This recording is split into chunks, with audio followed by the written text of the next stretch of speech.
Very good. Thank you very much, members. Good morning.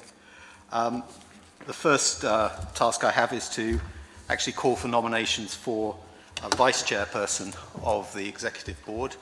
And I call for those nominations, but I'd personally like to nominate Councillor Elisa Machini. Do I have a seconder? Are there any further nominations? Okay, could we vote for Councillor Elisa Machini? That's good. Well, welcome, Councillor Machini. If you'd like to join me up here, I'd be most grateful. Thank you.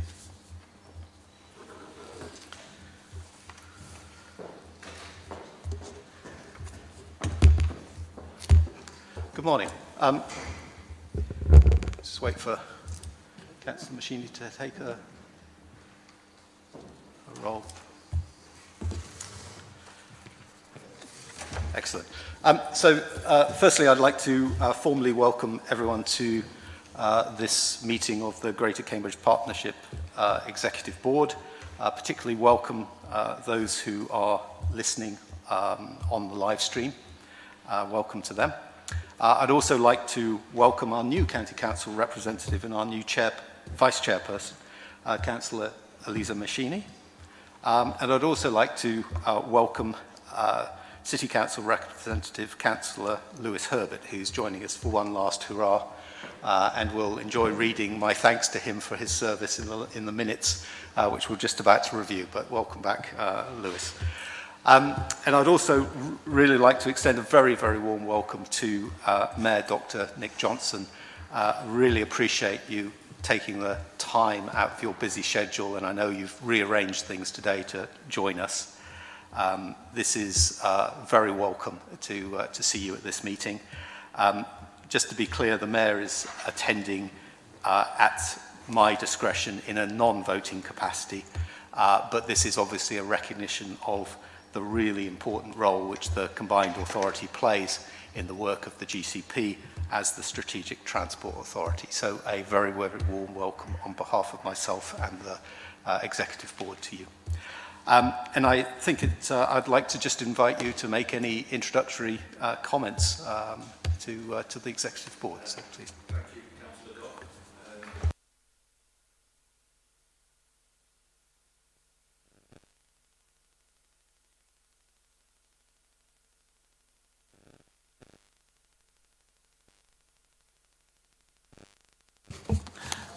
I'm very delighted to be here for my first meeting of the GCP board. I hope it's one of many in the next 4 years, but as I say, I must apologise early. I do have a long-standing family engagement postponed because of COVID, so I'm going to stay as long as I possibly can, and then I'll take my first break since my appointment.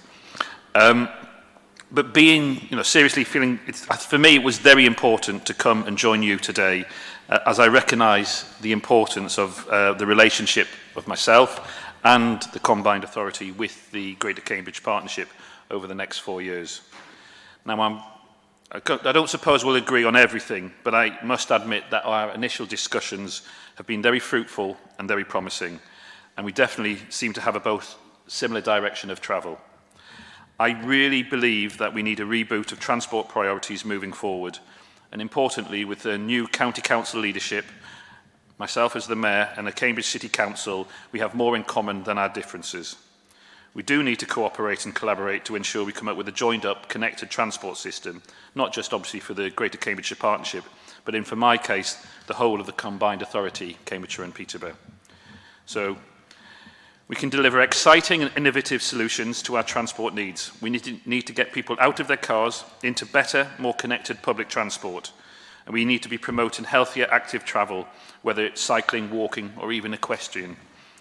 We have to be mindful of the environment, and we always need to be aware of the green solutions.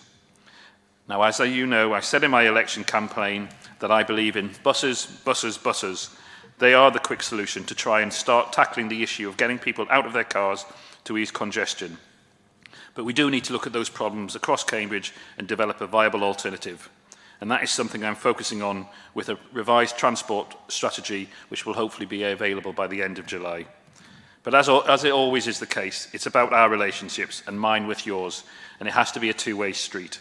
So I'm very much looking forward to working with you forward, and I hope you will also be adopting the mantra that I campaigned on of ideas of the 3 C's: the compassion, the cooperation, and the sense of community at all our decisions.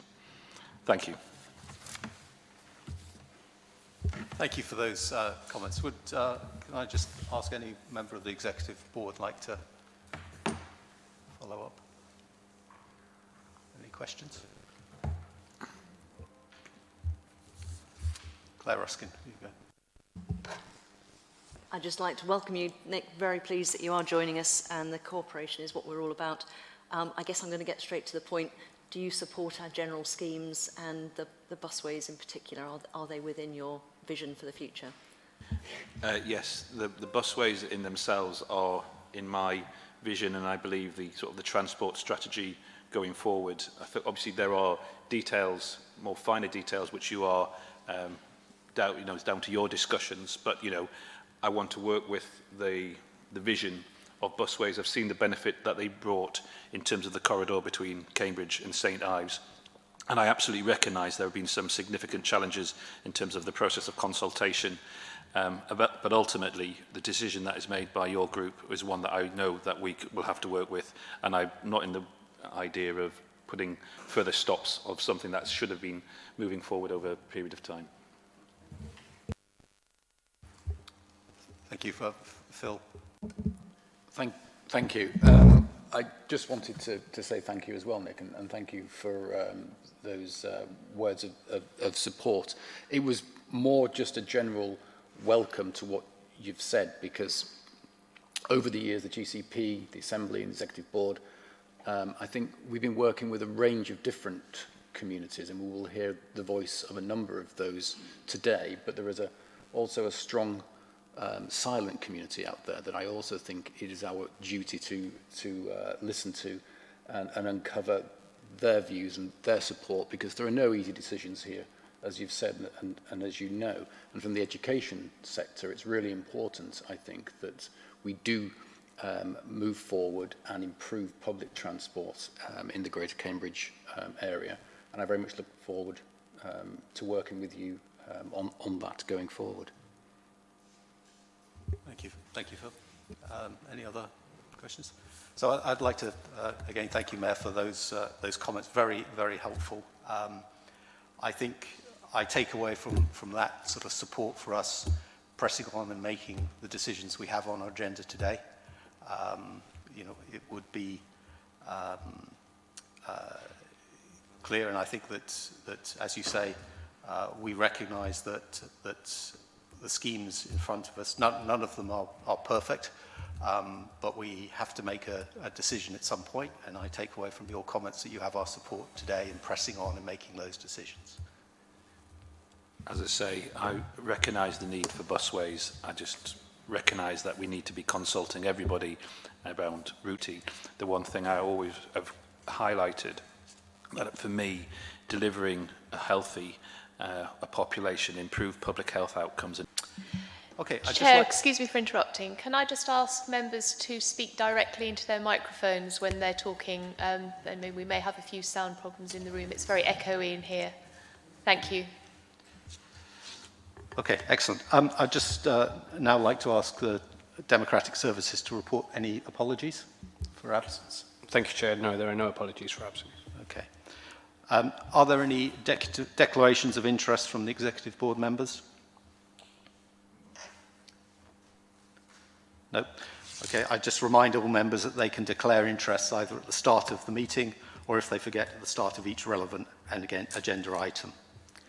And then move on to agenda item 5, which is the minutes of the previous meeting. I'd like to just take these as a block of minutes rather than going through them page by page.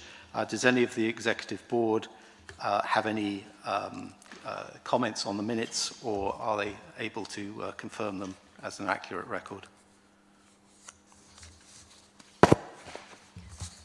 I'll be happy to confirm them. There are even fewer typos than usual, so that's brilliant. Thank you. Excellent. Okay, well, in that case, I will take that as confirmation of their accuracy, and I'm happy to sign them as an agreed record. Okay, so the next item in the agenda is item number 6, which is the Executive Board membership. Papers are in your pack, and I'd just like to invite Rachel, the Chief Executive, to introduce the item. Thank you, Chair. This report is referring to the standing orders of the GCP Executive Board, which sets out the provision for the Cambridgeshire and Peterborough Business Board to nominate a representative to sit on your board as a non-voting member.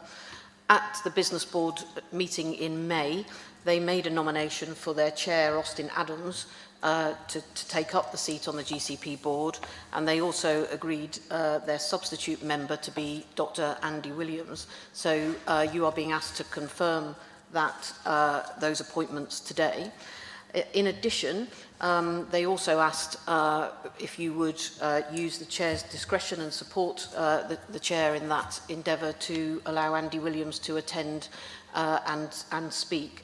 And the rationale for that was just recognising the local knowledge that Andy Williams has in businesses in this geography to complement the role of the the role of the chair of the business board.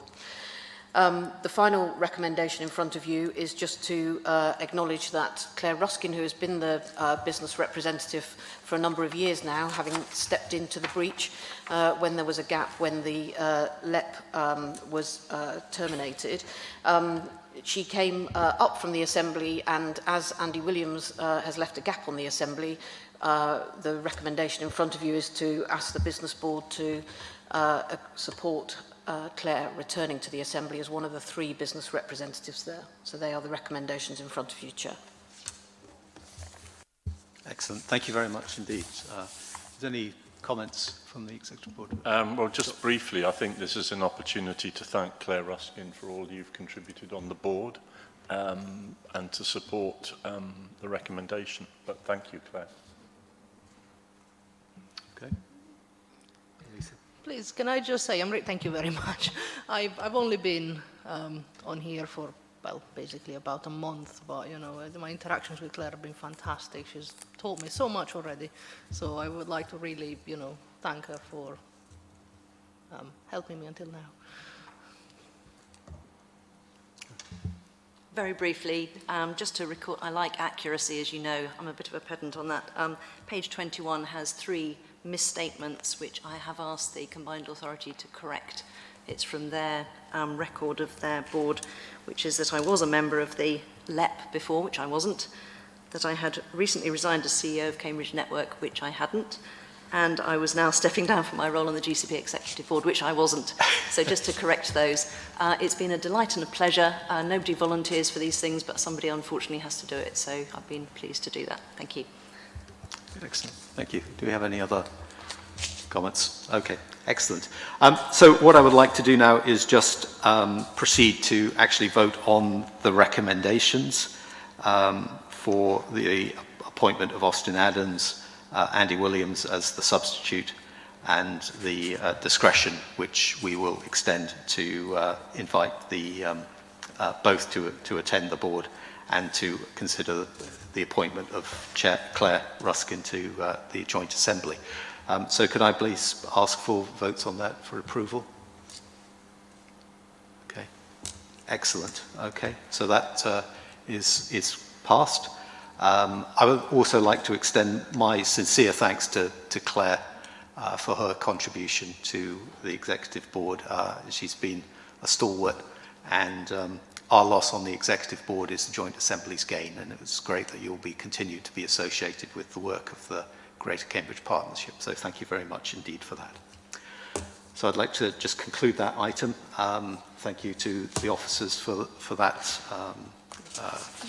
item, and we will now move on to item number 7, which is questions from members of the public. I'd like to just announce that we've had 32 public questions submitted. I think that's not quite a record, but it is close. Of those questions, one relates to agenda item 10 on Eastern Access. There are 16 questions relating to Camborne to Cambridge independent audit, item number 12. 14 questions relating to item number 13 on the South East Transport Scheme.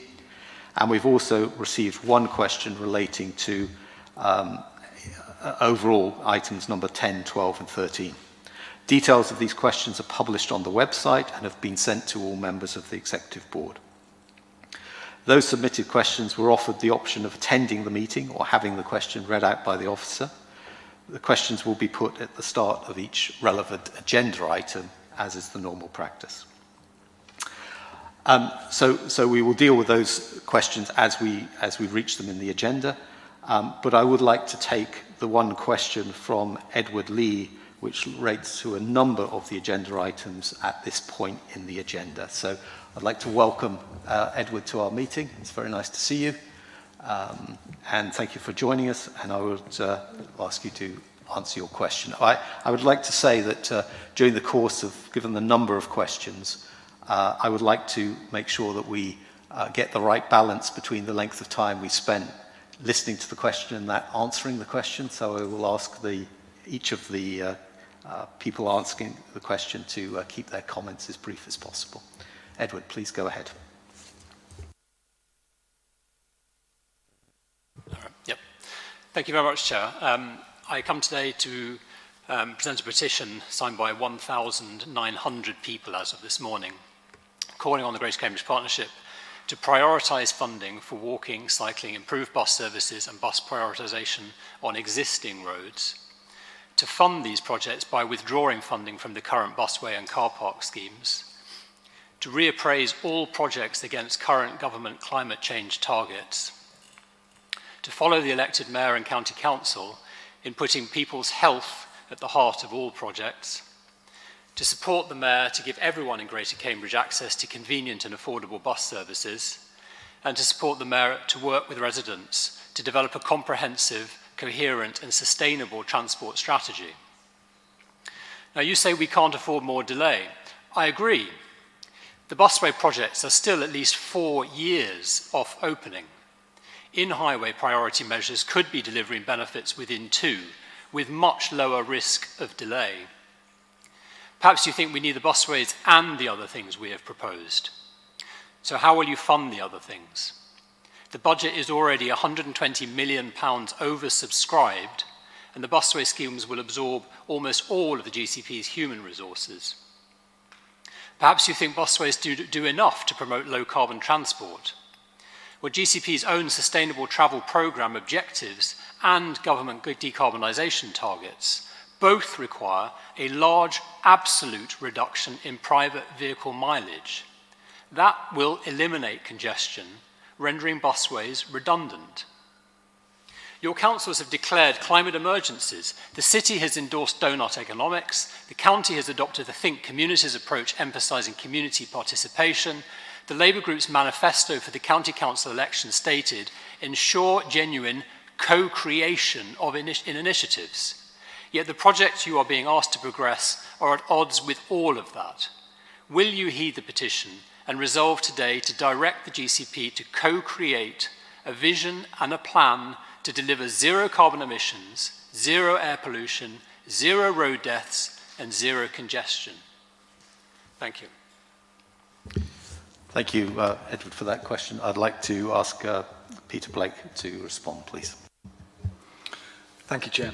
And many of the points in the statement are for the board to consider during today's deliberations, but just one or two comments from me. The GCP would entirely support the decarbonisation of transport.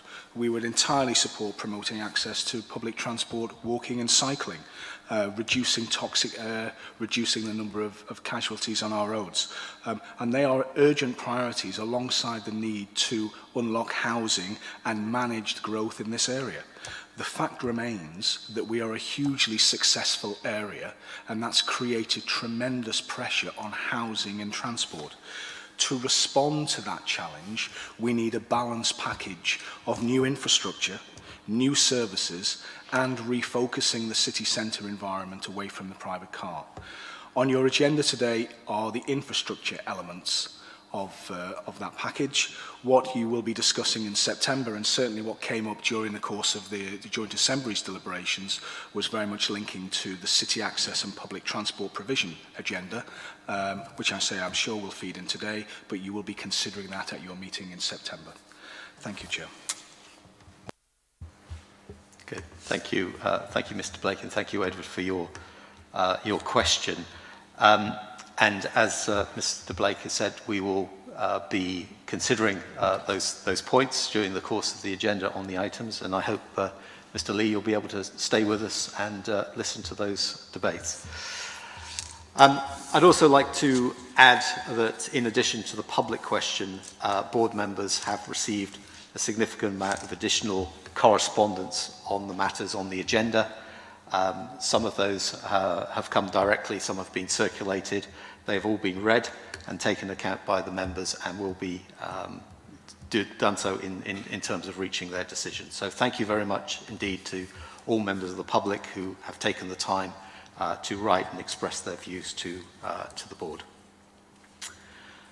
Okay, I'd like to now move on to item number 8, which is feedback from the Joint Assembly, and invite Councillor Tim Bick to give us an overview of the meeting which was held on the 10th of June. Thank you, Chair. Just at this stage to report that the Joint Assembly met earlier this month on the 10th of June, replete with quite a number of new members following the recent elections. We received a petition, 23 public questions, and one from a member of a partner authority. And the points that arise from our meeting, I suggest are dealt with when you come to particular agenda items, because they are specific to those.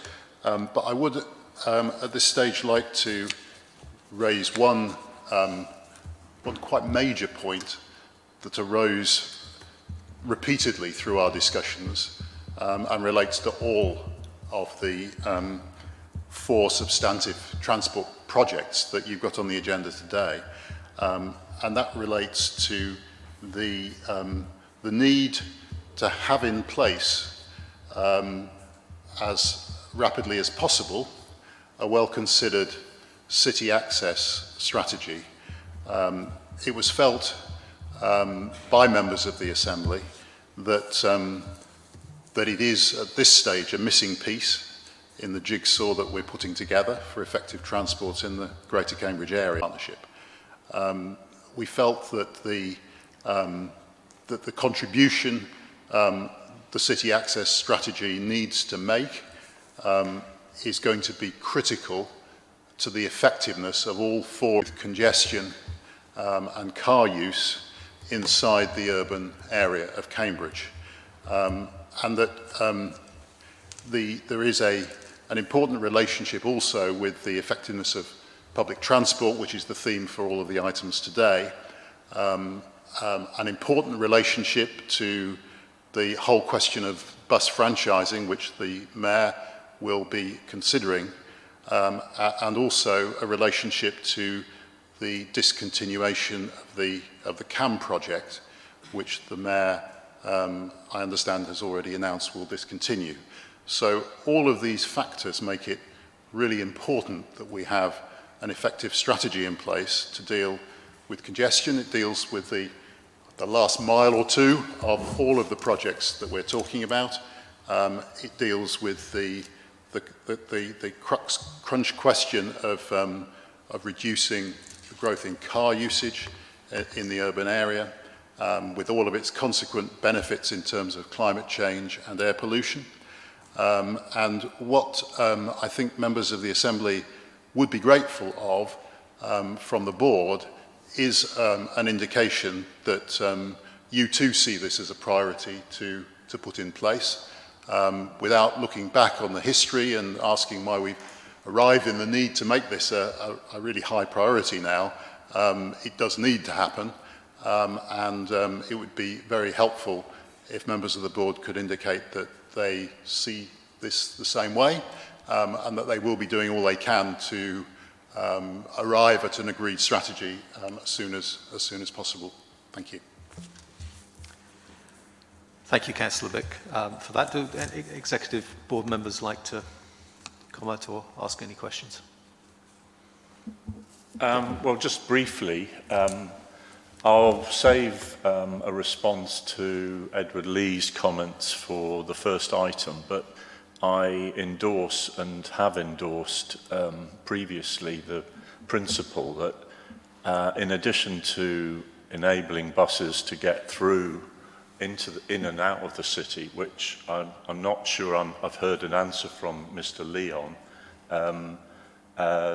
there is this critical issue, and we can't get anywhere unless we triple the number of people who are able to come in on bus, but we also need to enable them to get through, and we haven't got that much road space, so at the moment it's completely clogged, including with buses stuck behind cars.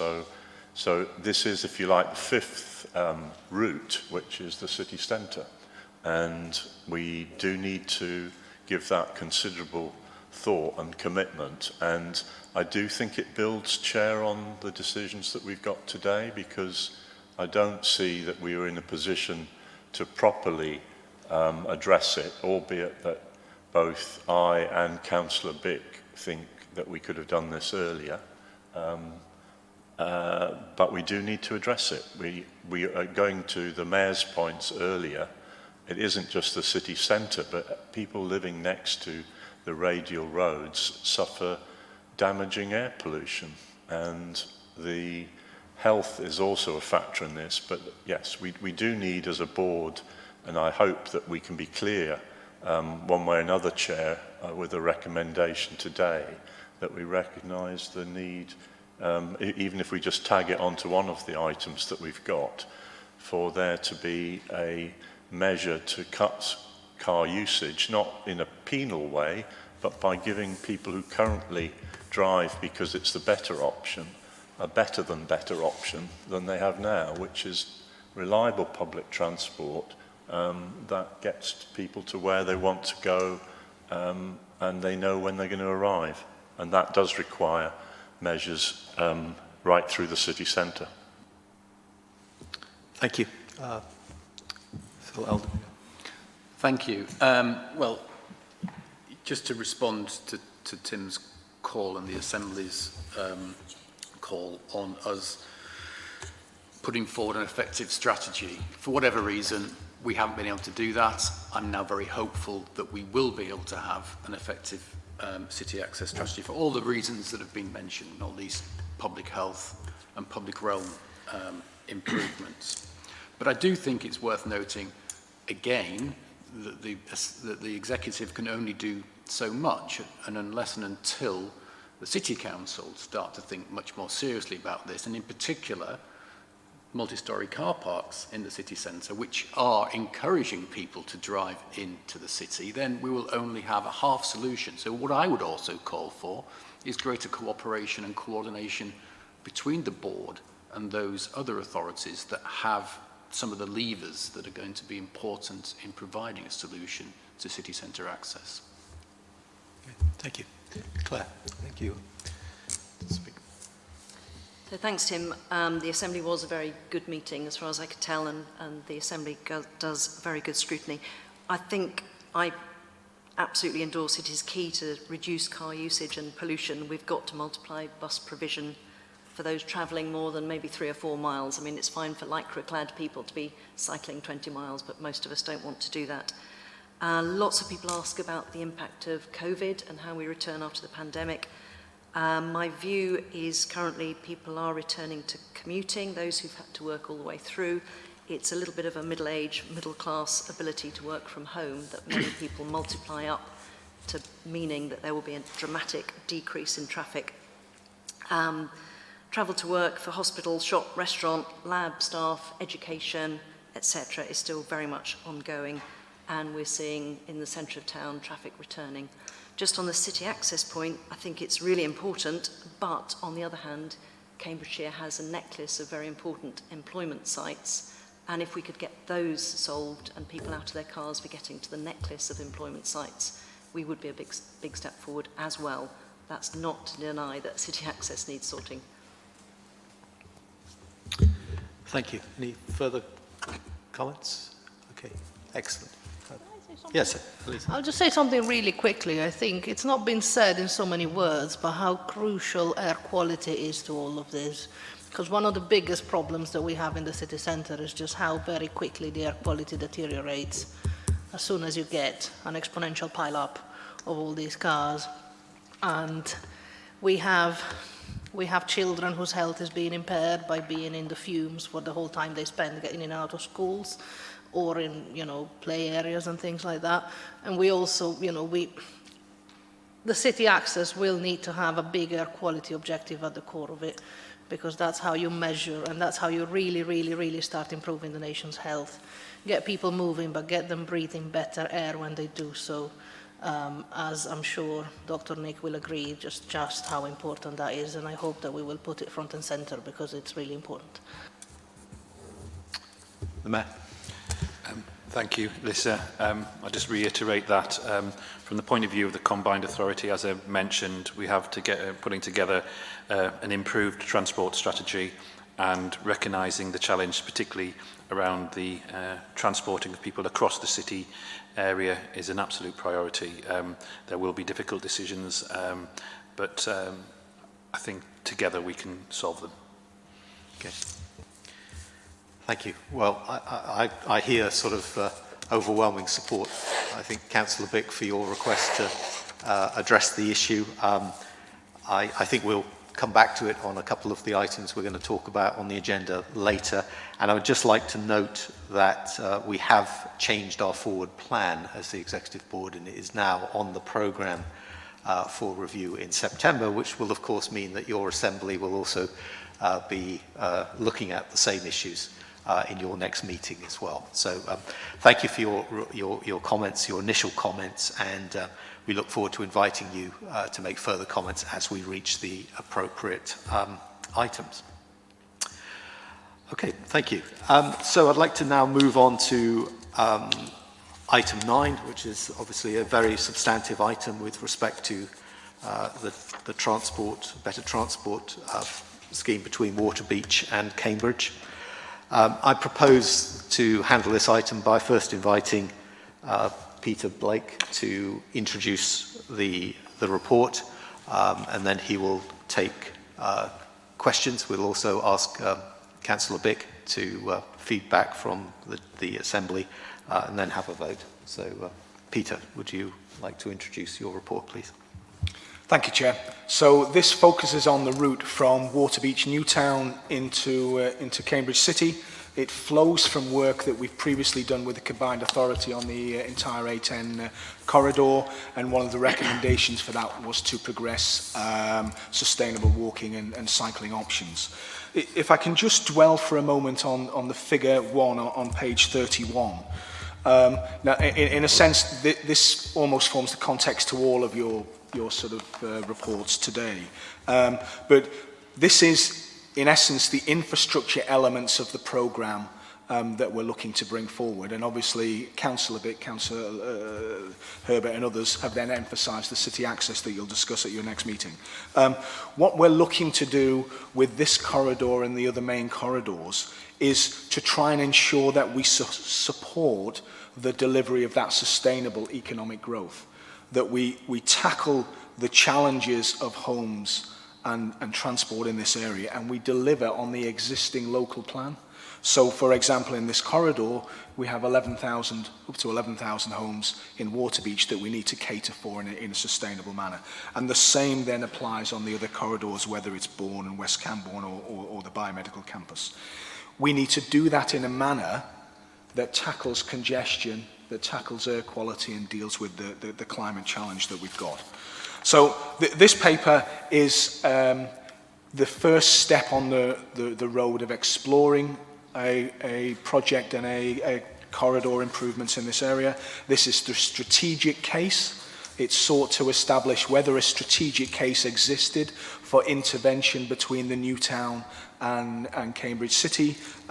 We undertook a consultation to that degree, which, whilst there was support for intervention, there was also concern around impacts on local impacts in Waterbeach, the existing Waterbeach village, and particularly the allotment sites. So we have reflected the proposals to take account of that, and we can assure residents that we will not be impacting on the local area as per the feedback that we've had. I suppose perhaps unsurprisingly, given the scale of development in Waterbeach, the strategic case for this route is made. And what we are saying is the strategic case is there. The consultation at the moment supports us moving to the next steps, where we will get far more into the details of route alignments and all the things that we would imagine that goes with that in terms of what environmental issues there are, what societal issues are, and then really allowing us to undertake detailed consultation, engagement with local communities to go through that in further detail. One slight addendum to this report, Chair, is also the inclusion of the relocation of the rail station at Waterbeach. And many board members will be aware that that is currently a planning requirement to deliver the first 4,600 houses or part on that site. At the moment, the viability of that site is such that the rail station cannot be relocated to accommodate that. And so one of the recommendations put before you today is that you allow officers to continue in negotiations with the developer to see if an agreement can be reached whereby there is GCP involvement in relocating the rail stations to ensure that we release those 4,600 houses. Not proposing to say any more at this point, Chair, but clearly happy to answer any questions. Okay, thank you, Mr. Black. Can I invite Councillor Bick to make his comments from the joint assembly as a stage? Chair, the Assembly was supportive of the basic case being made in this report. There were a number of other points that Assembly members were keen to have in front of you. The first of which is the consequence of the revision. There is a sense in which the revision to the central route residents do need a meaningful opportunity to contribute to that revision in addition to the other things that would happen at the next stage we talk to them. And I think developers to easily get off the hook from what ought to be their responsibilities to provide that type of funding, but we saw the point that it does also allow some influence on the part of the GCP and the collective body of local councils in that provision. But also, we need to be careful about the implications for other discussions in relation to rail stations, new and old. Process of public questions that we heard, that it would be helpful if we could be more explicit about the potential role of this public transport alignment, not only in joining up the dots on the alignment itself in those communities, but also as providing at various points in its course, picking up the increment of public transport journeys which may have started significantly away from the alignment itself, such as large-ish communities like Cottenham, which this project was not put in place specifically for, but obviously can add loading onto any infrastructure we're providing, and can provide a great extra facility in speeding up public transport journeys from them too. And I think that the process of public questioning highlighted the fact that we were actually underselling what the potential benefits of this project were by not highlighting that the buses starting from Cottenham can actually benefit from at least part of this alignment. Thank you, Councillor Bick. Can I just ask Peter Blake to respond to any of those points which were raised? Yes, thank you, Chair. So we've already been in contact with local representatives following the points that were raised at the Joint Assembly regarding the revised route. But as you say, I mean, the revisions come from the consultation, so we consult to listen, and then we change things. But we did recognise the point. We've already met them, and that engagement will now continue well in advance of any formal consultation that would take place down the line. And again, I think the wider impact is another point that is well made. We are looking to update and improve the existing guided busway. One of the areas we know it can be improved is around flexibility and making sure that it serves the maximum possible area. So it is not just services that use that our new infrastructure in their entirety.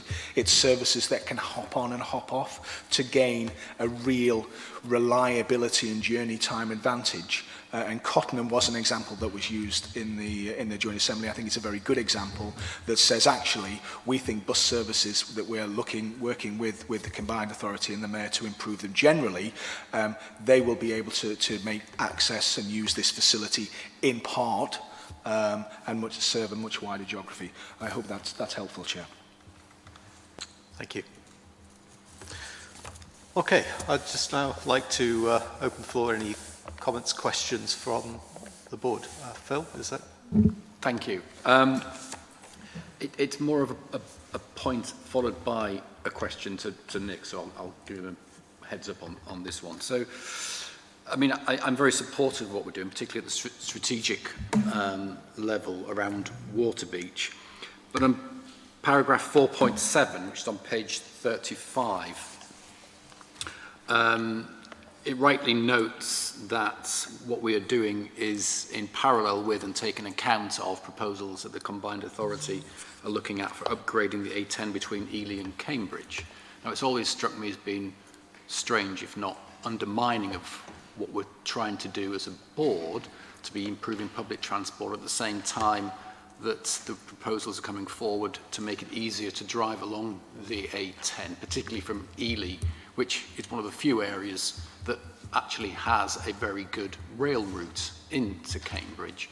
Now, I know this emerged under the previous mayor, but I suppose my question is this still part of the agenda of the Combined Authority, or has thinking now moved on?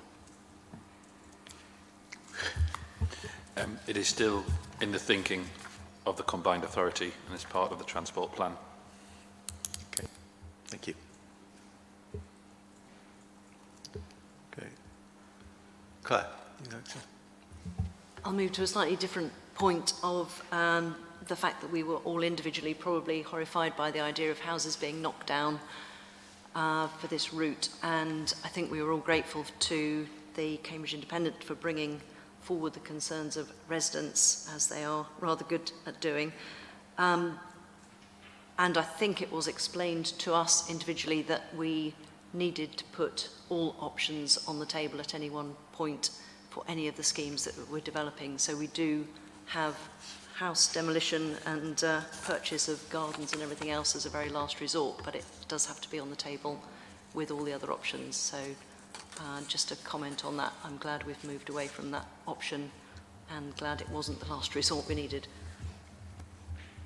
Chair, if I may, I mean, that's a good example of consultation, why we consult.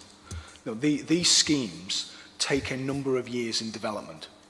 We follow the process we're obliged to follow, and so the likelihood is before we get to the final stages, we will have done 3 or 4 consultations. You're absolutely right. We have to examine all of the options, and all of the options need to be in our consideration because that's what the Department for Transport tells us we've got to do. But consultation on this particular issue, we've listened very clearly to those local residents and we've refined those proposals in light of that consultation. I think as we've done on all of our major schemes, it's just an example of how the schemes move forward in a sort of a natural progression as we're required to do by government. Thank you. Okay, Lewis. I'd just like to ask Mr. Blake a couple of questions, and I would like Chair to say a few things later or after. So just looking at the two ends, and I do endorse and thank the Assembly for the range of points that they've made. In terms of the issue that they've raised of who pays for the relocated Waterbeach station, I'd just like a bit more clarity, Mr. Blake, because as I understand it, this was one of those make or break conditions in the planning application that the developers would actually pay for that and that nothing would fall on the GCP or other public bodies. And looking at the other end, given that we're still flexible about the middle bit, how will the route link up with the guided busway? Is it envisaged that it will actually join, subject to where that happens?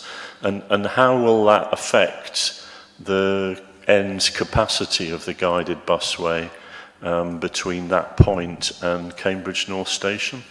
So I'm thoroughly in favour of this, as I'll explain later, but I do want just a couple of answers and also a recognition that in addition to a lot of listening, as you mentioned, Mr. Blake, that the points that the Assembly have made will also be fully investigated. Thank you. Mr. Blake? Thank you, Chair. So in terms of the second point first, yes, it will join the guided busway, exactly the same as Cambridge South East will join the guided busway off Francis Crick Avenue. So we're working to ensure that compatibility exists. In terms of busways themselves, one of the benefits when we've explored this previously with the combined authority was the scalability. So the existing busway has gone from a 10-minute to a 5-minute frequency in any case. The scalability exists to accommodate this. We may be looking at some enhanced signalling in that particular location, but that's well within the engineering constraints that we're able to manage. So we've got confidence about that, and it also then fully utilises existing infrastructure, so we're not having to build any more things than we necessarily need. But again, the caveat on that is, this is all subject to consultation and discussion with local communities as we go forward. In terms of the rail station, relocating the rail station was attached as a Grampian condition by the planning authority when planning consent was given to the developer for 4,600 homes. The viability of the site as assessed by the developer and the planning authority is that the money does not exist to relocate that rail station. So we ordinarily, the general GCP's position, we would not be negotiating with a developer. We take our lead from the local plan and the local planning authorities, as we should. So we are being told that there's a viability problem by the local planning authority, but we are sat here now all saying we need 4,600 homes delivered as soon as we can reasonably do it. So all this paper says is to allow an opportunity for us to have a conversation with the developer to see if we can bridge the financial gap of relocating that station, and that will then be brought back to the chair and vice chair for consideration. I hope that's helpful. Having been involved in training planners yesterday about viability, I would certainly want to be assured that that is only public money if completely unavoidable. We would entirely agree, which is why we are taking our lead from the local planning authority. Excellent.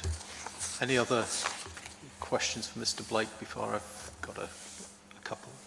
Lewis. Well, if there isn't any other questions, I'd just like to make a few comments. Please do.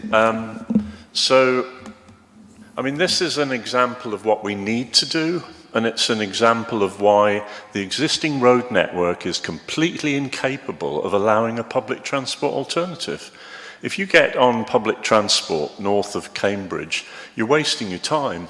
Even if you transition into Milton Park and Ride, that's in a location which is somewhere you really don't want to go, in that you cannot simply get through the A10, A14 morass, which hasn't improved and hasn't been addressed because of the value engineering that was undertaken by the government in coming up with a cheap version of the A14.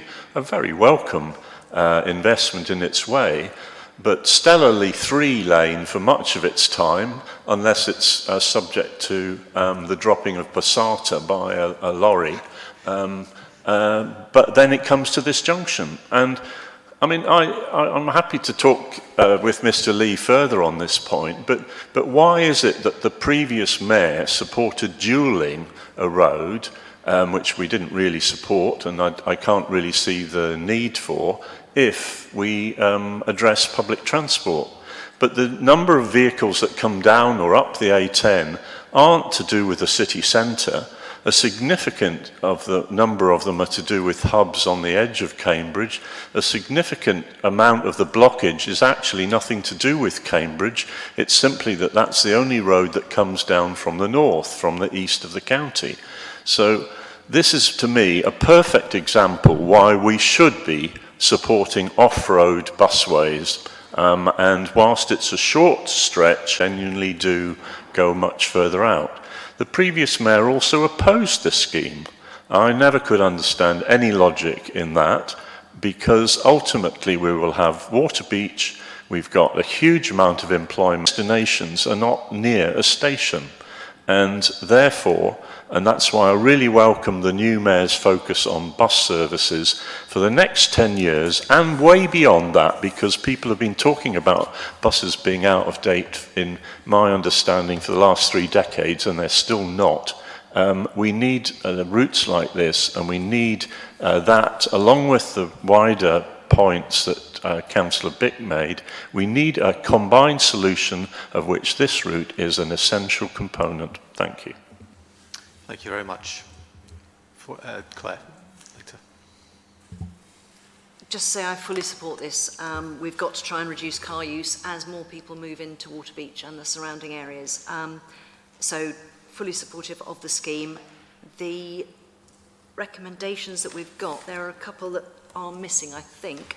One is that we work with CPCA in discussion of parallel plans to dual the A10, because I think we are collaborating, but let's just make that explicit, because I think it is very relevant to this. And 2, that we perhaps agree that plans to try to add benefit for other local centres like Cottenham. It's very important that we do funnel in as many people as possible to these new routes.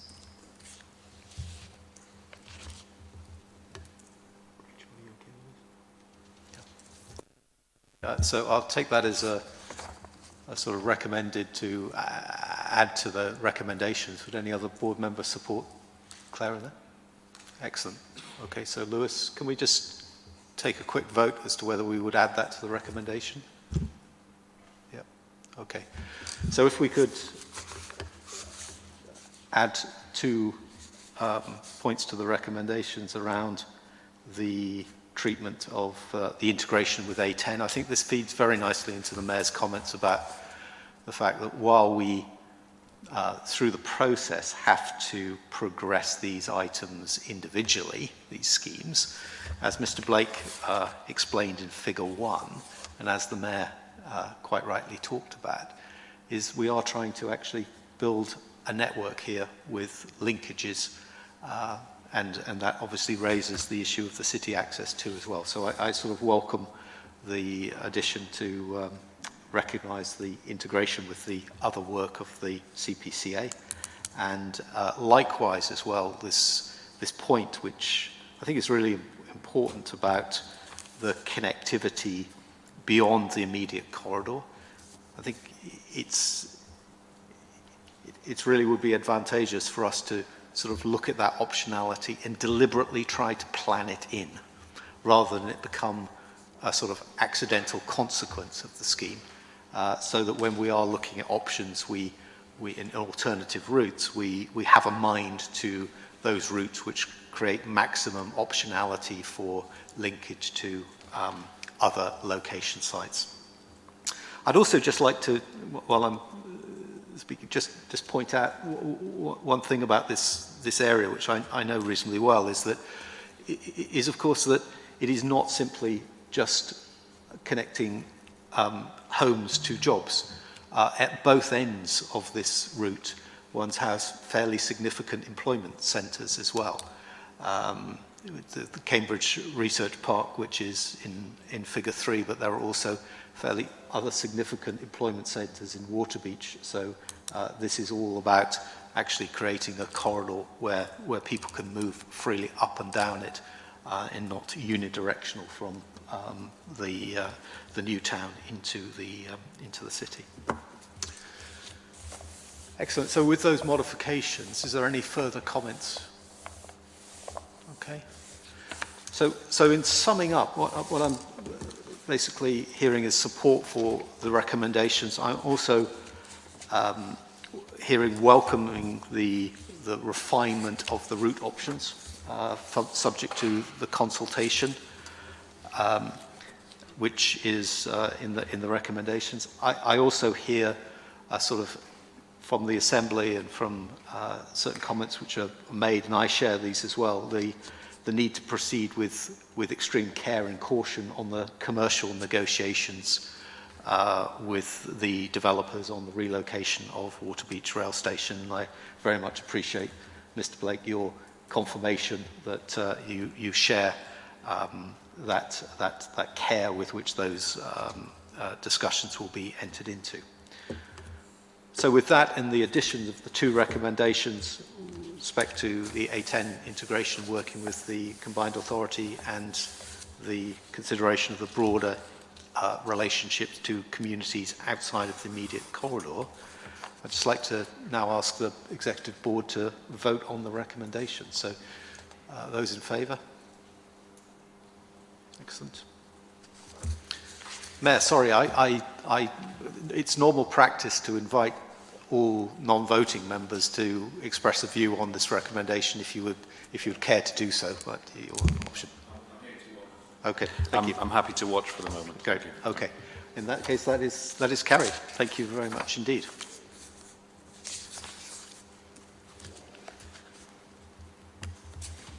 Okay. Let us now, before I move on, just thank you to the officers as well for all the hard work and on the consultation which has been undertaken on this corridor. So thank you very much indeed. Okay, I'd now like to move on to agenda item number 10, which is the Cambridge Eastern project. We have a public question on this, so I'm going to start by inviting Tanya Verdonk on behalf of the A to B 1102 Transport Group to pose her question. I'll then invite Peter Blake to respond to that question and then make a presentation, and then we will have the opportunity as a board to ask questions of clarification and then have the debate. Chair, just to confirm, I'm going to be reading the question out on behalf of the group. Thank you very much. Okay, if you'd like to go ahead, Thank you. The question reads as follows.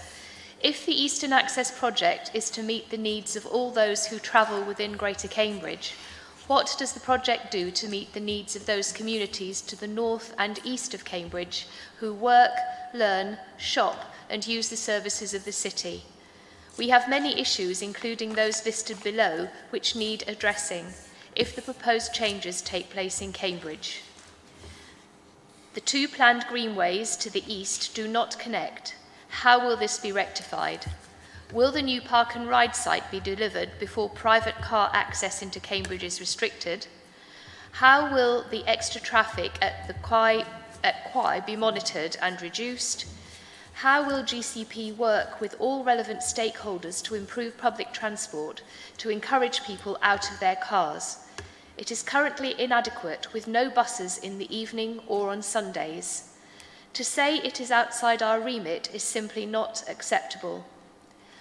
What will incentivise the modal shift required to make the proposed changes anything other than a disaster for the communities who live around, work and travel in and around Cambridge? Thank you. Mr. Blake. Thank you, Chair.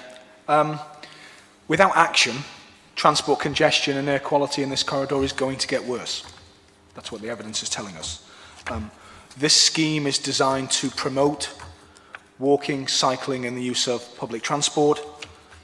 It will build upon the 5 greenways to the east, which will all be connected to the wider walking and cycling network to ensure that it maximises the opportunity for local people in the area. Certainly, as part of the joint assembly conversation, the link with city access came up, and I think in response to the questioner, a lot of these issues will not just be dealt with by this particular infrastructure project, but as part of that wider conversation around city access, working with the Mayor, the Combined Authority and others to ensure a general improvement of public transport services across the wider Greater Cambridge area. Thank you, Chair. Thank you. Okay, so Mr. Blake, would you now like to present your report on this scheme? Thank you, Chair. Just a few comments, and I'm presuming that city access will be picked up in the joint assembly feedback, because certainly that was a theme that came through loud and clear. This project is at the same stage as the Waterbeach project, so we're examining the strategic case and undertaken initial public consultation to gauge local views as to what proposals might be beneficial in terms of coming forward. The difference from Waterbeach is that the strategic case, in accordance with the department criteria that we're obliged to meet on this corridor, is not made. And it's not made because there is not a significant growth node identified along this corridor at the moment. What I've said previously is we clearly follow the local plan. Whilst we recognise there are discussions as part of the emerging local plan around the growth node on this area, we should follow the emerging local plan, and thus far the strategic case is not made. But there clearly is a requirement to do something in the shorter term, so the recommendations that are outlined on page 268 are proposing to undertake improvements around Newmarket Road, exploring relocating the park and ride site further out, so to capture traffic before it comes further into the city centre. And then following the emerging local plan, if there is indeed a further development along this corridor, then to review the strategic case again and bring forward wider scheme proposals. Finally, from me, Chair, following the joint assembly conversation, we added in a recommendation E, which just relates to the close alignment, particularly between this scheme and the city access discussions that we'll be having in the autumn. I'll leave it there, Chair, and happily take any questions. Thank you very much, Mr. Blake. First of all, I'd like to just invite Councillor Bick to report. I know it was a very lively discussion at the Joint Assembly. I listened to it, so I look forward to you trying to summarise the discussion which was had. Thank you, Chair. I just wanted to highlight a couple of the points because you've got the others in writing in front of you. But I think the theme of the contributions at the Assembly were a certain impatience to get to the larger measures that this corridor seems to require, and a desire to remind the board of that injunction from the Citizens' Assembly about being bold. I think that we nevertheless understand the constraints that exist in relation to the Marshalls' potential development, which we don't know about yet because it has no status in local planning terms. But I just feel that the Assembly would want me to convey to you the impatience to get on with this as soon as it is clear whether the Marshalls' airfield is going to be part of the development plan for the future. I think this, of the 4 projects that you're talking about today, has a slight difference from the other 3 in the sense that it is almost wholly within the urban area, whereas the others are mainly outside the urban area and connect to it near the edge of it. And so the point that I made earlier about city access is not just a point about what happens at the end of the alignment we're trying to create. It's a complete overlay. City access in a sense, is part of the same approach that we need in this area. And so I think having made that point through the Assembly discussion, we would be pleased to see the addition of the recommendation E that you've got now there. I think that's appropriate. One of the examples that was repeatedly mentioned in our discussion of the need for city access to come along with this corridor, it's a very sensitive route at the moment, so far as residents, those living around it and those who use it. Discussion about the impact of the closure of Mill Road at the bridge and the displacement effect that may have on Coldham's Lane, but there is also in this report the seeds of a further concern about what happens on Newmarket Road, maybe further adding to what happens on Coldham's Lane. And so it underlines the need for a broader umbrella of policy which constrains car journeys in a way which avoids particular streets taking the hit for other routes being improved. And so we would want you to take on board the sensitivity of Coldham's Lane, but I think it's a sort of an example of the need, perhaps across the urban area, to have a regime which avoids actions taken beneficial in a few places from just displacing the problem elsewhere. Another point that I think members would want me to highlight is the significance of the retail parks in this geography, the Beehive and along Newmarket Road, which, as they're currently configured, are car attractors in quite a major way and generate many car journeys, and demonstrated by their large car parks. And that any plan that we put together needs to address them as well as journeys to places of employment and where people live. And so we wanted to kind of wave that flag that as we move from here, those retail destinations need to have some role, because if we are trying to deter car journeys, then we do need to make sure that those retail locations are connected up by really good public transport. I think the other points that we raised are covered in what's in front of you on paper, but would be grateful for your comments on those, please. Thank you, Councillor Bick. I know Mr. Blake, we've incorporated some of the feedback from the Assembly in terms of recommendation E, but is there any other comments you'd like to make with respect to? I don't think there's anything to add. I think the complexity of this route and interrelationship with the city access agenda, I think, has been outlined. Yeah, I very much thank the Assembly for making those points. As I said, I listened to the debate, and the complexity and the extreme pressures in this part of the city came across loud and clear, and the need to address it in a sort of integrated way. I've got one question for Mr. Blake before I open up to any other questions, which is that on recommendation C, Mr. Blake, where we talk about option 1B1, which is, I guess, the second stage of this with Marshall's site. Given the comment from the Assembly about the sort of general impatience in this, what timing of the work associated with that recommendation be? So firstly, I understand the frustration, but we will absolutely maintain a position of following the local plan. So we are ready to go when the local plan is in a position to move forward in terms of any acknowledgement of development in that area. Okay. We're simply ready to do that, but we will follow the local planning authorities. We will not go it alone on this. Excellent. Okay, thank you. I'd just like to open up now to any other questions or comments from the board members. Lewis.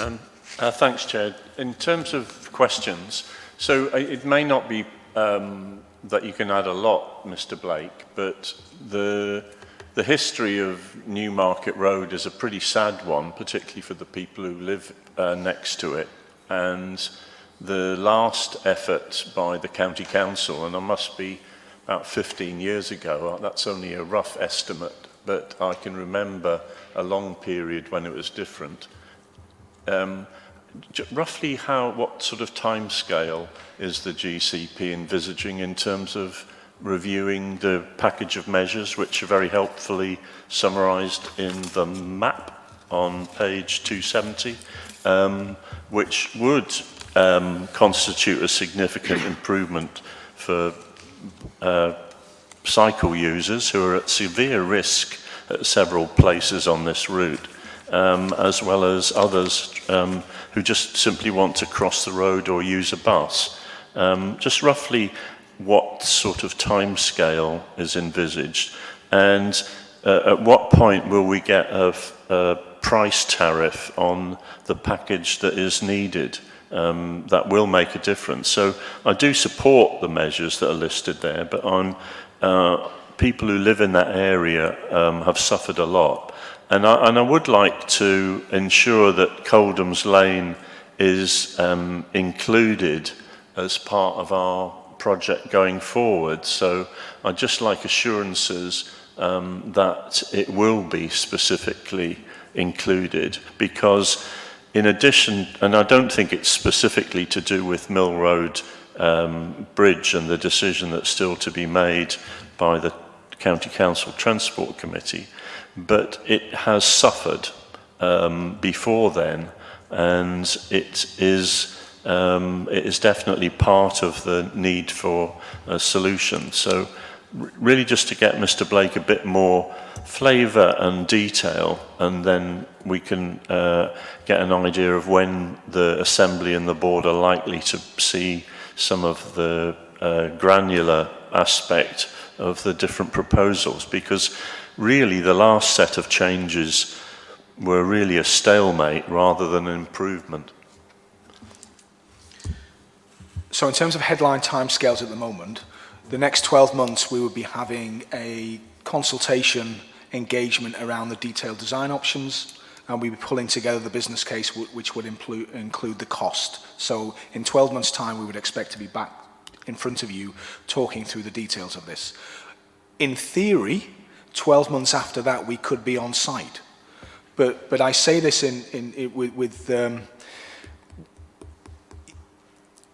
this depends on the consultation and the feedback we received. I mean, Councillor Herbert, you referred to sort of the difficulties in terms of previous deliveries of schemes along this road. So we should be under no illusions that everybody is going to agree with every aspect of this. Certainly if we're looking for impactful change for walking, cycling and public transport along that route. The consultation and the engagement will drive this, but the timescales of 12 months and 12 months are what we're currently working to. I hope that's helpful. Thank you. Claire. This is an area I'm very familiar with. I was brought up at the far end of Newmarket Road and used to skip to school along Newmarket Road. And then I think when my parents had a car, we used to stop outside the grocers. That is now impossible to do. So one fairly strategic thing, there is the logistics hub being talked of coming to Coldham's Lane, the Cherry Hinton Road end. This could be an absolute disaster for Coldham's Lane if it's handled badly. So I just hope that we're taking account of that and the last mile. I know we're trying to reduce the, I think it was about 18% of our vehicles in town are commercial vans, and we maybe just need to persuade people to change their behaviour a little bit and not expect instant delivery of parcels, but the logistics hub is a real worry. There are 5 bridges over the railway which we're constrained to if you are travelling by commercial vehicles. The Leper Chapel, I think it goes A14, Leper Chapel, Coldham's Lane, Mill Road, Hills Road. So we've got one of those shut and the others completely congested. During the pandemic, Coldham's Lane has been completely log-jammed, so it hasn't slowed anything down. The retail parks are a big part of that. Cambridge United playing causes mayhem, let alone Passata and olive oil. I mean, it just is a very congested area. So the logistics hub, I plea that we actually look at that really carefully. We may have to distribute that rather differently than just putting it at the end of Coldham's Lane. And there are a few other little tactical things. So there's a furniture shop that has been sold to become another stag night hotel right on the corner of Newmarket Road and Coldham's Lane. It is an opportunity to maybe make a little bit wider space there rather than putting up another hotel in that region. The other opportunities there have been left because of commercial reasons, I'm sure. And then just a personal support for the subway. Newmarket Road and East Road, it's a delightful space to be in. So I know we're trying to reduce it for traffic reasons, but actually it's great for walking and cycling through there. So that's a tactical thing. Thank you. Thank you. Any other comments or questions? Lewis. Yeah, I mean, when we compare this to the scheme that we just looked at, the GCP, I think rightly, has gone for a modest, what could be called a modest improvement to Milton Road, but we will need at least that and a bit more, because this is arguably, in quite stiff competition, the most unpleasant road coming into Cambridge. And the measures such as the Chisholm Trail and the value of looking hard at it is all severely constrained. But I do think that along with city access, which Councillor Bick was quite right to link very strongly into the solution to these problems, that we do need to make an improvement, and then subject to planning decisions.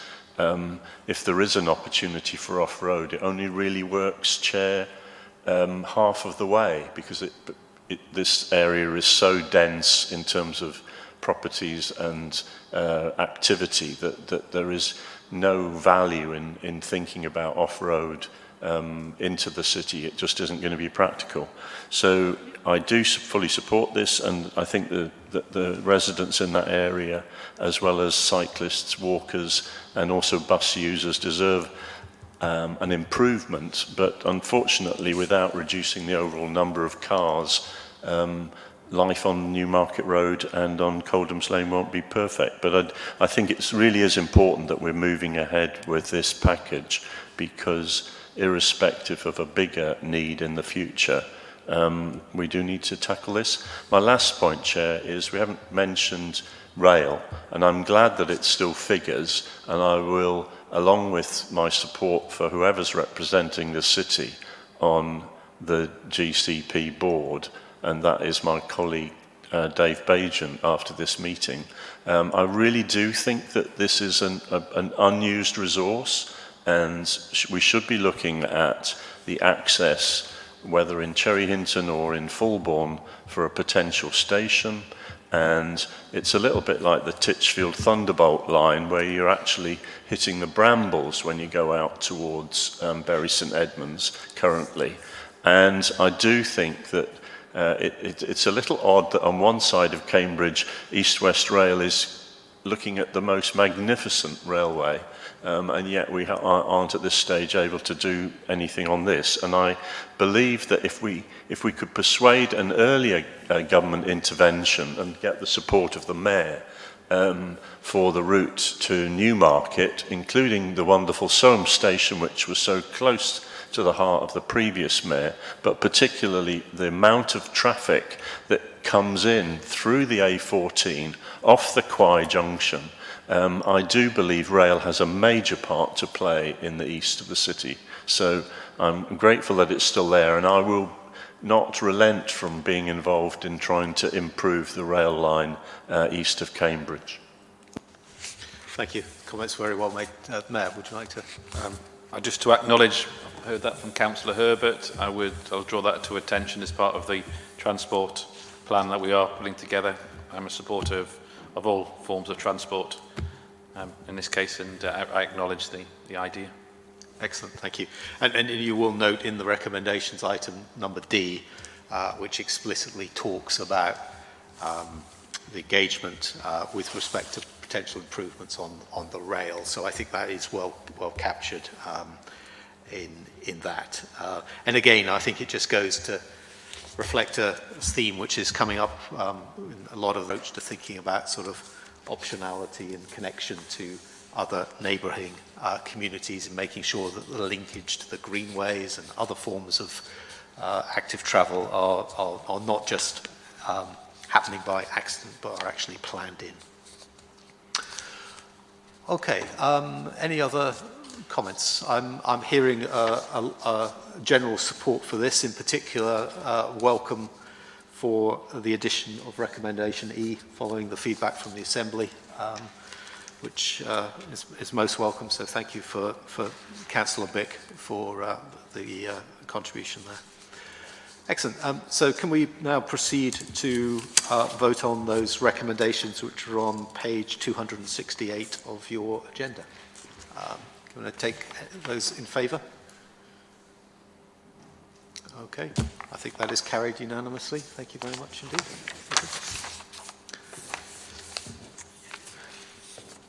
Excellent. Okay, so that concludes item number 10. Again, I'd like to thank the officers involved for their hard work on that scheme. It's clearly something which the Assembly and the Board thoroughly support, and the imperative to address what Councillor Lewis said is probably the most congested and most unpleasant, I think he said, access into Cambridge is really important. Okay, so we'll now move on to item number 11 on the agenda, which is on page 323. Yeah. Small logistics question. There's an immense cold draft has just suddenly started. Is everyone else feeling it? I know Phil and I are feeling quite chilled over here. Okay. Is there anything we can try and do about that?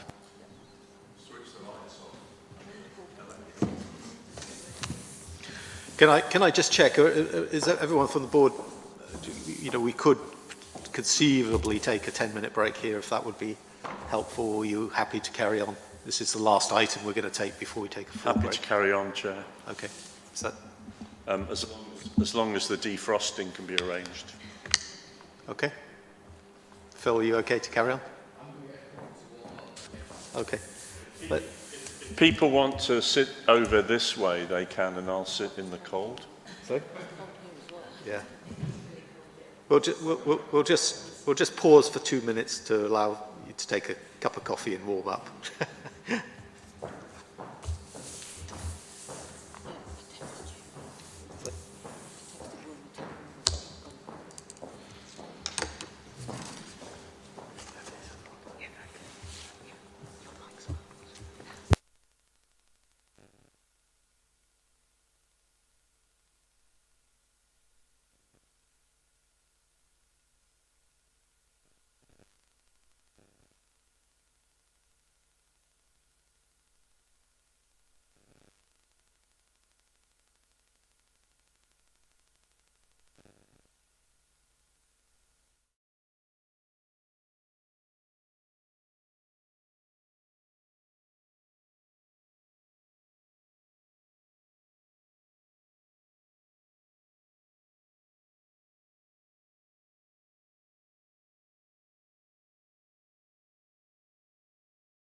So sorry, my apologies.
Excellent. Well, thank you. So we'll move on to now agenda item number 11, which is the quarterly progress report. I'd like to handle this item as we've done before by breaking up the discussion into the various work streams, given that they're so various. So we will deal with transport, skills, smart work stream, housing, economy and environment separately. And I would therefore like to start by inviting Niamh Matthews, who's the Assistant Director of Strategy and Programme, to introduce this report, starting, if you would, with the transport works stream. There are various recommendations which are associated with this item, which are on page 323 of your agenda. So Niamh, as you go to the relevant item, if you could make sure that we are aware of the associated recommendation, that would be very helpful. So, okay, over to you. Thank you, Chair. I normally kind of run through the recommendations and then pick up any questions at the end, if that's okay with you. So just to do that, item A, as you'll see, starting on page 323 of your pack, asks the board to note that the GCP's assurance framework has recently been updated jointly by officers and officials at MHCLG. Really, this is a procedural point, as the assurance framework is kind of a live document. It contains the details and information around the expectations of government in terms of national guidance that public bodies such as ours need to follow. So really for the board to note that it's been updated to ensure it reflects up-to-date governance arrangements and recently changed national guidance that comes from government around project assessment. So as it says in the framework, it will continue to be reviewed on an annual basis to ensure it continues to reflect those kind of updates and local decision-making arrangements in line with national guidance.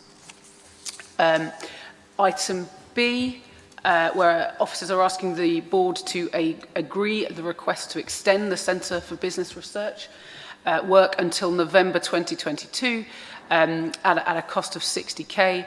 Members will see from sections 8.2 and 8.5 of the report that there's an overview there and a kind of summary of the key findings. Just to kind of touch on some of those, the work kind of seeks to analyse the growth of employment in different sectors across Cambridge.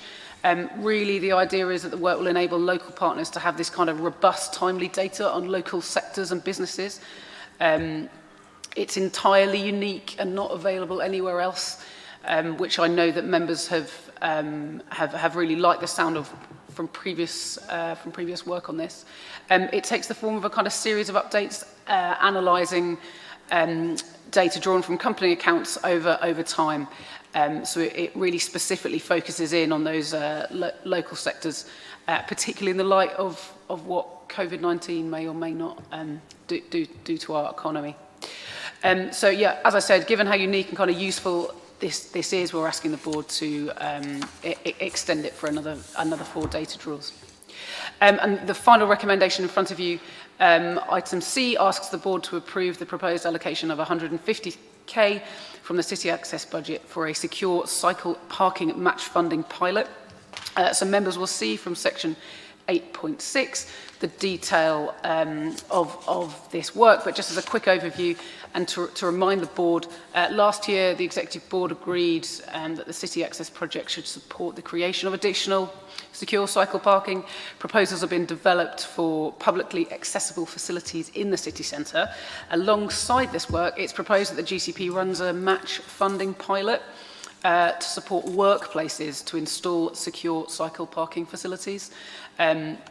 I think people know a lack of secure cycle parking is a real barrier to people cycling, in particular to the uptake of e-bikes. And you know, the evidence is saying that new secure cycle facilities will encourage employees to cycle instead of driving their cars. The proposed match funding pilot would offer grants to workplaces of kind of 25 to 50% of the cost of secure cycling facilities, with a cap of around 10k per scheme.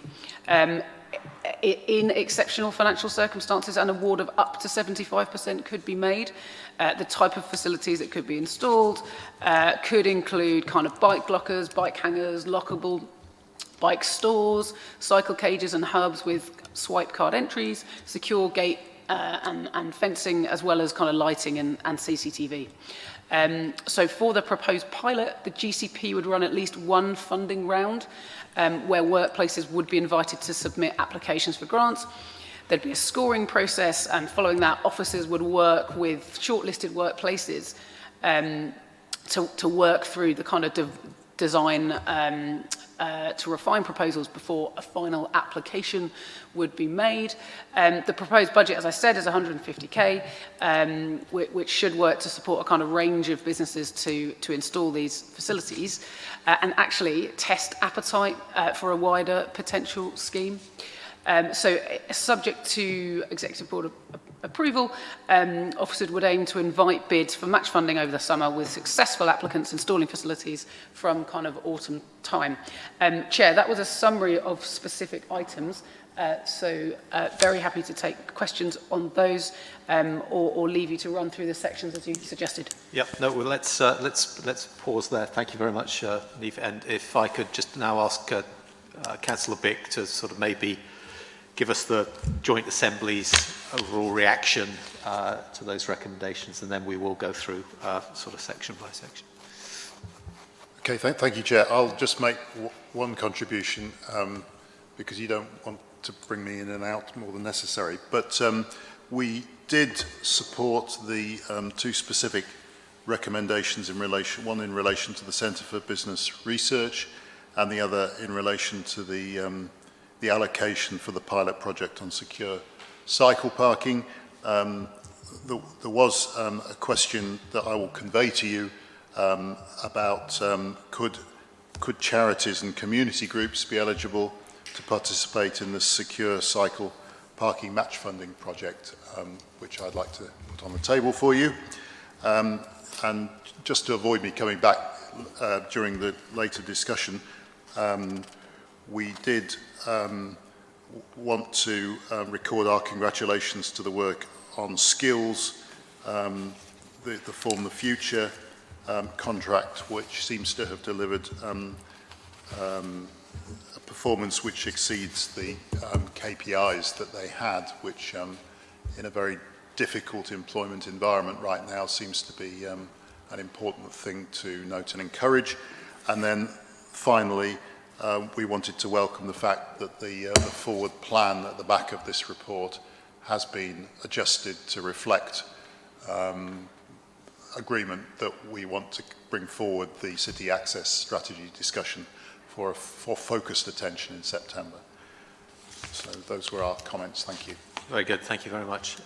Before we proceed, Neve, would you like to just answer that question about the sort of extension of the scheme to charities and community groups? Yep, thank you, Chair. Absolutely possible, yes. Great. Thank you very much. Okay. And they are very heavy to carry.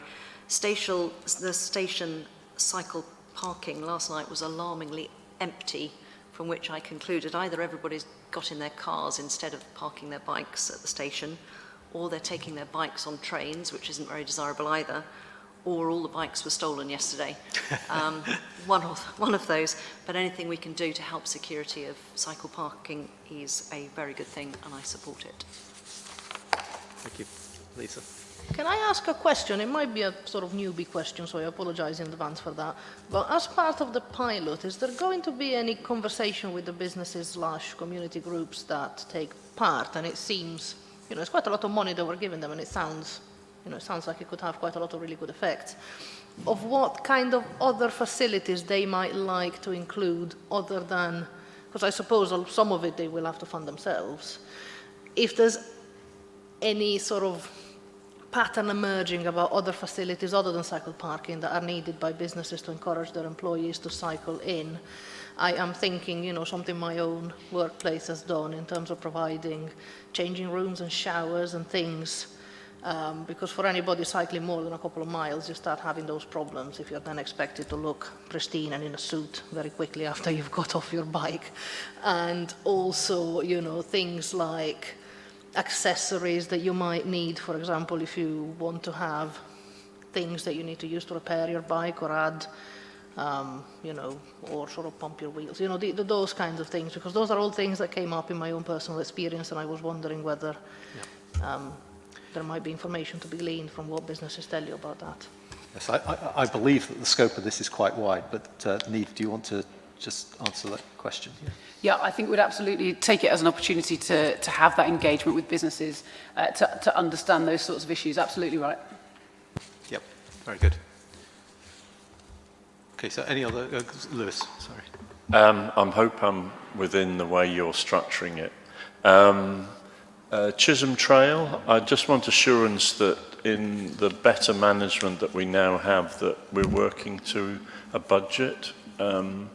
And whilst I'm speaking, Chair, the other red rag, or rag to a bull, was the blocking of the work that was underway on residents' parking. So I just hope that there's a dialogue with, including the chair of the Highways and Transport Committee, with the hope that we could restart work on a range of small but very valuable contributors to a successful city centre and wider access project.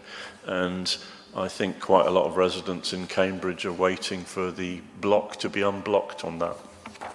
So first of all, you're absolutely spot on in terms of the structure of the debate. Thank you very much. I realise that I probably overly complicated the situation. So Mr. Blake, would you like to respond? Thank you, Chair. Yes, we're working closely with county colleagues on both of those issues. So Chisholm Trail, in accordance with the decision that this board took in December, and in terms of the integrated parking strategy that we've agreed with the county council, and exploring residents' parking as part of that. And can you commit to working within the budget that we've now got for the Chisholm Trail to complete it? We are working closely with county colleagues to ensure that happens. You should be a politician, Mr. Blake. Excellent. All right, thank you. I just before we move on to skills, I'd just like to also sort of add my support for the extension of the proposal on secure cycle parking to charities and community groups. I think that's most welcome. So, moving on to skills, which interesting. I'll just sort of note, Mayor, that this is another area which is going to be very closely associated with the work of the Combined Authority, and I know our officers have worked very, very well with the Combined Authority, and it's obviously a huge area of focus for us, and we've significantly increased the amount of resources in this coming cycle of the contract with Form the Future on apprenticeships and so forth, which is most welcome, and they are as the Assembly pointed out, delivering really well on this most important agenda. Is there any other comments from the board members on this, Lewis? Well, just to welcome that, and I think also it's not been GCP that's been targeted, but there's been some really unpleasant and totally unjustified attacks in social media about staff, for instance, in our planning service, from people who believe that they can just use social media to attack. And I just think that the skills agenda is an indication of just the range of work that's done, and also, as you've said, the importance of the partnership. So I pay tribute to the work And it's one of the areas I supported the previous mayor on, was the work on the skills and business development agenda. And it really is important post-COVID. Some of my fears about the Cambridge economy have been allayed, but there are hundreds of people who don't have jobs that did have jobs in retail and other sectors, and the hospitality sector will recover, but it's struggling, and quite a lot of businesses are also completely dislocated in different ways. So I do think that the work by Form the Future, but also this wider support for business research is vital, because we are not just high tech in this city, and we have to make sure that the skills and the business research assist the sectors that have been struggling, including quite a large number of small businesses who've just about kept themselves afloat. Thanks. Thank you. Mayor. Yeah, just to sort of follow on from the comments there from Councillor Herbert. I realise as a mayor I've only been in post for 2 months, and a lot has been made about decisions around affordable housing developments and indeed transport plans.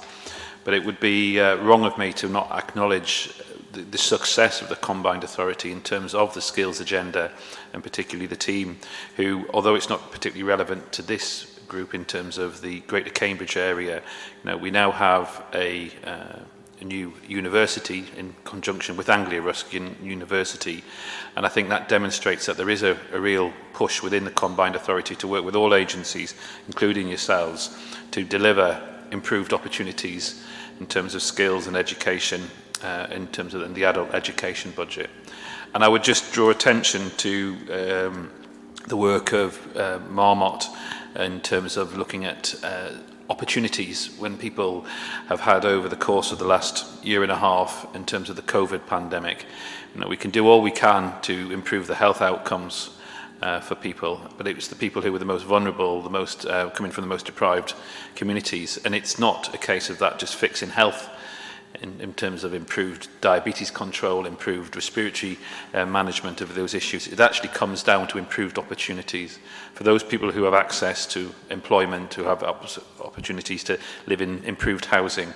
That's where you see the real public health outcomes. So absolutely, although I'm absolutely focused on improvement in public health outcomes, it comes by recognising that many factors affect your health, and one of those is skills, and that is an absolute focus of the Combined Authority working with you going forward.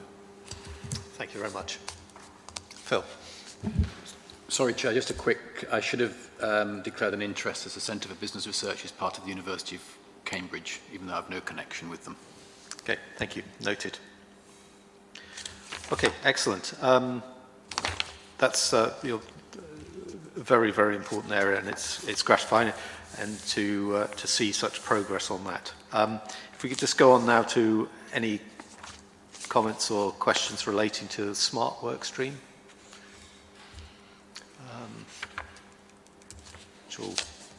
Just say we've had a lot of fun driving around in the shuttles, Yeah. so you might see them going past. And one important comment, I've had quite a few questions about how accessible they are to wheelchair users, for example, and the third shuttle is accessible. It was a question of the motor from Italy not coming through the post-Brexit horror or something, the reason the previous ones weren't. Great, thank you. And well done for the launch event, Claire, on the autonomous vehicles as well. Any comments or questions on housing? Okay, so let's turn to the economy and environment work stream, which also includes that recommendation on the extension of the work for the Centre for Business Research. Any comments or questions relating to that? It's just to remind you, it's an additional £60,000, which is our contribution, which will extend the work until November 2022. Claire. Just say I fully support that, it's useful work, and if we're aiming mostly at job increase and opportunity increase, then it's really important to be able to measure that. So I support that. The other very important part of this report is the energy grid project, and I know it's not a topic on the agenda today, but just to hope that that is still going smoothly and we're making progress with UKPN. Any officer like to update us on that? I'm happy to come in on that one because I chair the project board and can reassure members that it is progressing well, and we have submitted our application to UKPN. Excellent. Any other comments? I'd just like to add my support to the Centre for Business Research. It is a really useful report to see such granularity about what is actually happening in our local economy. And as Councillor Herbert, it does feed into some of the decisions around skills and sort of emphasise the nature of the challenge which we're facing as a local economy. So I welcome that too as well. Good. Any other comments before we move on to the actual recommendations? Okay. Excellent. So the recommendations you have in front of you are on page, let's get this right. Yeah. Sorry, Appendix 1 is shining in my eyes here, and we have a couple of red aspects there. So Camborne to Cambridge has been paused, we know, for quite a long time. The next stage is more consultation as ever, but it would be great to hear from the Mayor, I'm sorry to ask you again directly, whether pausing or carrying on to the next stage, because we've got C2C and we've got CSET both likely to go red if we're not careful. Do we have agreement that we're trying to progress these onto amber and then green? Okay. As I said before, I am supportive of the idea of busways. I appreciate the final decision sits with the GCP about routing and everything, but with a focus on a franchising bus service and making sure that we transport people not just around Cambridge City, but from populations on the outer ring road of the Cambridge City. I recognise that busways may well be an option in this area, but I would obviously recognise that final routes need to be decided carefully in consultation with the communities. I think that's probably all I have to say to that matter. And just on the residential parking, I think we understand that that has been delayed whilst the pandemic happened and everything else, but again, are we likely to see progress on that? Okay. I think that was similar to the point Councillor Herbert made earlier on, so we're in positive discussions with county colleagues about progressing that. Okay. Excellent. Okay, so if we can move to the recommendations, which are essentially three: to note the revised assurance framework, to the extension for the Centre for the Business Research work at the cost of 60,000, and the approve the allocation of 150,000 for the secure parking, cycle parking match funding pilot. Can we just, all those in favour of that? Okay. Phil, are you? I am, but I didn't want to vote on the... So you will abstain? Yep. So that's... the voting members are all unanimous, though. So, thank you very much indeed. So that is carried. Thank you very much indeed. And I know the Mayor will probably have to leave us now. I thank you very, very much indeed for making the time out of your schedule to join us. Much appreciated. And we look forward to seeing you at the next meeting.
Okay, good afternoon, everyone.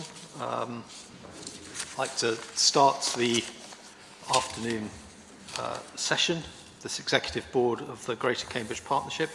I'd particularly like to welcome members of the public to our meeting, and those in person, and also those who are listening to the live stream. I've been made aware that there are periodic interruptions to the live stream, which we apologise for. I'm afraid that's a function of the setup of the Wi-Fi in the building. It will reconnect, but if there is any loss, you can be assured that the recording of the full proceedings will be made available to you. I just wanted to also, for those who weren't present this morning, just to acknowledge that we had the presence of Dr. Nick Johnson this morning at the Executive Board. He rearranged his timetable and his agenda to be here this morning. Unfortunately, he couldn't extend that to this afternoon, for which he sends his apologies. But he made some general remarks to the Executive Board, and I think most importantly, he expressed his desire to sort of work with the Executive Board, GCP, and express support for our wider programme, including busways, and looking forward to working with us on progressing them. So his presence was very welcome this morning, and we look forward to his continued presence at subsequent meetings. So, with that, we'll move on to agenda item number 12, which is on page 357 of the agenda. This is an item relating to the independent audit. And first of all, I would like to invite Phil Swan, Phil Swan and John Sutton, who carried out the independent audit. They are sitting here with us. And the way I propose to take this item is to essentially ask there's a few questions which we've had pertaining to the independent audit from the public. I would like to sort of deal with those first and get those addressed by Mr. Swan and Mr. Sutton before we move on to the public questions which relate to the broader recommendations. We have a lot of questions on this item.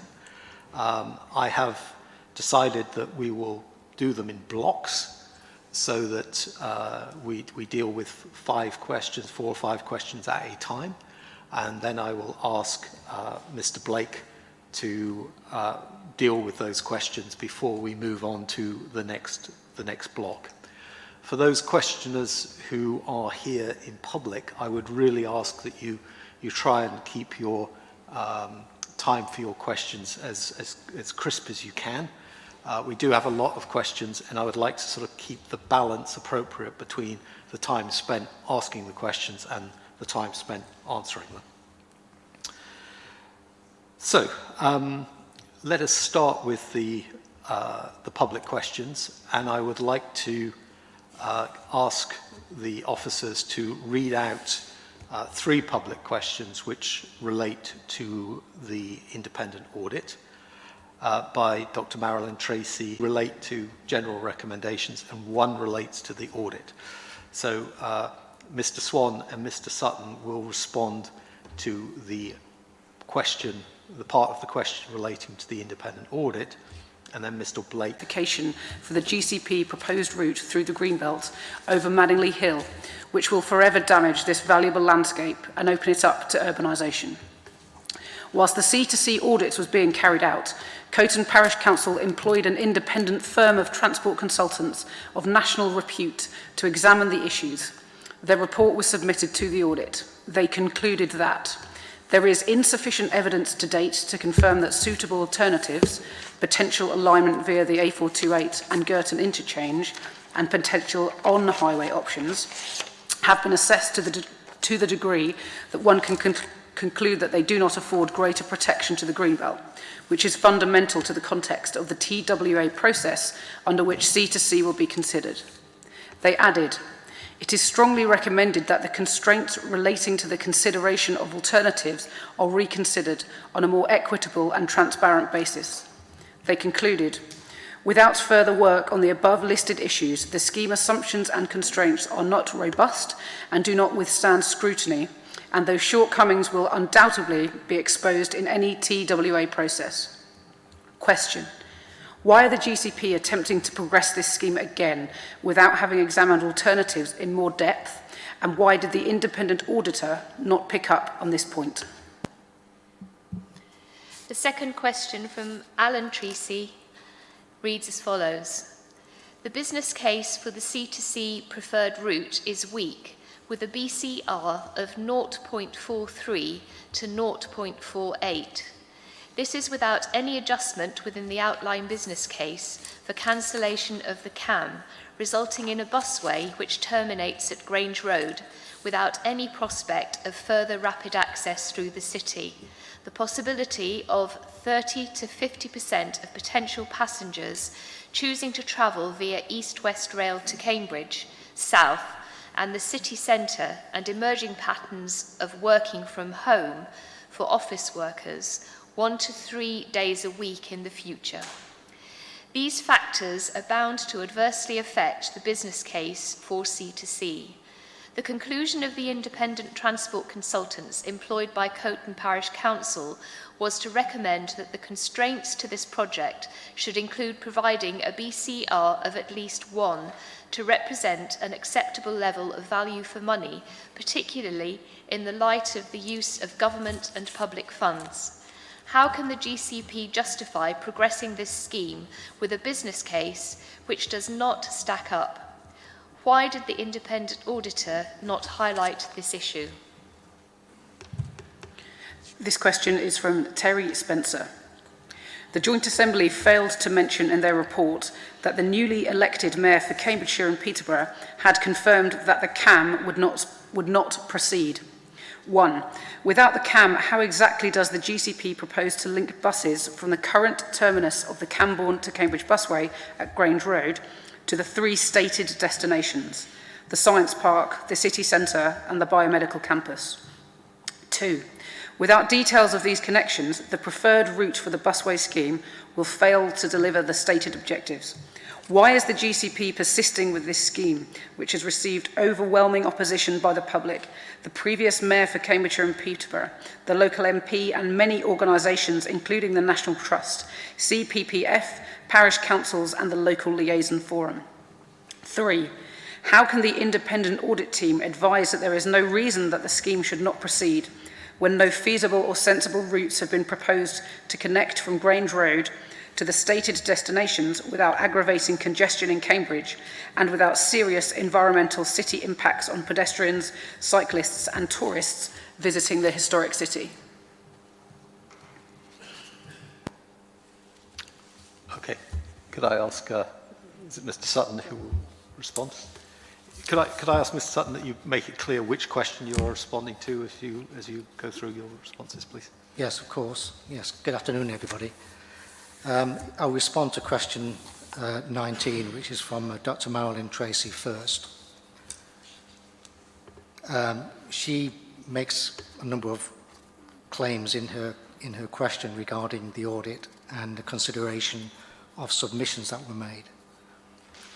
The audit considered the input from Coton Parish Council and the submission made by iTransport, including the proposed alternative alignment for a coal-lined route via the A428 and looping south of the Girton interchange. This is reviewed in section 6.6.3 of the independent audit. According to the iTransport report, the scheme is a viable option, although no evidence is presented to support this assertion. Their report recognises that there would be engineering challenges for the route they propose, with cost implications which are not estimated. Alternative route options, including those going via Girton Interchange, have been reviewed at various stages in the scheme options development process. as remarked in Audit Comment 21, which is in Section 6, page 69 of the audit. I comment that the C2C scheme assumptions and constraints are not invalidated by the alternative options, some of which can reasonably claim that they are just as valid. It is not the role of the audit to adjudicate between conflicting options. The objectors will have the opportunity to present their alternative route option to the public inquiry and cross-examine the GCP and its consultants on the options development and preferred scheme appraisal. There is no guarantee, for instance, that the co-alignment route scheme proposed by iTransport would perform any better if subject to a detailed appraisal than the preferred option evaluated in the business case. So that was my answer, my response to question 19. In response to question 26 from Alan Treacy, he asked why did the independent audit not highlight this issue with regard to objections to the scheme, particularly the economic appraisal. The independent audit discussed the economic appraisal, including the estimation of the BCR, in section 4.2.1 of the report. The BCR of 0.43 refers to the transport user benefits only, which increases to 0.48 when taking account of agglomeration benefits in the corridor. In line with transport appraisal guidance from the Department of Transport and HM Treasury, the business case estimates the wider economic impacts, which increases the BCR to 1.47, which is increased further to 3.48 with Greater Cambridge additional benefits. The issues surrounding city centre access from Grange Road are reviewed in section 3.3 of the audit, which identifies this as a weak link in the C2C project and more widely the Cambridge Better Public Transport Programme. This is acknowledged as a key constraint by the GCP and the Combined Authority, which is partially addressed in the recent city access policy of soft measures to improve bus movements. Further measures will be required if bus accessibility is to match the ambitions of the Better Public Transport project. Regarding East West Rail, claims are made in several submissions that East West Rail will replace the need for the busway, without any evidence being provided to support this assertion. It is likely that East West Rail will abstract some travel demand in the corridor, which is why the audit recommends in section 5.2 that the East West Rail be brought into the appraisal process to evaluate the impact on the C2C scheme. Moving on to the third question, question 27 from Terry Spencer, and it's the third part of that question which I will respond to. This is related to the same issue about city centre access from Grange Road, and my answer really reflects the previous answer that was made in response to the question from Alan Treacy. So I don't really have anything further to add to that, only to say that despite the problems with the city centre access, the assumptions and constraints relating to the growth of travel movements in the Cambourne to Cambridge corridor remain valid. Thank you. Thank you, Mr. Sutton. Maybe it is easier now if, Mr. Blake, you'd answer the residual 2 points and in Mr. Spencer's question. Thank you, Chair. So Cambourne to Cambridge will be adopting the approach of the existing guided busway. So at Grange Road, it will move on road for movements to the city centre and other employment nodes. This will be enhanced by city access proposals, which we've discussed this morning, will be coming back to this board and the Joint Assembly in September. In terms of the second point around objections, the evidence does not support overwhelming opposition to the scheme. Cambourne and Cambridge is part of a strategy that will ensure the delivery of sustainable local planned growth across the Greater Cambridge area. Thank you, Chair. Thank you, Mr. Blake. Okay, so I'd now like to move on from the independent audit to general questions which relate to the item and to the recommendations. And I'd like to ask people who are here in present to come forward and ask their questions. If we could start, please, with Mr. Gabriel Fox. Welcome. Thank you for joining us. Thank you very much. I've been doing this for at least 6 years, which is kind of, I think, depressing in itself. And I have been asking, I guess, the same question the whole of that time. Why is it necessary to build an off-road section of busway for the less than 2 mile stretch between Madingley Mulch Roundabout and the West Cambridge site at great financial and environmental cost, when a simple on-road bus solution for that stretch on the A1303 would perform just as well at a fraction of the cost? Initially, we were told that the off-road busway along that 2 mile stretch delivered valuable transport benefits. But when they got round to examining it properly, GCP's transport officers conceded that an off-road route across the Madingley Hill Greenbelt landscape would actually have no significant end-to-end journey time or reliability benefit over a well-designed scheme using the A1303. And they were even kind enough to admit in the outline business case published last year that the most reliable bus infrastructure in Cambridgeshire is not, as some had previously claimed, the existing Cambridgeshire guided busway that Mr. Blake just referenced, north of the city, but the intermittent on-road bus lane between Ditton Walk and Napier Street on Newmarket Road, a busy radial route that is far more challenging in terms of congestion and junctions than the A1303 on Madingley Hill. And I emphasise intermittent. This is not actually a bus lane that runs continuously. It is actually broken at places between Ditton Walk and Napier Street. So once that excuse was laid to rest, we were then told that the off-road stretch was necessary for CAM compliance, but now it appears CAM is not going to happen. So I'm left wondering what is the next excuse to be used. We all, across the community, want a better bus service between Camborne and Cambridge. We want a better service that the public can afford to use, and we ideally want it to be evidence-based. So my question is, when is GCP going to accept that a popular, affordable, and highly efficient and quick to implement on-road scheme for that 2 mile stretch is the best way to achieve that? And I'm afraid I have to kind of dine and dash because I've got another thing, so I'm going to be very rude and just skedaddle. Thank you. Thank you for joining us to ask your question. Okay, second question in this block is, could I ask Councillor Marcus Gearing, please, to ask his question? Welcome. Thank you very much, and congratulations, Chair, on your position and your election. I'm very concerned, and my residents are very concerned about the C2C proposals, in particular the public participation element.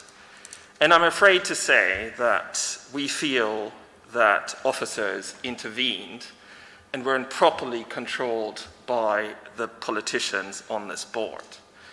Because repeatedly we requested that an LLF should be called, a local liaison forum should be convened, coming with the independent assessment, and therefore no public participation needs were necessary. However, the LLF, my residents associations feel sidelined. They didn't feel they had appropriate interaction with the independent reviewer. They were confined to written submissions, while many think that GCP itself had personal interactions. So my question for the board is, do you think the right process has been followed? Do you think it was right to exclude the possibility of an LLF when that LLF was readily available via Zoom? And third, is the GCP afraid of public scrutiny? Thank you. Thank you for your question. Could I now ask Mr. James Littlewood to come forward and ask his question, please? Welcome.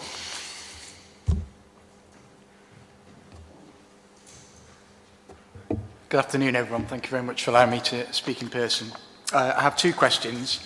One of them does relate to the independent audit, so I'll ask that first, and then I'll ask a separate question about environmental impact assessment. So the first question is that we submitted a series of questions to yourselves in response to the independent audit. These are too numerous to raise a public question, so we would like to just ask one of these publicly, which is, will the GCP acknowledge that there are no significant delays westbound along Madingley Hill in the evening peak? The audit report, page 19, states current delay on the A1303 eastbound in the AM peak is up to and over 70% slower than average nighttime speeds. This is mirrored in the westbound PM peak with between 50% to 75% slower speeds than nighttime average speeds. This appears to be a misquote from the economic case on page 61, which is listed in 3 points. Point 1, traffic moving at over 75% slower travelling into Cambridge in the AM peak compared to nighttime average speeds between Madingley Mulch Roundabout and the M11 junction. Point 2, traffic exiting the M1 motorway moving at between 50 and 70% slower compared to nighttime average in both the AM and PM peak. And point 3, delays occurring in both the AM and PM peak with traffic moving at over 75% slower than the nighttime average speed at the Madingley Road Park and Ride site. Neither of the two second points describe the speed of westbound traffic on Madingley Hill in the PM peak. Our report, which we submitted, included an analysis of a year's worth of bus travel data published by the GCP itself on the Smart Cambridge Data Hub. This demonstrates incontrovertibly that there is no significant delays westbound along Madingley Hill in the evening peak.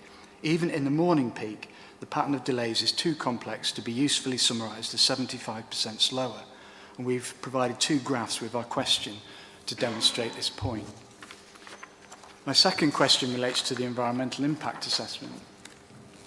Firstly, I'd like to ask how much approximately the environmental impact assessment would cost. And taking into account the independent audit recommendations, should the board not have sight of the updated business case before it considers spending money on the EIA?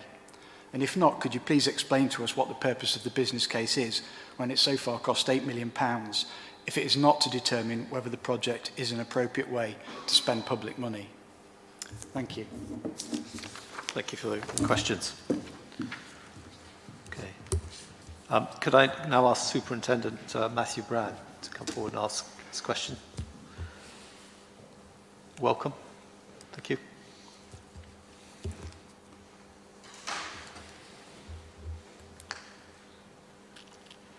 Good afternoon, Chairman. Ladies and gentlemen, thank you for having me today and allow me to participate in this proceeding. Thank you so much. So I'll start by reading a short statement and getting to the questions. The Madingley Hill landscape is a place of beauty that has been valued by many generations and is worthy of preservation. Its stunning viewshed extends north towards Ely Cathedral, east towards King's College Chapel, south over Red Meadow Hill, and beyond, with the picturesque villages of Coton and Madingley nestled on either side. In 1945, U.S. Army Major General Lee requested that Madingley Hill become the site of a permanent commemorative cemetery and memorial to honor fallen U.S. service personnel of the Second World War, specifically because of its natural beauty and unparalleled viewshed. The U.S. government asked for this specific terrain. No other terrain in East Anglia would do, because this viewshed was the key selling point then, as it is still today. Today, the Cambridge American Military Cemetery is a world-renowned monument and a Grade 1 listed landscape by Historic England. Extending south, the unspoiled open countryside located in the Greenbelt is extensively protected by National Trust covenants. We are concerned that GCP's proposal to build a tarmac bus route across the south side of the hill would irreparably damage this unique and precious landscape, compromising the setting of the American Military Cemetery, severing historic community access routes, and paving the way for further urban encroachment in its vicinity. And so my questions to the board include: 1, will the GCP consider rejecting a scheme that is so manifestly damaging to such a sensitive and internationally recognized landscape?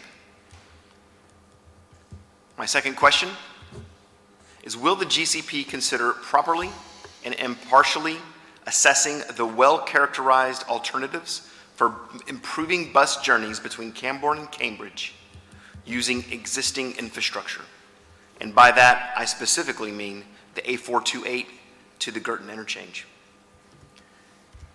So thank you, Chairman. I should point out that I am representing both myself as the Superintendent of the American Cemetery, but also the Mattingly Parish Council, the Coton Parish Council, and the Cambridge past, present, and future. Thank you, gentlemen, ladies. Thank you for your question. Okay, can I ask Mr. Blake to respond to all of those questions again? If you wouldn't mind making it clear which question you're responding to, that would be helpful. Thank you, Chair. So in terms of the question raised by Gabriel Fox, the evidence does not support the assertion that an on-road bus solution performs just as well. We've assessed these route options in accordance with DFT requirements. All that information is available online, and the best performing route is the route that we are proposing. The idea that an on-road solution could be provided at a fraction of the cost, again, is not supported by the evidence, particularly in the, can you hear me? Particularly in the, given the insufficient space outside of the American Cemetery and the SSSI. The independent audit states that alternative route options have been assessed in accordance with Department for Transport requirements. If I turn to the question from Councillor Gearing, the outline business case has been discussed at the local liaison forum in January 2020 and then again in June 2020. In the liaison forum on the 8th of December 2020, we outlined the recommendations for an independent audit of the process. That independent audit has been managed by an independent person, and Phil Swan will outline his approach in a minute. That report has been prepared and submitted to the board as an independent report.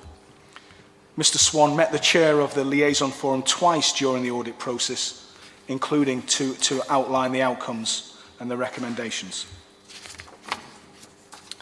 In terms of James Littlewood's question regarding the EIA work is yet to be agreed, the scope of which is yet to be agreed with the Department for Transport, and the costs will be identified at that point once we've agreed with them, as we are required to through the prescribed process.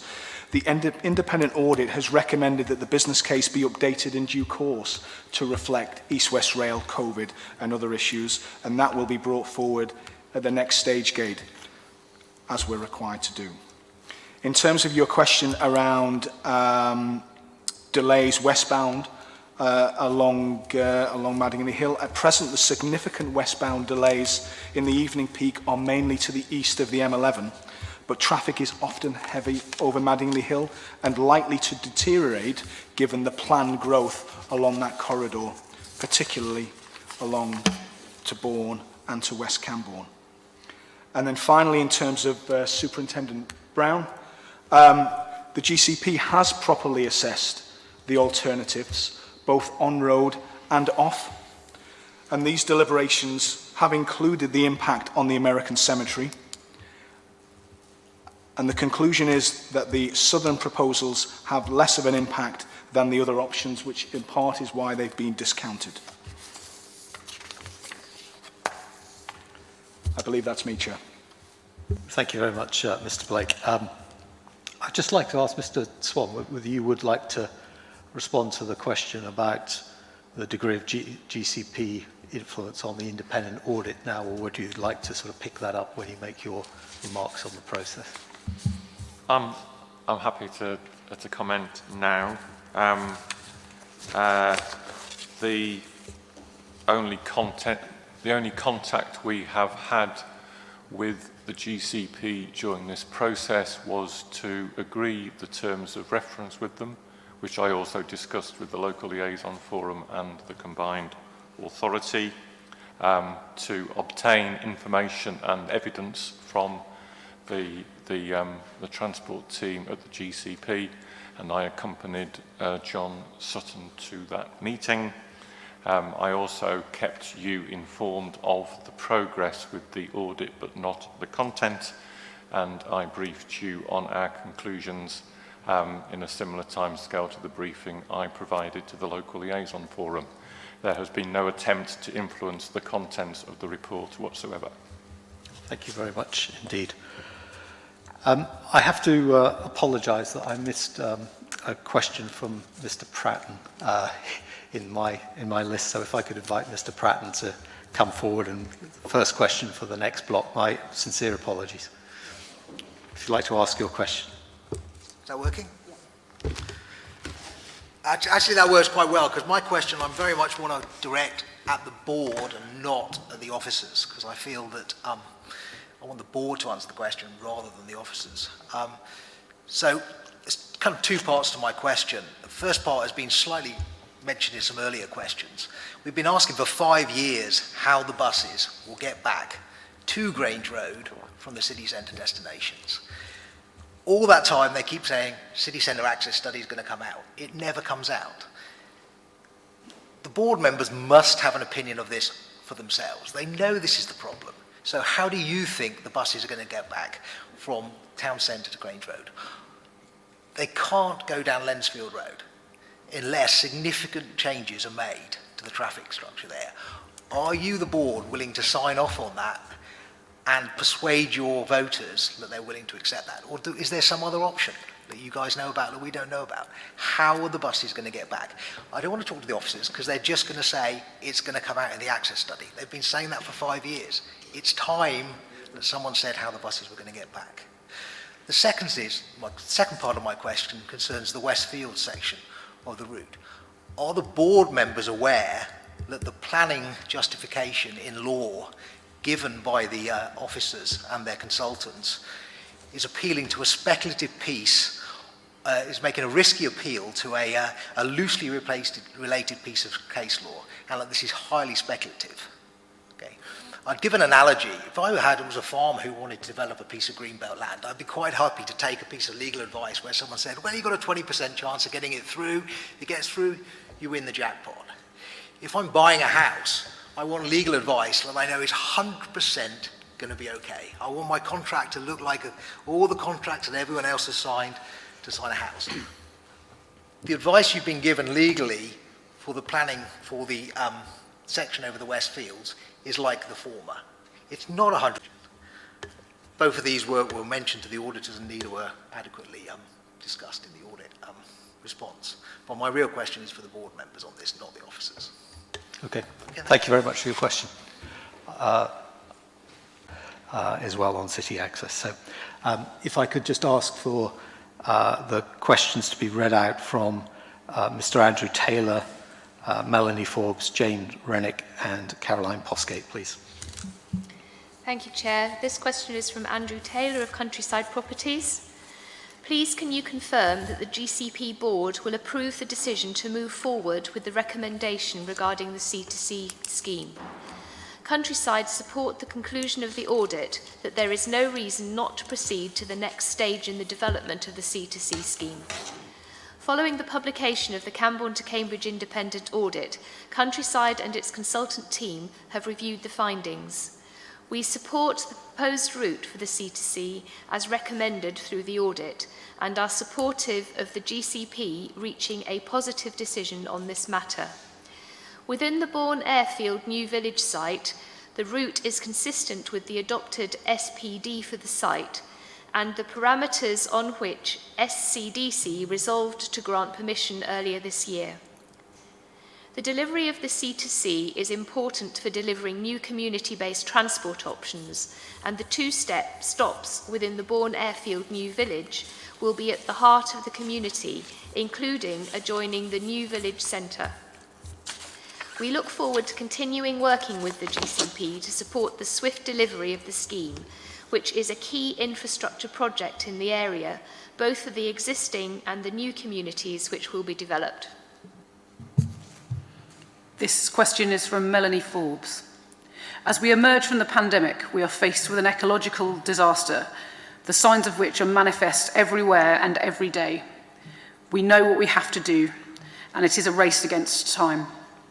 Many organisations are working to create and preserve disappearing habitats to protect the ecosystem, which sustains us. The CPPF project to create a wetland in Coton provides a local example. How then does the GCP justify destroying protected greenbelt land and important habitats to build an off-road busway when a faster rail solution is just a few years down the track and an on-road alternative runs parallel close by? In the light of recent changes and future threats, why does the GCP continue to resist a formal comparison of the off-road and on-road proposals? This question is from Jane Rennick. Following the conclusions of the independent audit, I would like to ask a question concerning the lack of public confidence in the democratic process that has led to the GCP to progress so unwaveringly with their preferred route for the Cambourne to Cambridge busway. I refer to point 3.7 of the Joint Assembly feedback.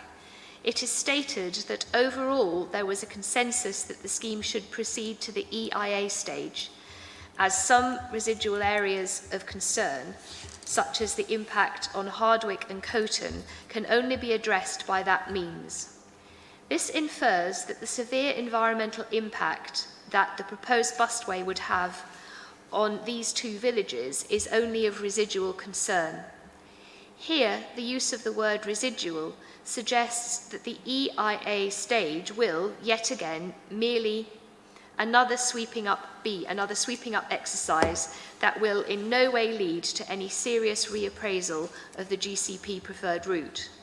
I would like to ask, how can the residents of Hardwick and Coton be reassured that this is not just another box-ticking exercise that will have no impact on the final decision? This question is from Carolyn Postgate. With reference to feedback from the Joint Assembly meeting, 10th July 2021, agenda page 28, item 5.2, second point. Some members welcomed reference to the potential reassessment of the alignment in Hardwick, avoiding the need to chop down trees along St Neots Road. This was in relation to a statement from Peter Blake. If this realignment on St Neots Road, Hardwick, is changed to an on-road bus lane instead of a segregated route, this leaves the short distance through the Greenbelt on Madingley Hill, next to Coton, and then through the Cambridge Westfields, the only fully segregated section in the entire C-to-C route. Will the board reconsider the wisdom of wasting huge sums of money on a minimally segregated route that no longer fulfills its original brief? Viable alternative routes exist and need to be examined in greater detail before any final decision is made. Okay, if I could ask Mr. Blake to respond to those questions, please. Thank you, Chair. I am going to respond to Mr. Pratton, recognising that your comments will be reflected on by the board. But in terms of risky and speculative, the planning advice is not risky nor speculative. If there is no requirement for very special circumstances in the green belt, transport infrastructure is appropriate in the green belt, subject to appropriate planning review. And that's the process that we will be following. In terms of the existing busway, it goes from segregated to on-road, and that is the plan for the Cambourne to Cambridge. But again, the conversations we've had this morning, and we will have again in September, we'll talk about city access and how the traffic levels are better managed for public transport, walking and cycling within the city. In terms of the Andrew Taylor question, that's a point for the board to note, I think, in similar fashion. In terms of the question from Melanie Forbes, so the Greenbelt point, I think, is again appropriate. Transport infrastructure is appropriate in the Greenbelt, subject to the necessary checks and balances. The audit notes that C2C complements East-West Rail, particularly with any further planned growth along that corridor. And East West Rail will not serve the communities between Cambourne and Cambridge, particularly areas like Bourne Airfield, aka the question we've had in from Matthew Taylor previously. And the audit also concludes that alternative routes have been put forward and considered, as we are obliged to do in accordance with Department for Transport guidance. Jane Renwick's question: the scheme has been developed with regular input from communities. There have been 4 consultations over the years, along with countless meetings and discussions with stakeholder groups and the like. The community has contributed and impacted on the scheme. For example, the location of the park and ride site, noise barriers along the 428, changes to the detailed design. If the decision of the board today is to restart the scheme and move forward with the EIA consultation, we will be restarting engagement with the community and the community groups. And again, that will also be subject to a statutory EIA consultation that we're obliged to undertake. Carolyn Postgate's question: the audit states that the alternative routes have been considered in line with guidance. If the St. Neots Road option is considered and changed as a result of the EIA consultation, the majority of the proposed Cambourne to Cambridge route will still be off-road, reflecting the requirements of the scheme. I believe that's the list, I think. Thank you very much indeed. Okay, so now we come to the last block of questions, which there are 3. Can I ask, not sure who's asking this question, it's Dan Strauss and Heather Duquesne, Anthony Carpen and Pauline Jocelyn. Can I ask the officers to please read those questions out?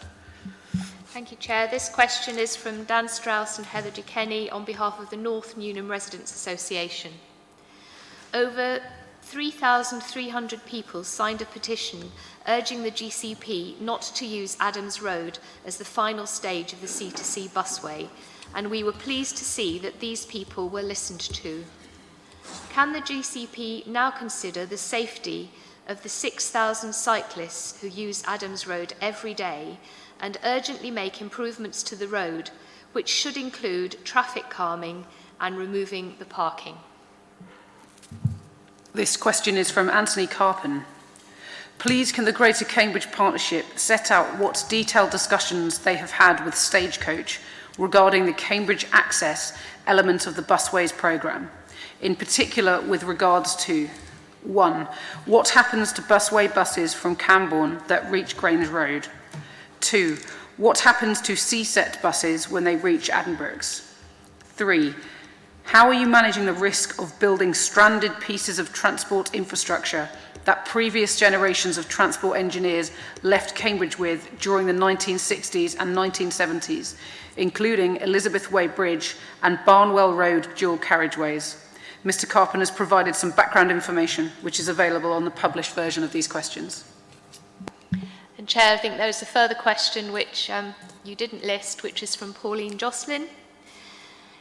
Can the GCP make it clear and formal that if this scheme is to go ahead, then the GCP will be addressing the environmental, sound and visual barrier issues of the proposed busway and the A428 motorway on St Neots Road, Hardwick?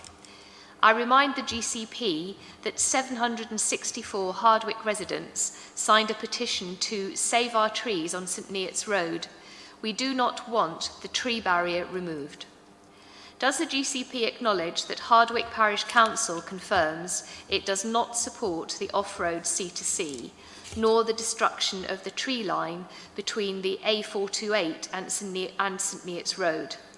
Does the GCP acknowledge that the verifiable online petition on change.org to save the St Neots Road trees has over 750 signatures? Will the GCP please confirm that there are no changes to the St Neots Road carriageway, whether the GCP off-road busway goes ahead or not? Would the GCP please confirm that the sustainable pedestrian and cycle path planned for St Neots Road will continue regardless of the GCP going ahead or not? And finally, where can we see the GCP plans for upgrading the St Neots Road footpath, please, including the start and finish date? That concludes the questions. Thank you, Chair. Thank you. Can I again ask Mr. Blake to address those three questions? Thank you, Chair. In terms of North Newnham Residents Association, I answered this at the Joint Assembly. So we will be bringing forward proposals as part of the Combatant Greenway for Adams Road, and we will be in discussions with local residents in the near future. In terms of the question from Anthony Carpin, I've already covered the Grange Road sort of issue. In terms of Cambridge South East, that will link up with the existing busway passing the new rail station when it opens in 2025. And the GCP is proposing flexible option with buses, which means that there will no creation of stranded assets, so assets will not be used going forward. You know, the existing busway is highly successful, has double the number of bus services on than when it opened, and we expect that to be the case with these services going forward. And then finally, in terms of Pauline Jocelyn's question, should the scheme advance, then we will be in discussion with the Parish Council and other residents in Hardwick on all of these issues regarding St Neots Road, footway, cycleway and the like, Chair. Thank you. Thank you, Mr. Blake. Okay. So that concludes the question. I'd like to thank all of those members of the public who asked the questions. Very grateful for the time you've taken, and indeed I'd like also to thank all members of the public who've taken the time to write to the board members on this particular item to convey their thoughts and views. Okay, so now if I could ask the Chief Executive, Rachel Stoppard, to make some introductory remarks on this item, I would be very grateful. Thank you. Thanks, Chair. As has already been referred to a number of times, this scheme has been long in debate and subject to a number of delays and opinions about the appropriate route. As a result of that, in December last year, the Executive Board agreed to undertake an independent audit. The purpose was to validate the assumptions and constraints that had led to the conclusions of the outline business case and consider whether they remained valid. At that time, you also emphasised the importance of the audit being independent, open and transparent. For that reason, we appointed an independent person, Phil Swan, to oversee the process and act as the point of contact and intermediary. Thank you. Mr. Swan, thank you. Thank you. Good afternoon. I was commissioned to independently manage the audit. I then commissioned John Sutton as the transport expert to carry out the audit following a competitive process. The GCP was not involved in that recruitment process in any way, but it did follow Cambridgeshire County Council procurement rules. Neither John nor Amy, the company he works for, have had any previous engagement with the GCP or the C2C scheme. Shortly after John was appointed, we published a statement on the constraints and assumptions underpinning the C2C outline business case, with a further invitation, which we published and circulated, with a further invitation to local representative organisations to make submissions to the audit. In total, in response to both of those invitations to submit submissions, we received around 50 submissions which are listed in the audit, and all of which were taken into account in the work we did. I should now like to repeat the comment I made a few minutes ago, which is that there has been no attempt by anybody, including the GCP, to influence the content of the audit or the conclusions we reached. And John will now briefly speak to the conclusions in the audit. Yes, thanks, Phil. Thank you, Chair. I'll just briefly summarise the main conclusions from the audit. The audit has concluded that the scheme is in alignment with national, regional and local policies on the economy and transport. Stakeholder engagement has been carried out in a robust manner, and the business case development followed the HM Treasury Green Book and the Department for Transport Appraisal Guidelines methodology. The appraisal has been carried out in a robust manner, and the economic analysis and financial case remain valid. The environmental impact of the scheme is mixed, and the validity of some of the assumptions need to be investigated further as part of the environmental impact assessment, which would form part of the next stages. A number of alternative route options have been put forward and have been examined in the audit. It is important to stress, however, that the business case must balance local concerns with the wider strategic goals. The GCP has followed the national guidance on appraisal such as this. Overall, the audit has confirmed that the key constraints and assumptions on which the C2C business case is based remains valid. There have, however, been some significant changes in the wider context, including the impact of COVID-19, the increasing importance of climate change, the government's new bus policy, East-West Rail and the CAM scheme. These factors will have to be taken into account in the next stages of developing the C2C scheme.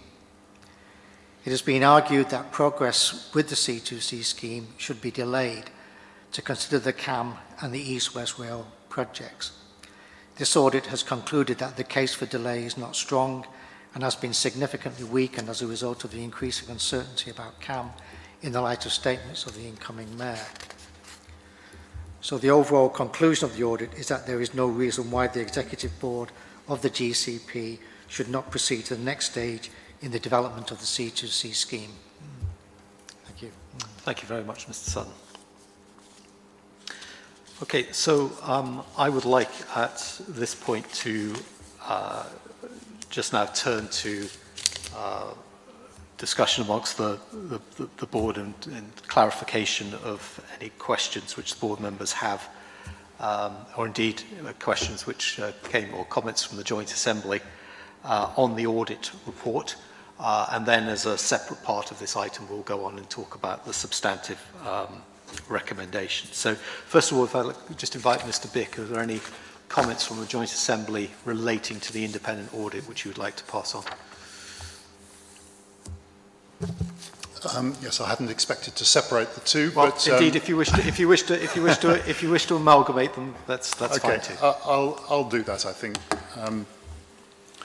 So, Chair, Phil Swan and John Sutton both attended the Assembly a few weeks ago, and there they also responded to questions from public questioners and from members of the Assembly.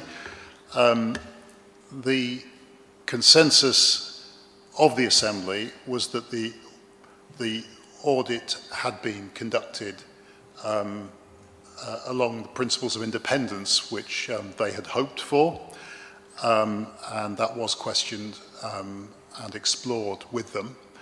And the consensus was also that the audit report does provide an assurance that it would be appropriate to proceed with the next stage of this project. The Assembly did support the recommendations that you were going to consider today, and they did so with varying degrees of enthusiasm and reluctance, as is written in my report. But that was with some considerable degree of consensus, nevertheless. And I think the reason for that was that there is a recognition of what has been described as the wider strategic goals that this project is seeking to achieve, of providing fast and efficient, sustainable public and active transport to the growing new communities meeting housing needs on the west side of Cambridge. We welcomed the fact that the audit had pointed out that by proceeding, the GCP should and could combine that with further study of a number of related factors, which I think is in the main report are acknowledged as subject to change in this corridor, such as the future of the CAM, the impact of East-West Rail, the implications of COVID, about climate change and policy for that, about national bus policy. And I think that we were pleased to, we got that advice that, that the shutters did not go down on considering those elements that contribute to this project just because we were going to proceed to the next stage. So we welcome that. And I do think in that context that we would be pleased to see your recommendation C extended to add to the list of factors that are listed there,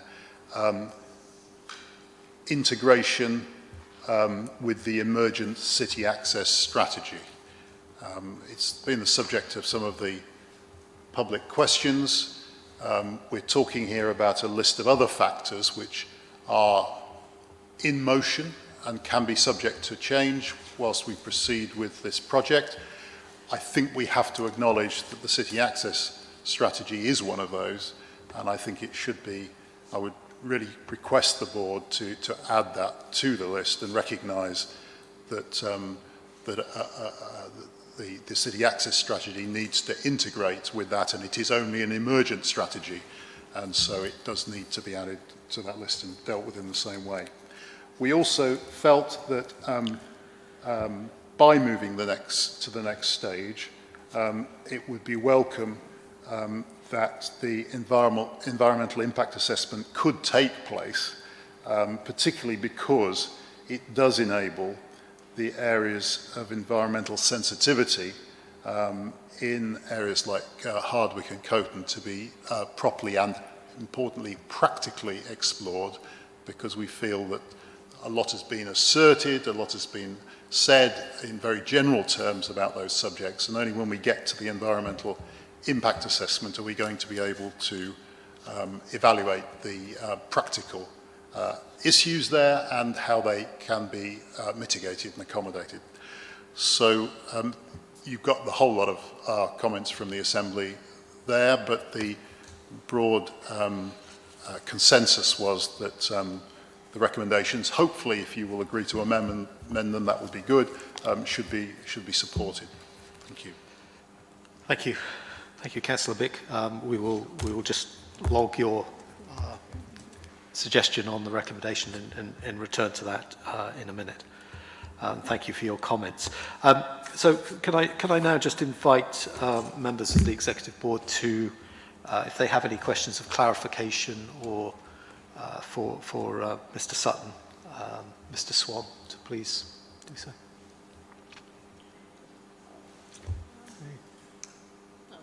Okay. No, just to thank Mr. Sutton for his piece of work. Okay.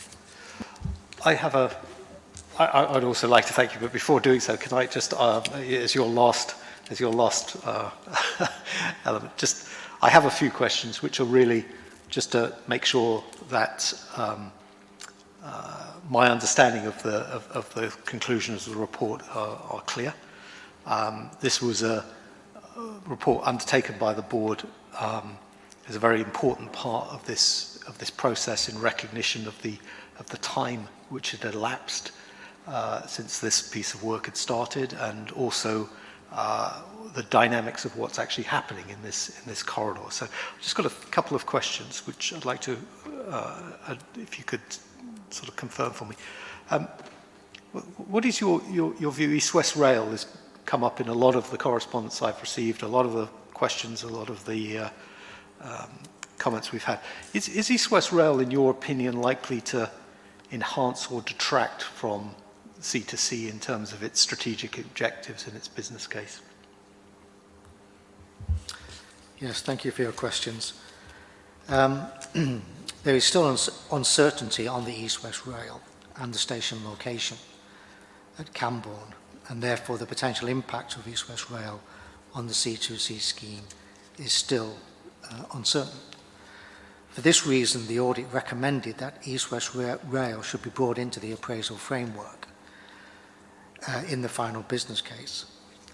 Given the amount of housing and employment planned in the corridor, potentially boosted further by East West Rail Station in North Cambourne, the two projects are complementary and serve different travel markets, albeit with some overlap. Right. Super. Hence, its inclusion in our recommendations is a sort of parallel path of further work. If I may, can I just ask one other question, which is also came up in one of the questions directly, which is the impact of COVID on long-term travel plans, and do you feel that impact has sort of changed materially the assumptions underlying the business case to the extent that they're no longer really valid?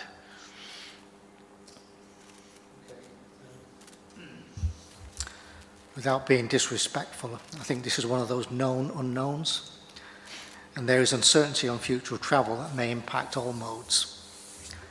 The audit reviewed the latest evidence and concluded that the risk to bus travel is less than rail travel. So if anything, the fallout from COVID-19 is likely to affect rail more than bus, including East West Rail. It is also worth noting that the government regards buses as an important element in recovering from the pandemic, as evident in the Bus Back Better national bus strategy launched in March.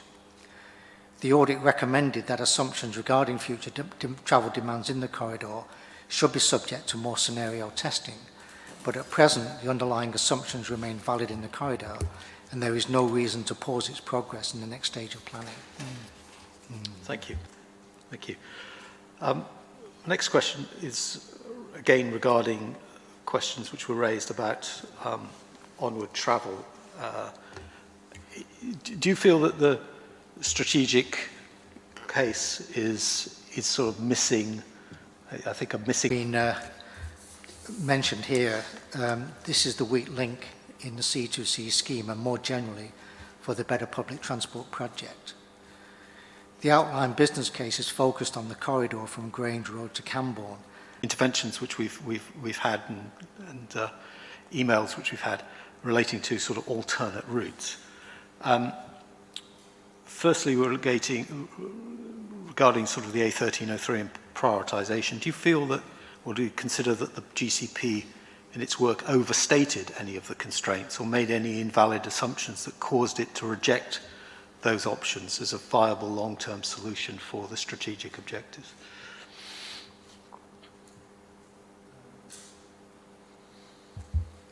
Are you referring to the northern route? The A1303. A1303. The prioritisation schemes. Oh, okay. So the bus priority measures along the A1303 are short-term measures that are incapable of coping with the additional traffic generated by the proposed housing and employment growth in the corridor once these are delivered. The focus of the outline business case is on delivering a solution that works for the short and the long term. The rejection of prioritisation measures along the A1303 may have been overstated in order not to divert resources away from planning a longer-term solution to meet the travel demands in the corridor. The audit concludes that the two are not mutually exclusive, and following the government's Bus Back Better strategy, there is funding available to implement some of the short-term bus priority measures to complement the segregated busway. Okay, thank you. And my last question regards to the sort of A428 alignment, and again, similar structure of the question is, do you consider that the GCP overstated any constraints or made any invalid assumptions that caused it to reject any option of A428 alignment on the basis that it will not deliver with the overall strategic objectives of the scheme? This option was evaluated as part of the options development process and not taken forward because it did not perform as well as other options. The evaluation was undertaken as part of the optioneering process, and the assumptions and constraints applied at that stage were not reviewed in the audit, which focused on the continued validity of the assumptions and constraints for the preferred option in the light of recent developments such as CAM and East West Rail. So the audit is not in a position to judge whether earlier assumptions and constraints were overstated and relies on evidence presented in the outline business case and supporting documents. Okay, thank you. Thank you for those answers. Okay, now I'd like to move to the substantive part of the report, and Peter, if you would like to, Mr. Blake, introduce this. Thank you, Chair. Really, I would just refer the board to the recommendations. So if you are content with what you've heard regarding the independent audit, the recommendations are to proceed to the next steps as outlined in section 2.1. Thank you. Okay, I'd like to invite any members of the board. Claire, would you like to? Thank you for the paper and for the audit. We desperately wanted an independent audit, and we haven't spent enough time with you, in my view. Actually, I would like to spend more time getting your feel for this against our overall objectives. We've been trying to give options to the workers, to the students, to the people going on to tertiary education, and opportunities. Lower paid school people, university people, shop workers, John Lewis people in particular, they don't park in the Grand Arcade during the day. They park in Adams Road, they park in Stories Way. They're fairly beaten up cars that are often parked in those zones. So from my point of view, I know it's out of process, but it's my last meeting, so I'm allowed to do that. But actually answering Mr. Pratt's question, I think, which was, do we as board members have views on some of these things? Yes, we do have views. I'd be very interested in your views since you've looked at this scheme so much. So from my point of view, when we've beaten the worst part of the radial route, the centre of Cambridge is often much more peaceful than the radial route coming into town particularly. So the inner part of Newmarket Road, for example, is often completely uncongested, whereas the outer part of Newmarket Road is very badly congested. Same with the university bus that comes from here, and I frequently take it to the station or to the hospital. It works pretty freely from Grange Road, and these buses that come from Camborne bringing people in the worst part of the journey can then continue relatively freely down West Road, Queen's Road, Silver Street, particularly if we can go to some of the city access solutions that we've got to reduce some of the traffic there. You can circle round, you can have a one-way route. There are ways of getting the big buses through those parts.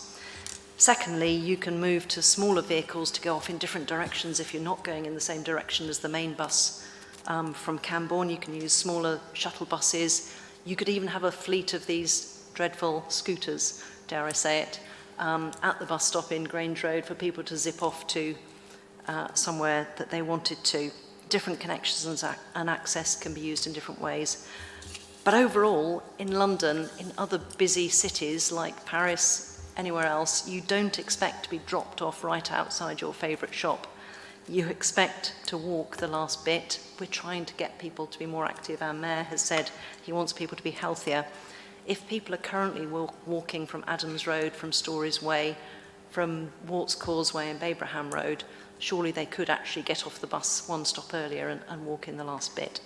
So I think there's a lot of practicality in building something that is a rapid transit, as rapid and reliable as we can get it to be, from the outskirts of Cambridge or a travel hub into the inner circumference. We don't have to go right outside the school or the shop or the university building, but we do need to get people in that first bit, and then they can take a more active route or a smaller route if they want to.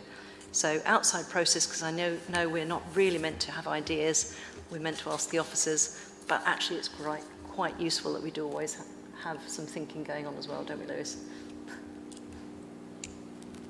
That was a question on your field, but I think it was more of a statement.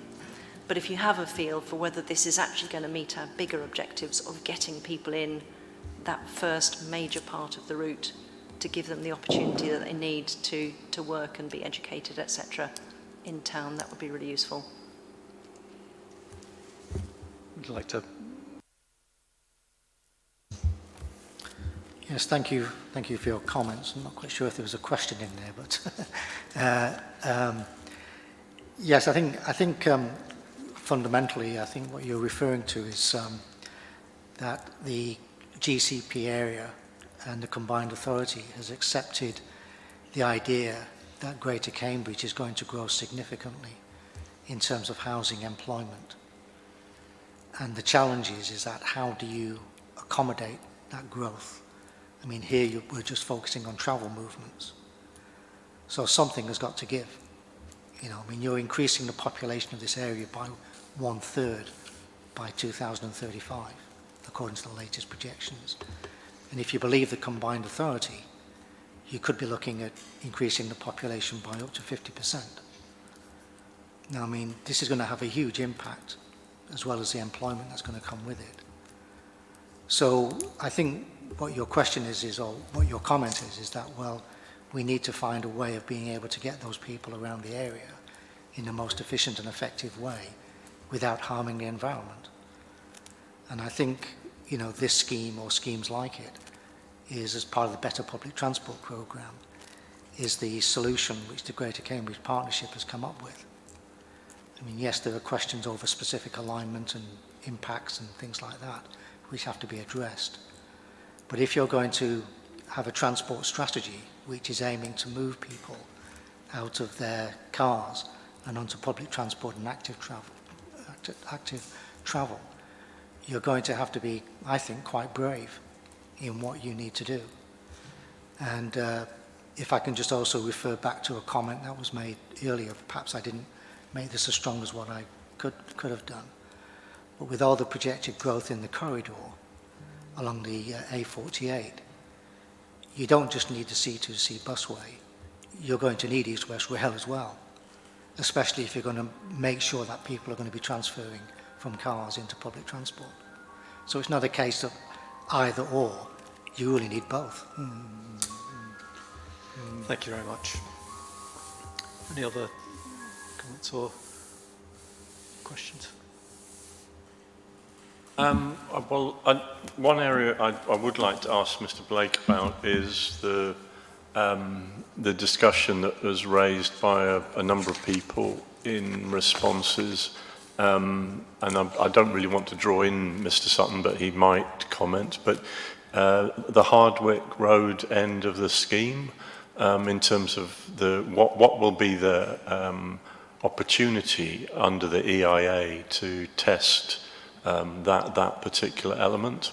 And as it has been raised, and as we have also discussed it briefly this morning, and I'm sure we'll say more in comments, what in the EIA will be the assessment of the Grange Road end and the need, if you like, the obligation on the politicians as well as the GCP team to develop answers to where do the buses go. I'm not so worried about the Lensfield Road circuit. I'm more worried about the integration of public transport more generally and the reduction in the level of congestion in the city centre. So in terms of the EIA, it's where we get to the detailed design questions. So we will publish a whole host of detailed designs from Grange Road through Hardwick to Cambourne, and we're then able to talk in detail to local communities so they can see exactly what the proposals are, and we can then give them the opportunity to influence that. Hardwick is a good example of something that may be raised as part of the process. So it is clear that the Mayor is moving the position on CAM. We're obliged to reflect the Mayor and the Combined Authority's position because they're the Strategic Transport Authority. And in Hardwick, there is a genuine choice if the position on CAM essentially moves. And the genuine choice is, do we use St. Neots Road, or do we look to continue with the sort of the line of vegetation? Now, the line of vegetation was chosen in large part because CAM requires segregation. whereas actually we think we can deliver the benefits by using a slightly reconfigured St Neots Road. So what we need to do, working closely with Combined Authority, is to come forward with that detail and then sit down with the questioners, the parish council and others, to say on that particular point what works for the residents of Hardwick. And we'll have that opportunity throughout, so that even people who are objecting to the scheme will be able to talk through detailed design around what does the foliage, what should that look like, what vegetation, what visibility issues can we address, and it will gives us that opportunity to get into that level of detail, and that will then come back to you before you decide on the next steps. And I think that's an important step in the process, and it's exactly why Department for Transport require us to do it. And on the city end of it, I appreciate that in pure environmental terms there isn't a full assessment, but in the breadth of the assessment, how will evidence, including if we make progress on the interventions in the city centre, feed into this EIA? Well, in the short term, of course, it's the junctions around Grange Road. So what exactly do those junctions look like? What capacity are we giving to public transport? What will be the impact on other areas? But obviously, as conversations take place around city access, we have far more flexibility to do things if we're taking prevailing traffic levels down. And that will require conversations with yourselves, with the Assembly, but particularly with local communities to understand, well, actually, are we content really rebalancing and refocusing the city environment away from the private car, which is what we've said in the papers, certainly what the Joint Assembly talk through. But as is always with these things, the devil will be in the detail, which is why we are suggesting that your entire meeting in September covers city access in far more detail. Add a recommendation on the wording so that we do reference, if this is going to be approved, the need continuity, because I've been at lots of meetings on this issue since 2015, that we made an earlier commitment that we would progress a scheme on Adams Road. Sorry, this is a sidetrack, but a sidetrack I'd appreciate not being an empty promise earlier. So to be categoric, we are pursuing a scheme on Adams Road. We're bringing it forward as part of the Combert and Greenway proposals, and we expect in the near future to have outline designs that we can discuss with local residents and with the Residents Association. Sorry for the sidetrack. I do appreciate the thoroughness that we've been going through the core issue today. Okay, thank you.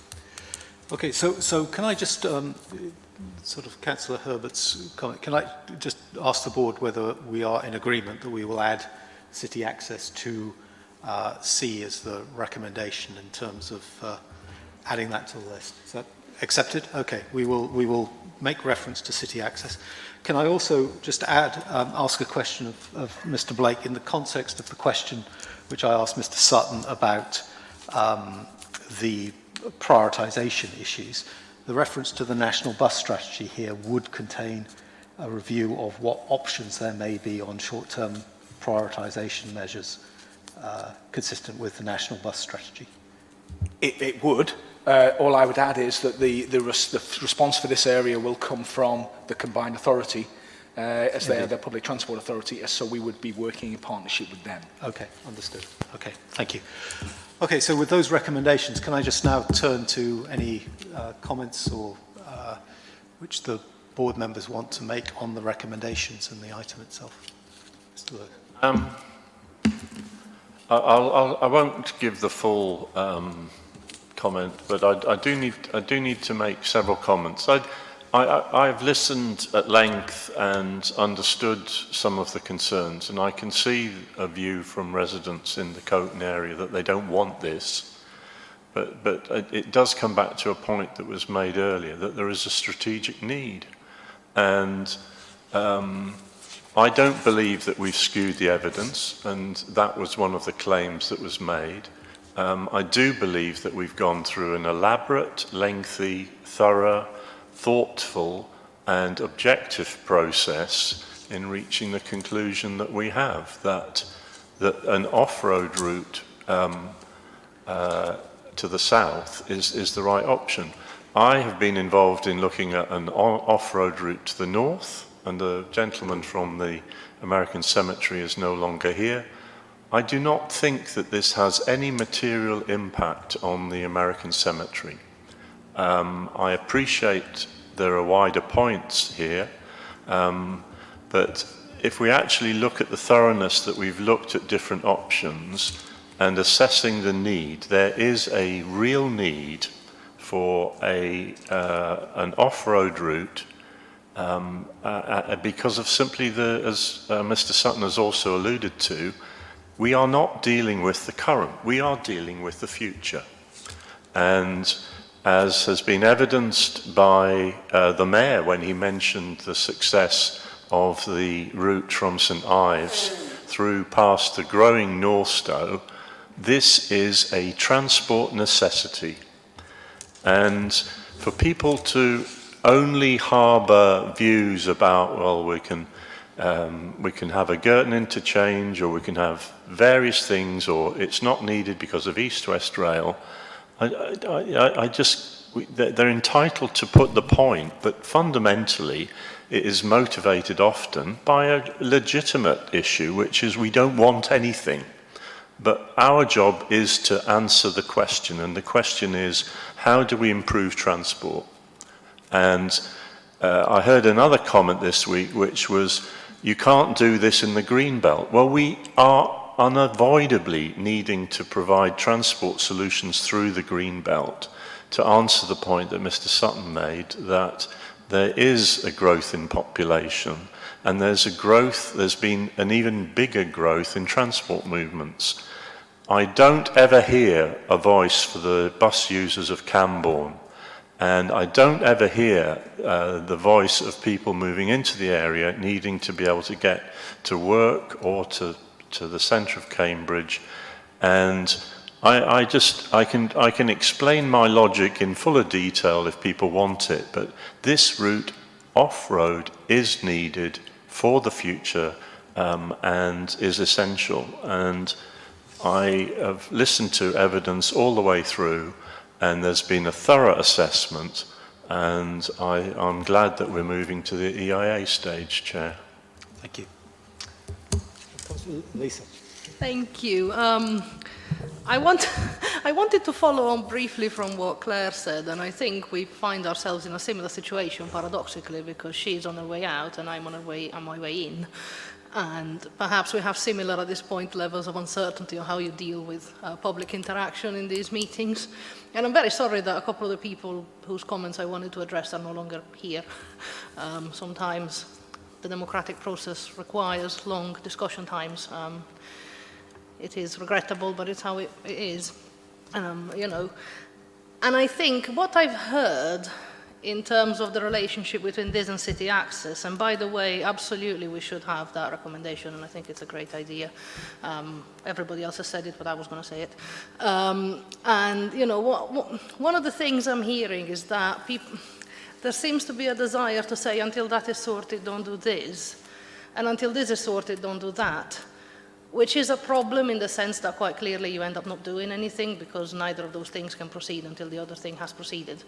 And I have a feeling that this is potentially where we've been until now. And also, given my new status on here, perhaps it is possible, and maybe some of the officers or some of the people that were here before me can confirm, that sometimes a lack of alignment among the people making these decisions can cause delays, and that seems to have happened over the past 4 or 5 years, which is a pity, and I feel that we have a greater alignment now to actually be able to be on the same page on some of these decisions, which will be enormously beneficial, I think. And in terms of city access, you do actually have to have the full picture. You know, you have to get people from the commuter belt into Cambridge, move them around, and then get them back out. And I would be grateful for a confirmation that my feeling is right, that these things are all very urgent and they all need to be developed together with a fuller vision, and they don't get solved without one another in that sense. And, you know, they are elephants in each other's room, and they're very big elephants because they've grown over the last 4 years. And hopefully we can stop them growing now, and I am very hopeful about that. Thank you. Thank you. Phil. Thank you. I'll try and be brief because Lewis has said a lot of what I wanted to say as well. I wanted to thank the auditors for their work and analysis, which I think was really welcome and excellent. Just to address a couple of points that were made from the floor. First, about city access being used as a way in which we have, or something we've fallen back on as something that will solve a lot of the issues that we weren't prepared to address.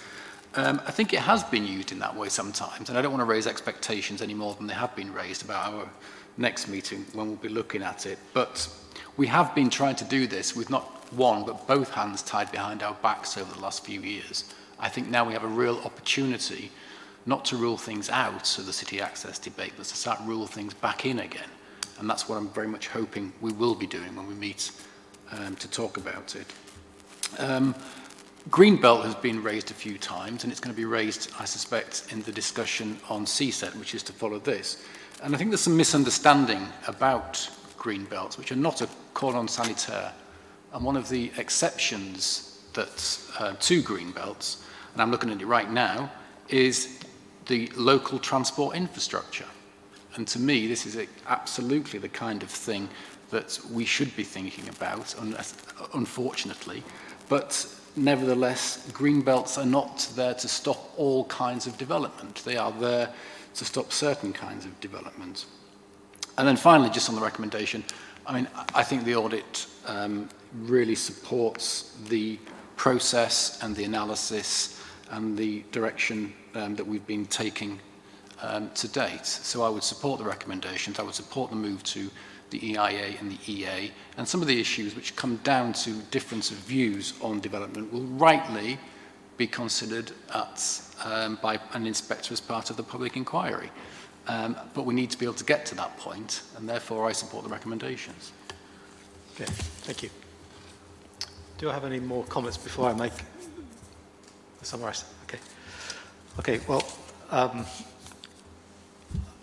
think this is we've had lots of questions, we've had lots of discussion. I really thank the Mr. Sutton, Mr. Swan for the independent audit. I think it's been a very useful process from my sense, and that when I reflect back on what the role of the GCP is, our role is to deliver the objectives and, of the Combined Authorities Local Transport Plan and the local plans.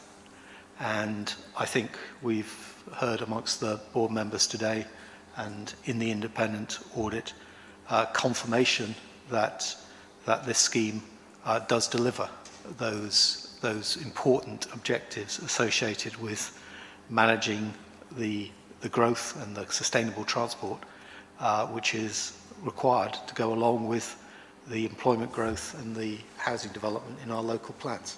So that has been a useful part of the process, and I feel that the strategic objectives sort of tick and the delivery tick box has been actually satisfied. I also feel, and a number of board members have made this, that the independent audit went through the actual process which was undertaken by the GCP, and I have heard basic confirmation of the robustness and the thoroughness of that process, which has led to the preferred option. I also think that you've correctly pointed out, and which we've reflected in the recommendations, that there are, as you say, weak links relating to city access. There are other areas where we need to keep working on making sure that the impact of COVID-19, East-West Rail, bus strategy, the short-term options are actually reflected in our work. But essentially, the important conclusion, and the most important conclusion out of your report, is that none of those are grounds for delay in moving forward in the project. And lastly, on the environmental, there are clearly lots of concerns, residual concerns around the impact of the scheme. No scheme is perfect, and this one clearly has some points which have raised a lot of concern. I feel that you've also made a good case that those are to be addressed in the environmental impact assessment, and that we will hopefully, through that process, focus on those points, particularly around Coton and particularly around Hardwick, and ensure that those impacts are understood and to the best possible extent mitigated. So I'm in a sort of position where I feel that we are able to move forward on this scheme as per the recommendations. So at that point, if there's no other comments from the board members, I'd like to sort of move this to a vote. Is there any other comments to make? Claire. A quick one. I think the strategic decision that we're about to make is right. I think it's then down to all of us to make it the best possible implementation that we can. So the strategic decision is the right. Mr. Swan, Mr. Sutton. Yeah, I think we made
Agenda item 13, I'd just like to make an announcement. I understand the problems with the live stream continue, and there was an interruption just at the moment when the board took a vote on the last item on Camborne to Cambridge.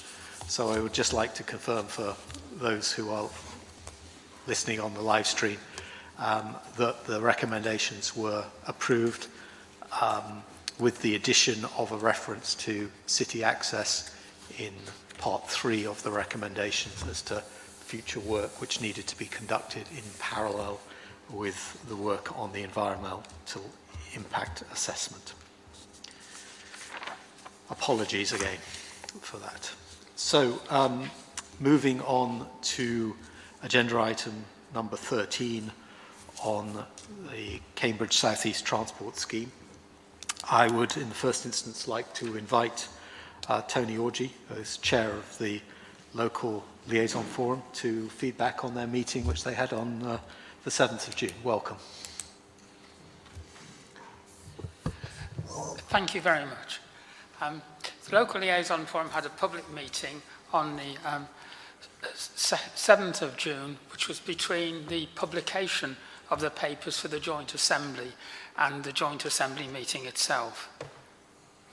At this meeting, presentations were given by GPCP consultants and staff, and the presentation is on the GCP website, and I'd like to discuss the following issues which are raised at the meeting. First of all, I'd like to say something about route and route variance.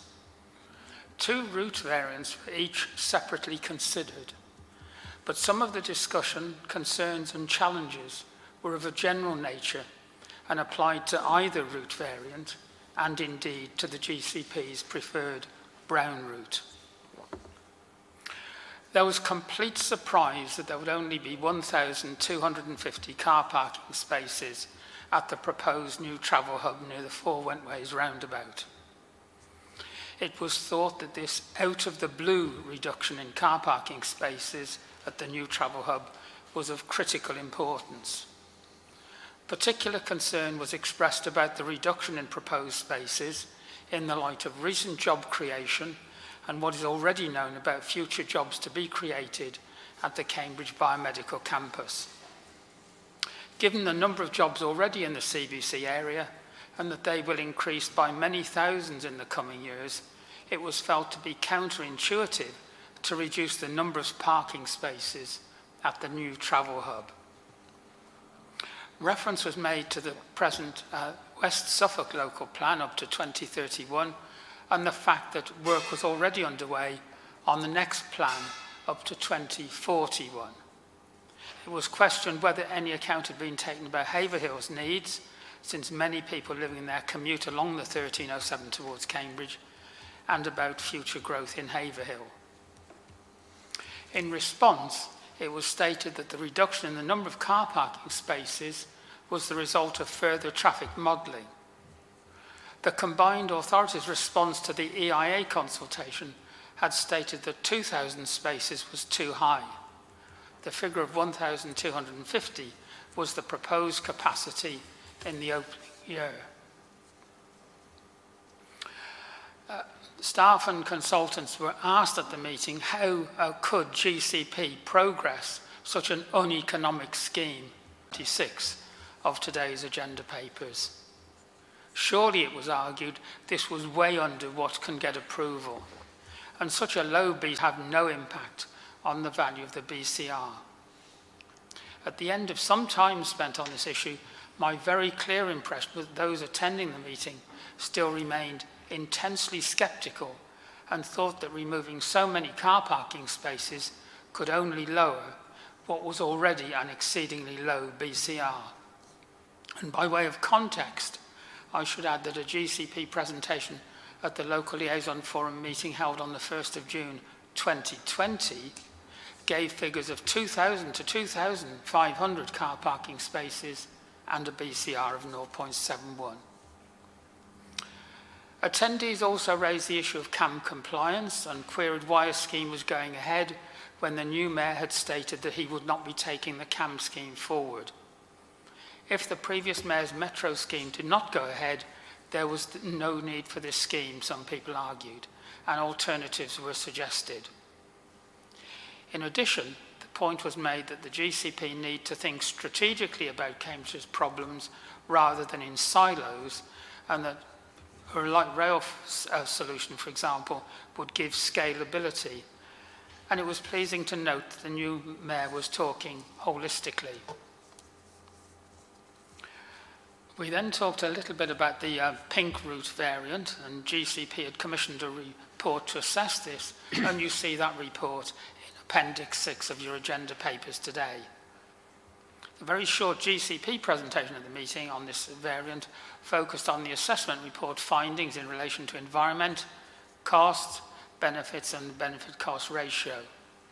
Overall, GCP argued that the brown route performed better than the pink route variant, and the brown route therefore remained the GCP's preferred route. Local residents responded by quoting the final paragraph of the GCP commissioned report, which reads as follows, and this was read out in the meeting.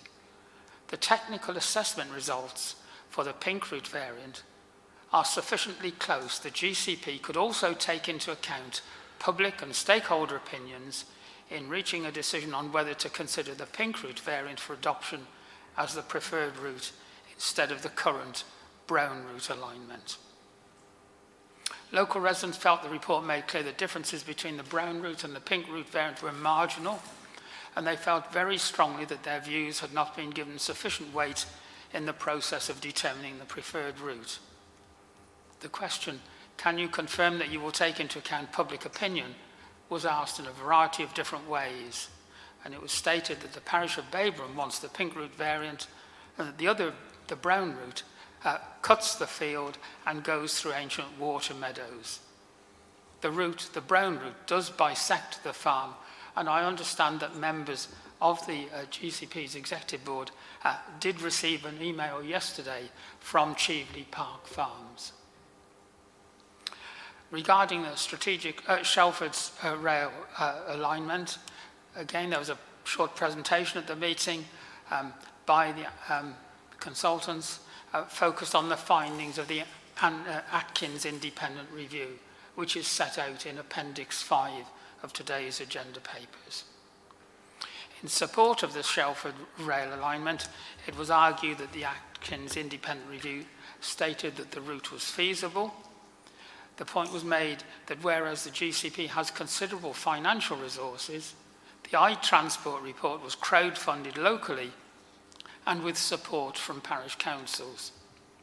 If there had been more time and greater finance available, then further research could well have addressed impacts and constraints identified in the review, and so offset risks identified.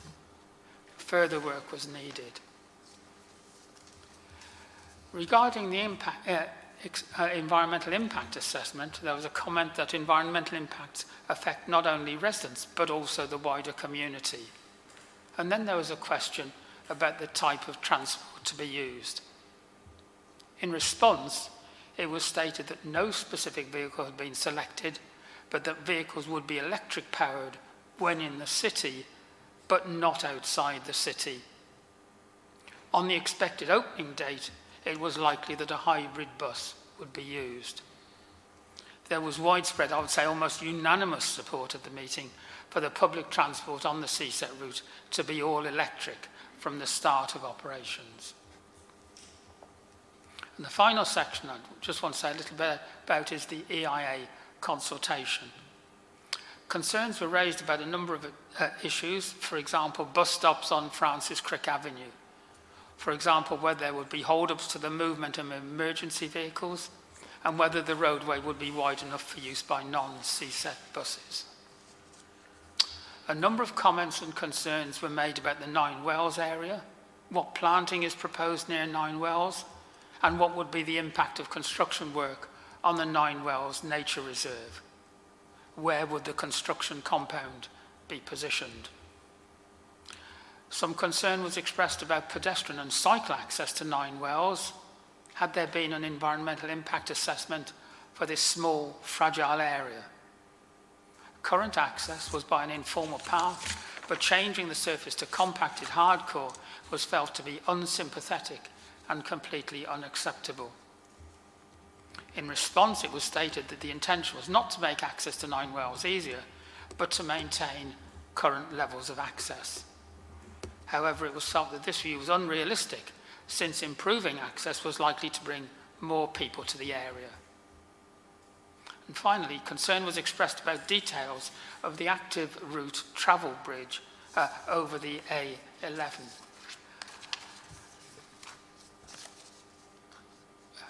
GCP's commitment to inclusivity and to local transport note LTN 120 was questioned, and the questioner went on to make further comments. In response, it was said that the further comments included new information that would be considered, and it was agreed that this issue would be discussed at the next non-motorised users meeting. And the final point, it was felt that cycle parking at the travel hub needed locker spaces in addition to cycle parking spaces, and that lighting was needed both at the hub itself and along the active travel route. So in conclusion, the LLF questioned whether the scheme was fit for purpose given the significant reduction in car parking spaces at the travel hub, and whether the scheme represented value for money. If it was decided to progress the scheme, then there should be further work on the Shelford railway alignment and the Pink Route variant. The mode of transport on the public route needs to be fully electric from day one, and issues such as those related to Francis Crick Avenue, the Nine Wells area, and the active travel bridge over the A11 need to be very seriously considered and resolved. So, thank you very much. Thank you, and thank you for joining us this afternoon and your feedback. You raise a lot of issues there, which I think if you stay around, Mr. Blake will answer in the first instance on his report and will be part of our discussion. So thank you very much indeed for your contribution. Okay, again, we have a large number of public questions, which I'm going to break into three blocks actually. And I would like in the first instance to ask the officers to read out questions from Carol Barnes, Councillor Howard Cattell, Gavin Flynn, Jenny Coe, John Hall and Colin Greenhill. The first question is from Carol Barnes. Why is GCP proposing to use Greenbelt land for the busway when there are two greener and more environmentally friendly alternative routes? I'm writing regarding the planned GCP busway route currently set to slice through the attractive undulating Greenbelt land near Magog Down, a cherished area of Cambridge countryside. Two much better alternative routes have been put forward, both of which would have far less impact on the environment. Route 1, a busway running alongside the A1307 to Babraham. This less intrusive route would be cheaper than the GCP's proposed route, as it would run alongside current infrastructure. Route 2, using the former Haverhill Railway route via Shelford, as described in the iTransport's report commissioned by Shelford and Stapleford councils. Additionally, this route would directly benefit the transport needs of local villagers along the route, which wouldn't be the case with the GCP plan. Need to review this decision. The criteria for choosing a busway route needs to be looked at again. Has the reduced need for public transport now that home working is becoming the norm been taken into consideration, for example? Additionally, lockdown has made us all think carefully about our local environment and our need for green spaces. The unnecessary loss of Greenbelt countryside to the busway would not only make the surrounding area susceptible to development, but also be a great loss to the mental well-being of those people who currently enjoy this beautiful area. It would certainly have a disastrous effect on the environment when there are much greener and cheaper alternatives. This project urgently needs to be reconsidered, particularly in the light of changes to our needs and lifestyle. The next question is from Councillor Howard Cattell, Chair of Stapleford Parish Council. With the CSET busway operating at capacity on opening, brackets, ICE transport report commissioned by Great Shelford and Stapleford Parish Councils, close brackets, how will the vision for growth at Cambridge Biomedical Campus be accommodated? Simply adding more buses, as the GCP has proposed, cannot be the answer, because the limited road capacity in central Cambridge prevents this. Central Cambridge currently has 125 buses per hour at peak. Independent consultants separately calculate that on present plans, that will need to grow to between 200 to 300 buses per hour. Will the GCP consider a more scalable and future-proofed infrastructure, such as light rail, that already successfully operates in several European cities of a similar size to Cambridge? Please justify your answer. The next question is from Gavin Flynn. Qualitative analysis in the GCP's economic appraisal concludes that the preferred CSET route will have adverse impacts on landscape. If these impacts were quantified and hence properly incorporated into the economic model, brackets, as per government's transport appraisal guidance, brackets, tag, on monetising environmental, social, heritage and other non-market features of projects, they would negatively affect the already poor BCR of 0.81 of CSET. Why have you not done this? And what effect do you think that monetising them would have on CSET's BCR, brackets, or in its wider economic case if you no longer support BCR? In answering, please explain which other legitimate government guidance you are following, brackets, because at the Joint Assembly meeting on 10th June, this was the indication given by Peter Blake. And why is it more relevant than tag? The next question is from Jenny Coe.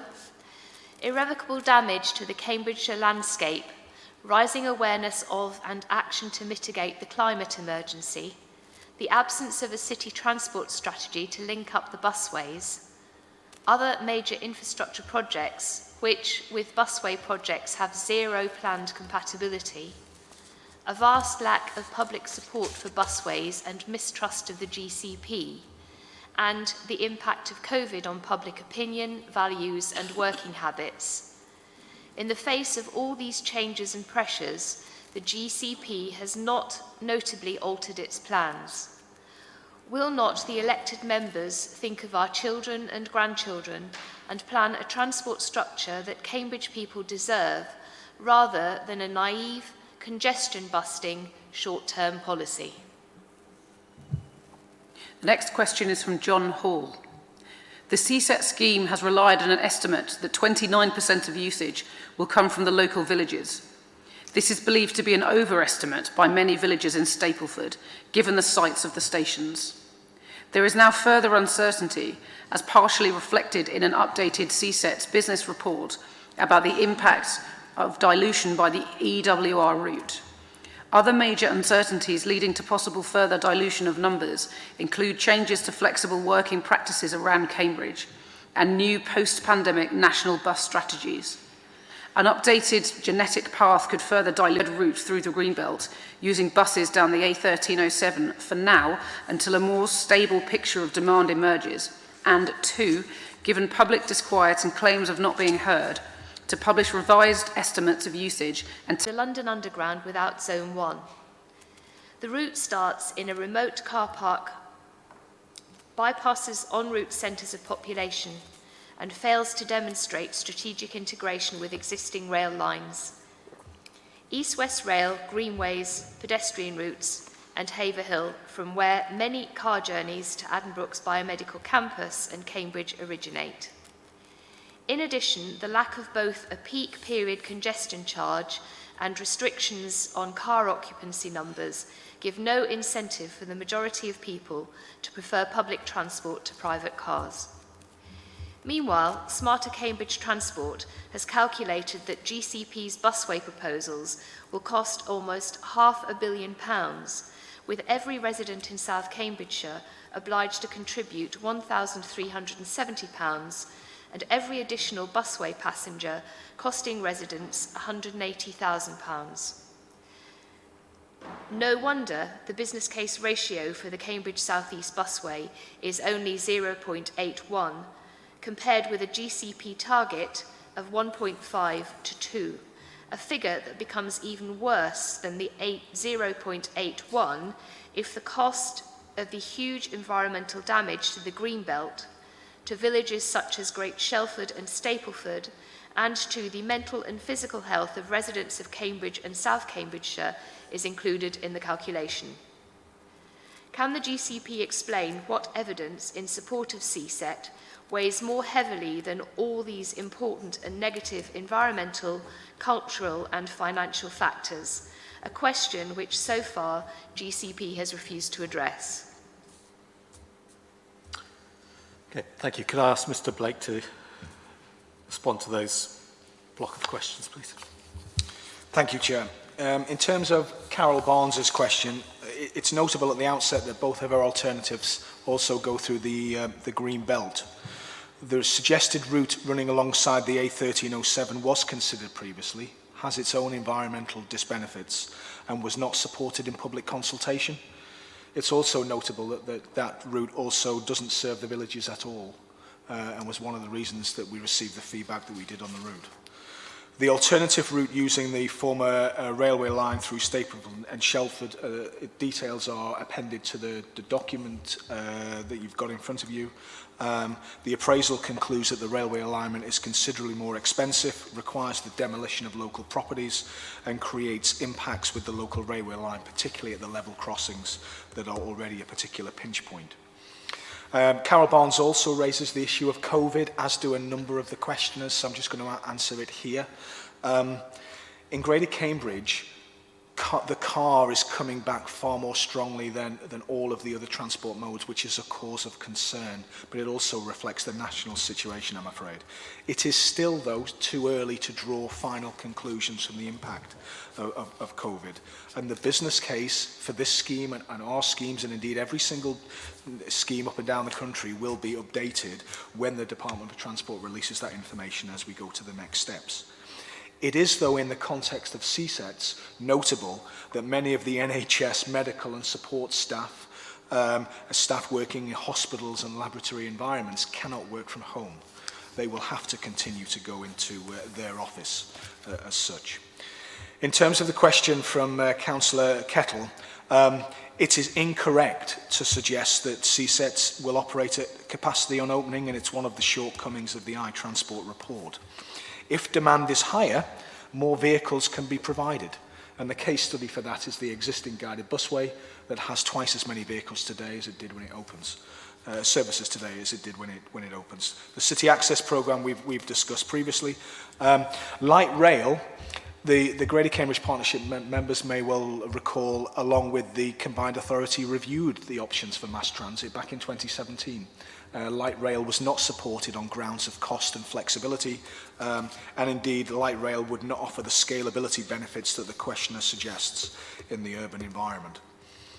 Turning to Gavin Flynn's questioning, we are absolutely following the government's transport appraisal guidance. That is what our business case is based on. That is what applications to government will be based on. We are monetising the environmental issues in the way that we are required to do so. We are also looking at the national capital assessment issues around monetising environment, and we are looking to pull that together as part of the application for the Transport and Works Act and submit it to the Secretary of State, which will also form part of the public scrutiny opportunity that communities will have at that juncture. Turning to the question from Jenny Coe, we do have a strategy. It is new infrastructure, new services, and refocus the city centre.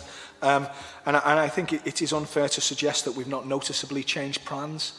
Again, for those members of the board that have been around long enough, they will recall that this started off as the 3 business park scheme that did not serve in any way, shape and form the local villages, and those plans have been changed significantly since the start of the process. The question from John Hall regarding patronage estimates, again, they've been produced in accordance with government guidance. East West Rail does not serve Shelford Station, and the expectation is it will not have a significant impact in the area. And then I think we asked the question from Colin Greenhalgh regarding interactions, city access we've talked about, but CSETs also will integrate with the existing guided busway. It will serve the planned Cambridge South Station, and we're working closely with Network Rail and partners on doing that. It's been developed in conjunction with the Lincoln and the Sawston Greenways, and the travel hub is being developed for onward journeys out to Haverhill, so that bus services coming in from Haverhill can join the segregated solution at the travel hub side and then enjoy the benefits in terms of tackling and avoiding congestion at that point. And again, to reaffirm, this is all being assessed in accordance with the requirements that the Department of Transport laid down. Thank you, Chair. Thank you, Mr. Beck. Okay, if we can now go to the next batch of questions, which are asked by Dr. John Coppendale, Christopher Bowe, Barbara Kettle, Annabel Sykes, Roger French, and Peter Ray. Thank you. The first question is from Dr. John Coppendale. Please quantify and explain the reduction in the size of the proposed new car park at Babraham from 2,000 spaces to 1,250 on the BCR of CSET, with reference to both your old and new economic models.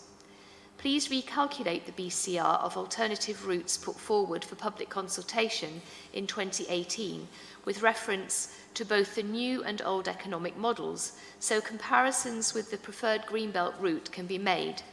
And can you set out your conclusions on all routes, including amplification of your previous response that the BCR is only one aspect to consider? This question is from Roger French. How can the GCP board make a decision on whether to progress the CSET scheme further in the absence of a completed environmental impact assessment on both the preferred route and viable on- and off-road alternatives as required under Greenbelt policy? Why has this not been done as a first priority and made available for public scrutiny? This question is from Christopher Bowe. Given that the current poor business case for CSET with a BCR of 0.18, why is the new economic model not being made available for public scrutiny? And does this not undermine the credibility of the methodology and the resulting projections? In the light of previous responses that the BCR is only one aspect to consider, will you apply the same criteria to alternative routes? In answering this question, please let us know what the BCR of CSET is using the new economic model. This question is from Barbara Cattell. The independent iTransport report found that the Shelford Railway Alignment brackets SRA is a viable route option and that Mott MacDonald had substantially overestimated the extent of demolition required, in contrast to the public statements subsequently made by a GCP officer. The GCP's independent consultant, Atkins, brackets actually the GCP's retained consultant for Cambridge to Waterbeach scheme, found that design compromise was not considered a showstopper to rule out the feasibility of the SRA at this stage, but identified land acquisition and construction as risks which would require further work to properly understand. Given the requirement to appraise accurately the alternatives before developing in the Greenbelt, will the GCP undertake the work Atkins outlines and compare all route options on the same criteria? Please justify your answer. The next question is from Annabel Sykes. It is widely recognised that green spaces and nature have become more important than ever to people during the pandemic. It was noted on Radio 4 yesterday morning that UK biodiversity has experienced centuries of hurt and that we are in the bottom 10% of countries due to the large amount of the country's biodiversity that has been lost. In addition, the National Planning Framework requires avoidance of environmental impact first, ahead of any mitigation measures. Several transport projects are proposed that will significantly impact on the stretch of the Greenbelt to the south of Cambridge, between the city and its necklace villages. This stretch includes Ninewells and Hobson's Park, and the related green corridor into Cambridge. It also includes a precious chalk stream along which otters and the nationally threatened water vole are found. The projects are the new Cambridge South Station, East-West Rail and the Seaset Busway. The environmental impact of any one of these projects, including its construction on this area, will be considerable. The incremental environmental impact of all three, including the visual impact of the flyover junction EWR may need, has the potential to be overwhelming. Who is carrying out a comprehensive environmental assessment on this to decide which, if any, of these projects are justified? The next question is from Peter Ray. 1. Given the known and yet unknown impacts on travel habits, working habits and public finances post-pandemic, is the GCP going to pause decisions on the South East mass transport project to allow time for a thorough and meaningful review of the intended and previously discarded routes, budgets and other brackets maybe unthought of ideas as is being called for by ourselves and others, including our local MP? If not, why not? And how can GCP justify ignoring these calls in the current national situation? 2. Has the GCP considered other solutions? For example, one involving the purchase of electric PSVs for leasing at minimal costs to the large companies/organisations as a way of providing a transport alternative to the motor car on existing routes. And that would have a minimal impact on the area's environment. £140 million plus could be invested in rather a lot of vehicles at minimal cost to users, plus the necessary separated and secure pedestrian and cyclist infrastructure. If not, why not? 3. As we do not recall the time when the GCP was established, was there a requirement to consult the public? And was this and subsequent decision-making done in accordance with requirements in a meticulous and transparent manner?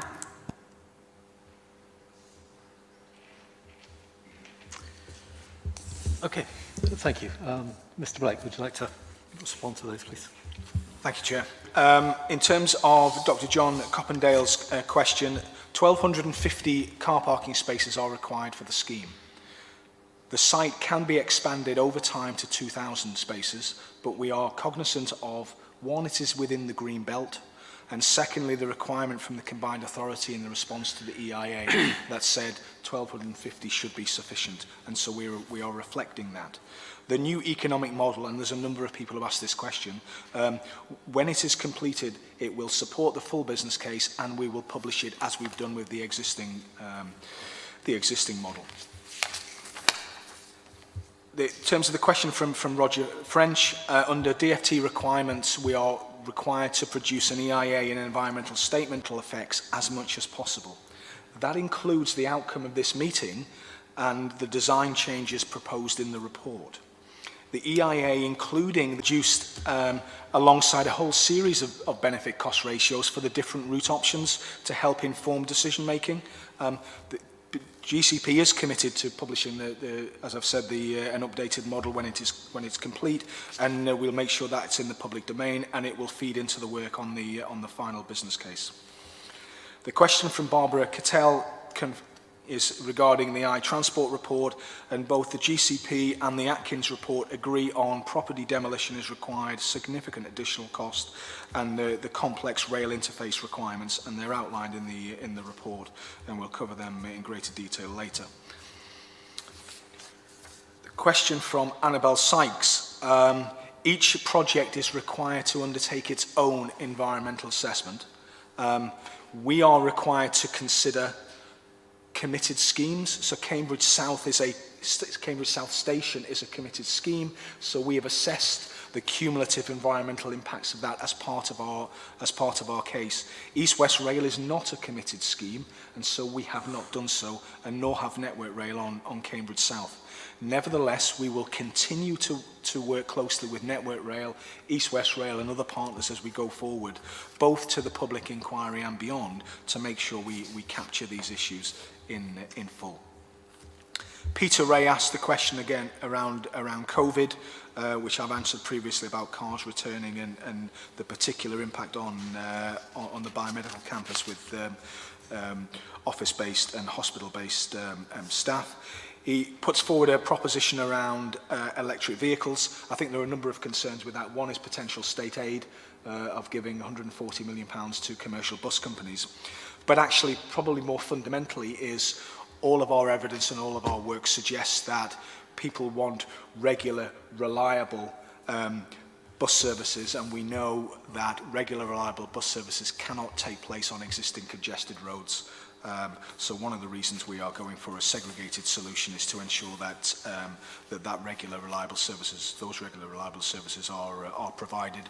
He raises the question on consultation and our obligations. We do have obligations under DFT requirements. We've consulted extensively on Cambridge South East, including 4 public consultations in the last 5 years.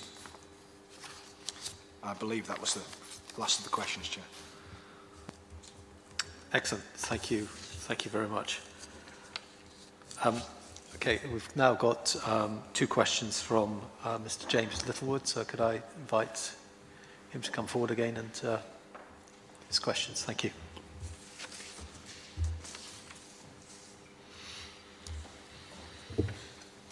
Thank you again for allowing me to ask these questions. I've got 2 questions about the environmental impact assessment. The first is that the EIA, known as the Environment Statement, was not complete for this project, and it's not provided with this pack of papers. What has been provided is a progress update on the EIA process, which is described on page 528 of your pack as a non-technical summary of the environmental statement, which it can't be because the environmental statement is not completed. The lack of an environmental statement also means that the local community cannot comment or raise questions about the findings. The board is being asked to approve this scheme to go forwards for submission for a Transport and Works Order Act without having seen the environmental statement.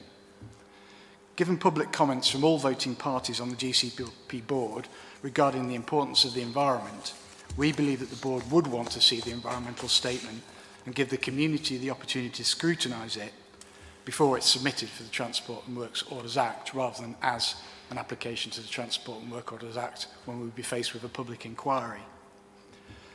As the application is not due to be made until late autumn, the board would have the opportunity to review the environmental impact assessment when it meets at its next meeting on the 30th of September. You've already agreed earlier in principle to look at the EIA for the C2C scheme before progressing, so I don't understand why you can't do the same for this one here. So Cambridge Past, Present and Future is asking the board to request to review the environmental statement at its next meeting before deciding whether to proceed with the Transport and Works Orders Act. The second question relates to the environmental impact scoping opinion that was submitted by the GCP and has been approved by the Secretary of State. This was unusual in that it asked to assess the impact of 2 design options. This is because the GCP has not decided whether the busway would be constructed using a curb-guided system, similar to the existing guided bus, or using a regular road with line markings for an optically guided system. And this is set out on page 17 of the EIA scoping report, which states that the exercise concluded that both the curb guidance and the optical guidance achieve most or all of the guidance requirements for the CSET scheme and should both be developed and investigated further. To robustly account for either scenario, the environmental statement will assess both curb and optical guidance systems. The impacts of the 2 options would be different. Officers seem to be asking the board to approve to submit an application for a Transport and Works Act without indicating which of these 2 schemes they will be applying for. Please can the board ask for clarification on this matter? Thank you very much. Thank you, Mr. Littlewood, for your question. Thank you, Chair. So in terms of the environmental assessment and environmental statement, I answered that previously from Mr. Turnbull's question. That is part of a process. That process continues today with decisions that you are going to make, outlined in the report. The full environmental assessment statement and a non-technical summary will be made available at that point of application for public scrutiny, and then will be scrutinised, I'm sure, through any public inquiry. In terms of the guidance system, to be clear, we are pursuing an optically guided system. The approach that we are pursuing with government is not unusual. It follows a standard Rochdale envelope approach that has been approved by the Department for Transport. This approach may be employed when the nature of the proposed development means that some of the details are yet to be finalised. Those details are GCP, CPCA and DFT working on the regulations for optically guided system, and those regulations are currently being updated by the Department for Transport. Thank you, Chair. Thank you, Mr. Blake. Okay. So now can I invite you to introduce the report? Thank you, Chair. So, I mean, just starting with figure 2 on 527, where we are, the position is we've gone through the various early stages. We've produced an outline business case. We've got a preferred route. We've gone through an environmental impact assessment consultation. And the issues around the consultation are enclosed in the appendix, but particularly in paragraph 4.2, whereby we're making some suggested changes to our designs in light of feedback from that consultation. If you're content with them, they will be fed into that detail work that will move forward to the application. We did also hear on 2 particular route variants that are outlined in paragraphs 4.6 and 410. And if I deal with them, whilst we've considered the route previously, because we heard on both of these route variants, we have included them in the body of the report. So 4.6 outlines the railway alternative route that has been put forward by a couple of the local parish councils, and there are 2 appendices on this that outline our assessment of it and an independent assessment undertaken that register some concerns with that route vis-a-vis the preferred solution that we've come forward with, and I think I've answered them in questioning. In terms of paragraph 410, the pink route variant, is far more marginal decision. But in terms of the requirements that we are required to access by Department for Transport, cost, benefit, environmental implications, then all of those are marginally better on the brown route than they are on the pink route variant. That said, as we continue to work on this scheme and as we go forward to a public inquiry, we should continue to inform ourselves of any potential issues that arise with the pink route variant. The rest of the report, Chair, outlines the nature and response to the consultation that we've received, and then the implications on the next steps of the Transport and Works Act order, whereby we are pulling together the transport assessment, the environmental information that is required, and the detailed planning application that we will put forward to the Secretary of State. The Secretary of State is then extremely likely to request a public inquiry, whereby the planning inspector will call for all interested parties and those with a view locally and indeed from further afield to have the opportunity to raise concerns or raise support for the proposals that we are putting forward with, and we will await the outcome of that inquiry. Maybe I'll stop there, Chair, and happily try and take any questions you may have. Great. Thank you. Thank you, Mr. Blake. So, listening to those the questions in your introduction, I'm sorry, I should have thanked those who submitted questions and asked questions in person. Your contributions are much appreciated, as are those who have written to the board members on this particular topic.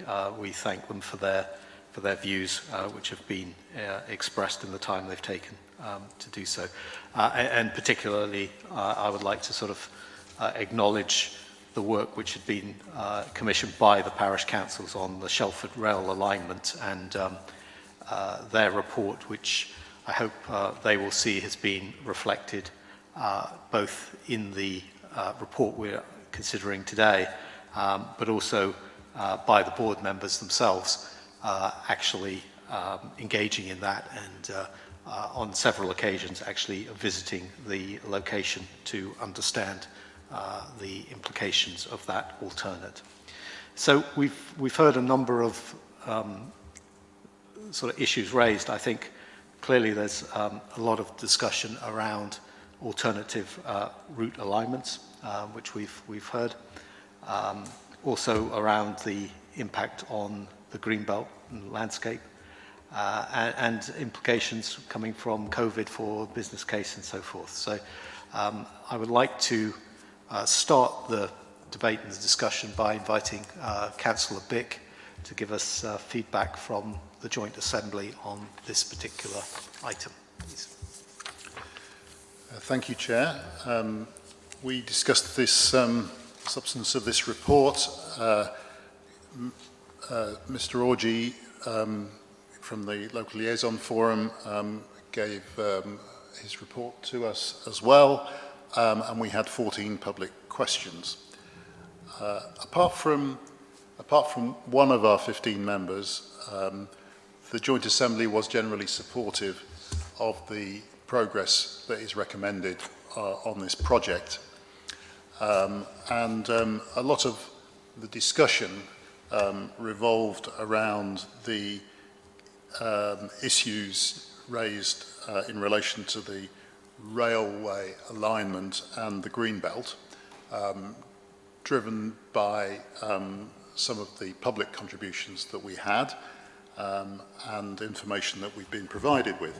I think the bottom line from the Assembly was that that we would have liked, like I suspect many people would have liked, an arrangement whereby the new transport alignment did go through the middle of the settlements that we're talking about, that would be more accessible to more people and probably less environmentally impactful. But we felt we had to recognise the evidence that we were being given about what was actually feasible to achieve. In relation to the green belt, and I think Phil Almendinger made a similar point in relation to the previous item. It is not our understanding that the concept of the green belt is a prohibitive concept. It is our understanding that it exists as a discipline to force us to try and avoid development in it. But if it can't be avoided, then it is under the right conditions something that there is no alternative to. And I think we felt that that's the place we were, because we did want to see the further away didn't seem to us to be a satisfactory approach. And we did feel that we were dealing with some important wider strategic ad to do this well. There were two requests that we agreed to bring to the board in relation to this whole project. One was about the biodiversity net gain that should be sought through the development of this alignment. We believed that it ought to be a project in which we could commit to attain a 20% biodiversity net gain instead of the 10% that stands as our standard policy and I think national policy. This is an alignment that is almost entirely in the urban area, and a higher target like that ought to be something that should be attained. And in some way that is a recognition of the many people that are concerned about the use of the green belt for the alignment at all. The second request that we wanted to make of the board was that the board did take on the whole question of connectivity of these three settlements, each which has stops on the alignment, on the edge of the settlements, that we should take on, that you should take on the challenge of how people could regard those stops in those settlements as for them. They are, for many people in those settlements, some way from where they live. The settlements in particular, Sawston is a very large one, and we were interested in the board's approach to consider ways in which access could be extended within the settlements. And for example, the questions arise, so could a circular bus through each of those settlements exit the busway itself and then rejoin it? Do the stops at the edge of the settlements enable exit from the busway for the vehicles as well as re-entry if a loop was created around the settlements? It seems that's an important issue because there is no, as I understand it, there's no provision for sort of people to drive to those stops, and the distance for some residents is quite large. It's just an example, but it seems a pity that if we aren't willing to load the vehicles making use of this busway to the maximum extent, recognising we've taken the alignment so close to the settlements, but still not very close to some people in them. So those were the two questions we'd be very pleased if you would address in your debate, and we think that positive responses on those points would help to further improve this project. Thank you. Thank you. And the first is, could I just ask Mr. Blake to respond to those 2 points, the extent to which they can be incorporated? I mean, I think both can. I think one already is in large part. We're just not making enough of it. So in terms of the connectivity and accessibility piece, one of the real issues on this route are the additional walkways and cycleways we're putting in. And so I think expanding that is relatively easily done. And I think in terms of biodiversity net gain, I think the way the calculation works, we kind of have to do 20% on the routes such as this to meet our, because we've said 20% across our wider programme. So I think the maths requires us to do it anyway, but in which case I'm happy to sit here and confirm that we will take that away. Chair, if I just could come back on that. So I welcome the point about biodiversity. It'd be great if that could be recorded then. But I didn't quite feel that the whole point about access and egress from the busway, allowing loops within the settlements, I didn't quite hear that was something that was envisaged. Sorry if I wasn't clear. So what is envisaged is the busway can be accessed and egressed at various points, and that will support the suggestion that you've made. Whether that actually takes place at stops or other slightly different locations, that will depend on the final detailed design. But in terms of what you're trying to achieve about having local bus services accessing the busway, that will absolutely be delivered, and we'll get that recorded. Okay, Claire. Just to address Tim's point, I think you may be talking at cross purposes, I may be wrong. Tim, my view is a rapid busway that goes from one point to another point via some stops. Are you suggesting that we take a rapid route and actually do loops around everywhere? Because I don't think that particularly works for me. Unless you have every third bus, and the buses are going every 2 minutes, one bus goes through Shelford, one bus goes through Stapleford, one bus goes through Sawston. Otherwise, you might be better with a pack of scooters and minibuses scooping up around the villages. But I don't know whether you are talking about, because I think Peter's talking about getting cycle and walkways better lit from the centre of Stapleford to the bus stop, for example. Yeah, that's right. But I do recognise the bus point, and so we will take that away. I don't have a question, but I do have some comments. So if anybody has questions, then I'll stop. Okay, can we just take any questions first, Lewis?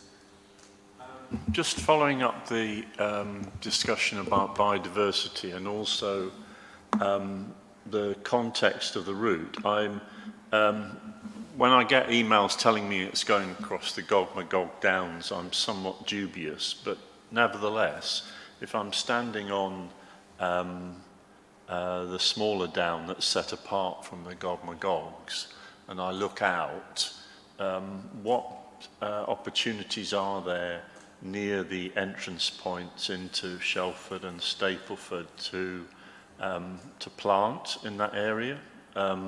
Because that both assists those two settlements and it's not maybe the best word, but it provides a baffle in terms of the view. I'm not saying that any view is sacrosanct, but those happen to be about the two most visible locations, because there will at those points be a bus stop, an enclosed covered area at both, and whilst at the moment they can see some houses, it will be an intrusive view. And we are in continued discussions with the local community as to exactly what landscaping, foliage issues need to be addressed at those points. And we you know, I think this is something where we can largely be led by the local communities in terms of how they see the management of the area immediately around the shelters, because you're right, the most visible part of this will be the shelters in terms of accessing the route. I'll save some comments for, like Claire will, for a statement, but picking up the interesting point that Councillor Bick spoke of, it would seem that if every third or fifth bus did a U down into Stapleford and out via Shelford, I would like that investigated, because it is in the nature of this area, which we as councillors added back in 2015 as effectively a first 5 years priority, given the volume of jobs and the volume of traffic in terms of bus users coming through. It is just by geography, the fact that Stapleford and Shelford are just slightly in the bottom end of this zone. And so, personally, I think the transport benefit, there is some. So, are you able to perhaps come back in a few weeks just with some response to that point, and then copy in the board members? So there is some benefit to the local community in terms of the current proposals, and I believe I've already agreed to do it. So we will pull something together, and we will happily then consult with board members. I think there is some benefit personally if I lived in those villages anyway, but I do think of this addition, but I do think that we're talking about a demographic with quite a lot of older people who have broadly got the choice of using their car or a bit of a walk. And anyway, so I appreciate your response, Mr. Blake, but I think it's a point worth the board and the Assembly pursuing. And I'm happy to concede the point, and I will take the action to go away and come back with proposals. Yeah, if I could just add my comments to this. I think this sort of reflects in some ways the discussion we had this morning about sort of maximising the sort of optionality and the connectivity around these schemes. Without actually trying to get into the business of sort of guessing or defining what the solutions are, I think the general question, Mr. Blake, is if you could sort of consider how to sort of maximise the accessibility of the stops for the local villages by whatever means, and sort of report back to us. And I think it's also, as you get into the sort of detailed design, the same point really extends to, and we heard it in one of the questions about the sort of travel hubs as well, and sort of covering off, when we get into the details now, as to sort of what are the attributes of those, and how do we make sure that they function as best as they possibly could. So. Again, so I would agree with that. I'll take the action. I mean, obviously, the board has previously, the Assembly's previously considered travel hubs, and really moving the hubs away from a simple park and ride to a, you know, we need cycle parking, but not just any old cycle parking. It needs to be secure cycle parking because, you know, particularly we're looking at sort of e-bikes, the price point is significantly higher. We need to be looking at toilets. We need to be looking at Wi-Fi. We need to be looking at charging capabilities for vehicles. So that has been outlined, and that will be the sort of the direction of travel. We will continue to develop, I'm sure, the functionality of travel hubs, but I will certainly take the action away around the accessibility point, and we'll report back. And just one last comment on that. I think your sort of comment that the best way to do that is with engagement with the local community is right, because there are clearly going to be trade-offs between the provision and what may be the impact in terms of the sort of visuals, at least, anyway. Okay, any other questions, Claire? Just to continue the discussion of this point, we are in danger of becoming unfocused if we start trying to be all things to all people. Shelford and Sawston are reasonably well served for shopping occasional trips, I think. My focus for this expressway, for want of a better word, is to try and get the commuters who are doing this daily, so in from the Haverhill region into the hospital as workers at strange times of day, lab workers going out to Babraham, trying to get this rapid transit route. If we start going around every single opportunity to take somebody on a different route, we will become unfocused. It will cost a lot more. We will spend a lot more time going around the minutiae of picking up everybody. So just my plea would be try to keep focused on what the real need is and where the greatest benefit will come. Because from Shelford there is quite a good route to have active travel into Cambridge, for example, but there isn't from Abraham. So I'll end there, but just if we want absolutely every opportunity taken up, we will. Blake, can I just ask you, one of the comments which came up in the questions was around light came out in 2017, concluded that light rail wouldn't be appropriate. It may well be desirable, but it wouldn't be affordable, and it actually wouldn't offer the flexibility that we need in terms of delivering some of these schemes. So for that reason, we took a view in terms of sort of busways, and actually that's where the combined authority took a view in terms of rubber-tired cam at the time, because they followed the advice from that report. So at that point, consideration of light rail was no longer taken forward. Okay, thank you. Okay, so let me just, if there are no other questions, just me to open it up for more general debate. Sorry, Lisa, you're in my sort of peripheral vision, so please, if you do wish to, you have to wave a bit more vigorously. So, anyone like to comment to Claire? I'll kick off if nobody else wants to. My feeling is very strong. We need a solution to enable the rapid growth that's already happening at both ends of this route, growth that is essential to the area and also to the UK. It is quite exceptional. We have very strong support from the hospitals, from the biomedical campus and the Babraham Research Centre on behalf of their workers. We shouldn't forget that in the many, many comments that we obviously get against some of the details that we're looking at. They're completely agnostic on the details of the route, to be fair. So they will take any solution that we can come up with. They need something because the A1307 is already congested, it's polluting, and they want people out of their cars. They can't get people out of their cars who are not willing to cycle the 5 miles that it is out of town to Babraham, for example, and coming into the hospital. It's too long a journey to walk or cycle daily, so people drive in and park on all the roads around there. Hospital and lab workers on the biomedical campus can't afford to drive and park. The parking is rare and expensive, and they have been working all the way throughout the pandemic, so these are not the workers who can work from home conveniently as some of us can. If we don't find a solution, there are companies out at the Babraham Grant Park who will continue to leave Cambridgeshire and the UK. They don't go to another part of the UK, they go somewhere abroad.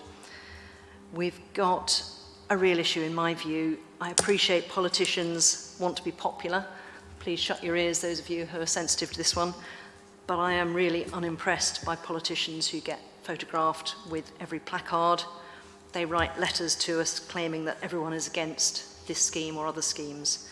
There's little backup to these stated facts, and it just comes across as anti-business, which I obviously find quite offensive. Businesses are basically groups of people, normal people like you and I, working to pay for their food, their homes, and their taxes, which pays in turn for the schools, the hospitals, and indeed the politicians. So I think we really need a solution. We need it sooner rather than later. And if we can move on with the route that is the preferred route, I am neutral on brown versus pink variant. Brown is shorter and looks quicker. The pink variant might go along the hedgerow and the edge of the field, so might have some benefits that are in the detail that we will find later. But I support the route to the edge of Shelford and Stapleford simply because, having assessed in quite some depth the practicality of going through the centre of Shelford, holding up the level crossing for 35 minutes in every hour instead of 24 minutes in every hour, or whatever the exact numbers are, there's quite a substantial knock-on effect with all the contingencies of waiting for trains and buses, let alone knocking down the station building, which Network Rail is not going to rebuild anytime soon, and even more emotionally is knocking down houses and taking up people's gardens, which I think we've all declared we do not like demolition as part of our schemes. So I'm in favour of the scheme. We need a solution. We can't rely on the A1307, and I think our objections are absolutely valid, but we need to look for the greater good. Thank you. Phil. Thank you. Again, I think Claire has said everything that I want to say in a far more compelling way than I would be able to say it. This is similar in many ways to the discussion we had on C2C earlier.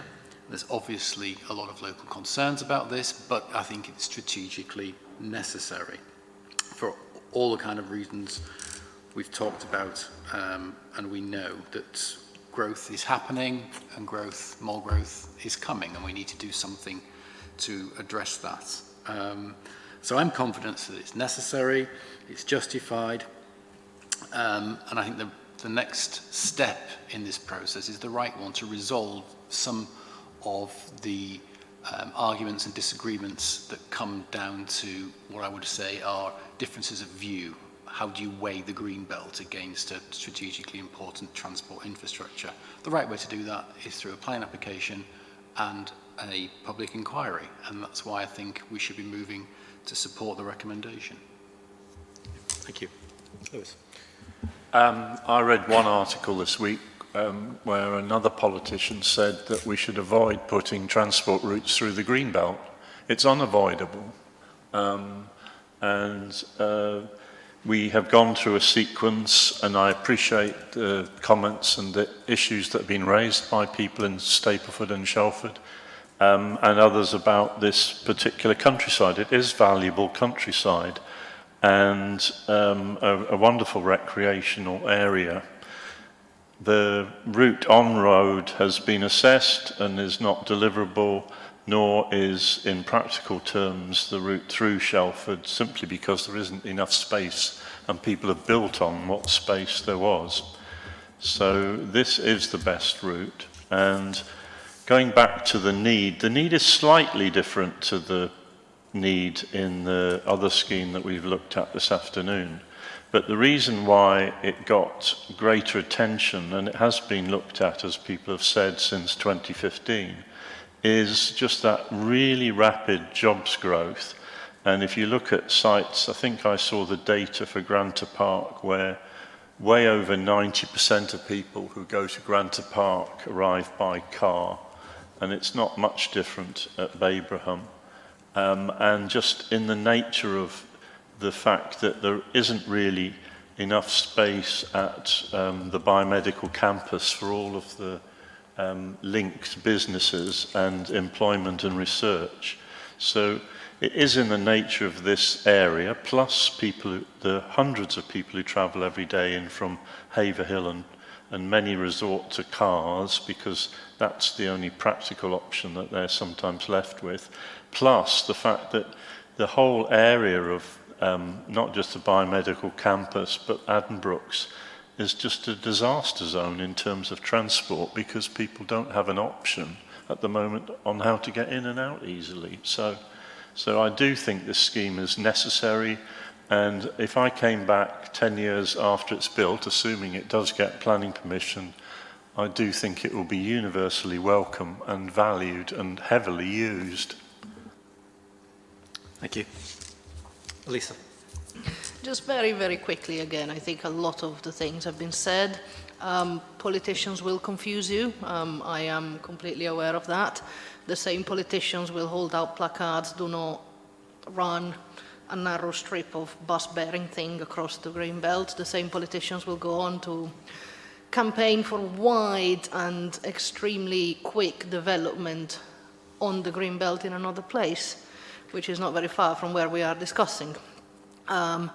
Development on the green belt is not an absolute, oh my God, we should never do that. It's something that you do according to the proper planning processes.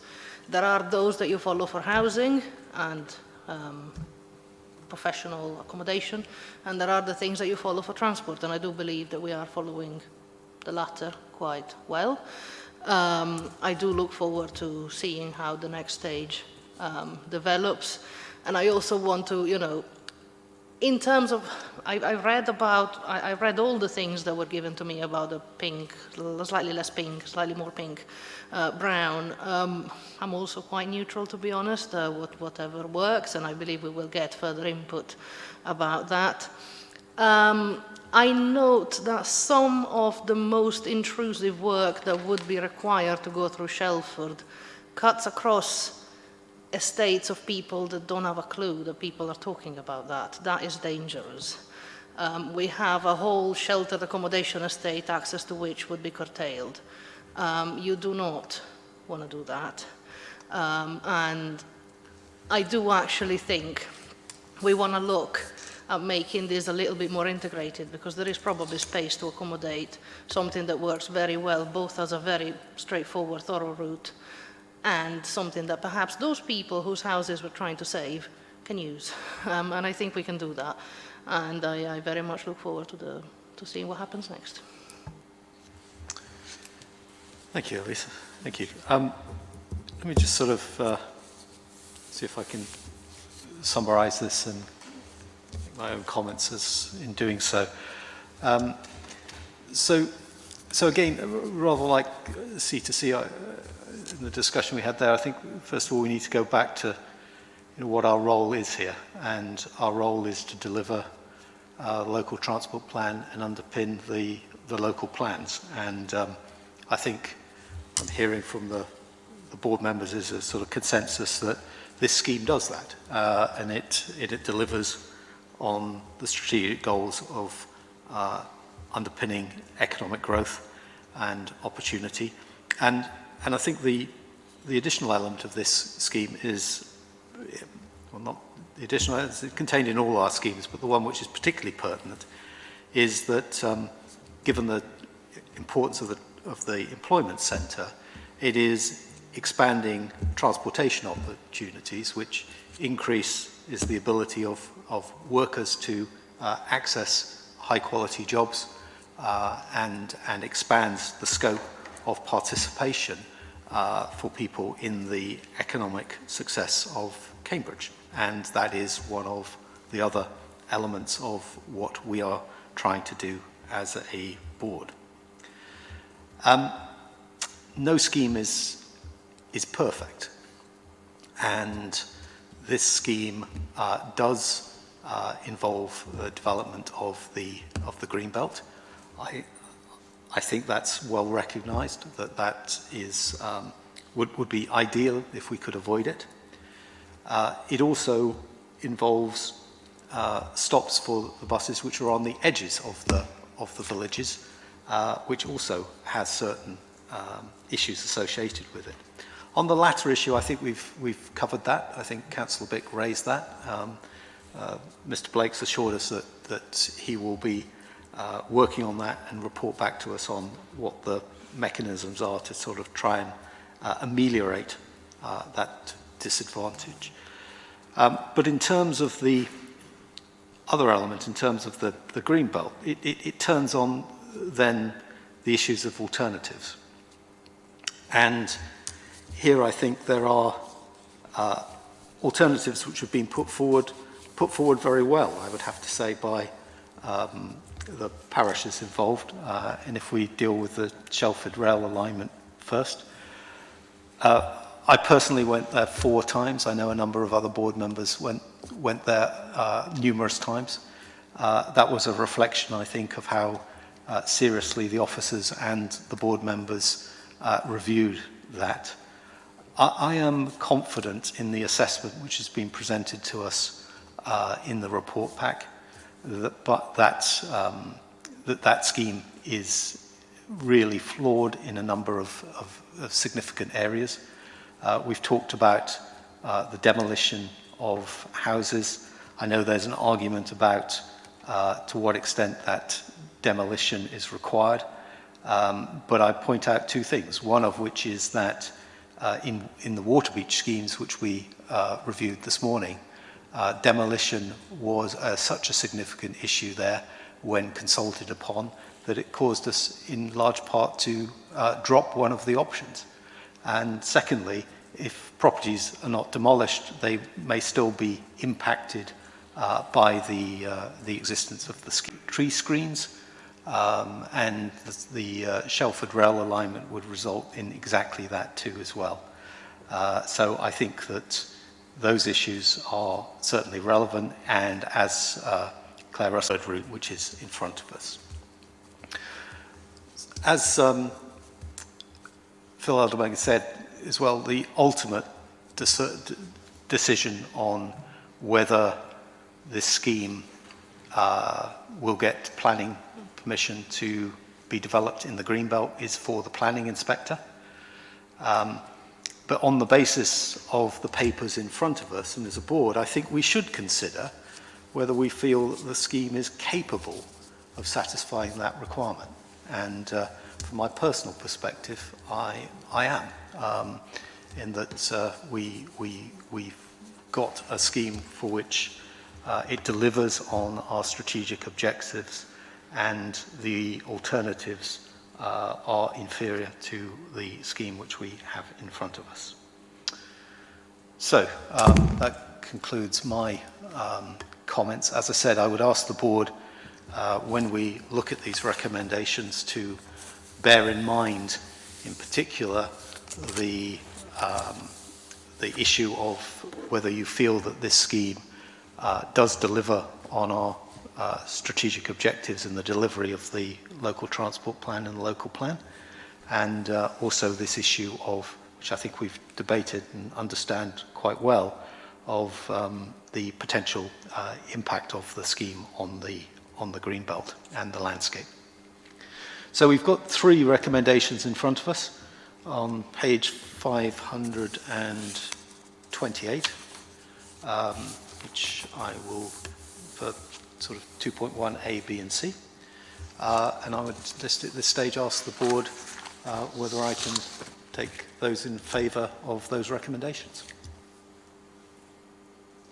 Thank you very much. So that is unanimous consensus, and those recommendations will go forward. So thank you very much indeed. So that concludes item 12 on our agenda. I think all that now leaves me to do, I think, is to just highlight the dates of the future meetings, which are in your agenda pack on page 2 of 678, with the next meeting scheduled for Thursday, September the 30th. So thank you very much to the officers for their support today. Thank you very much to the Executive Board members. Au revoir to Lewis and to Claire. I'm sure we'll see you again. And thank you very much indeed. And thanks very much to those members of the public who've participated and listened. Thank you. And please can I thank you, Chair, for chairing and chairing so well. This has gone really, really well, in my opinion. So thank you so much. Thank you.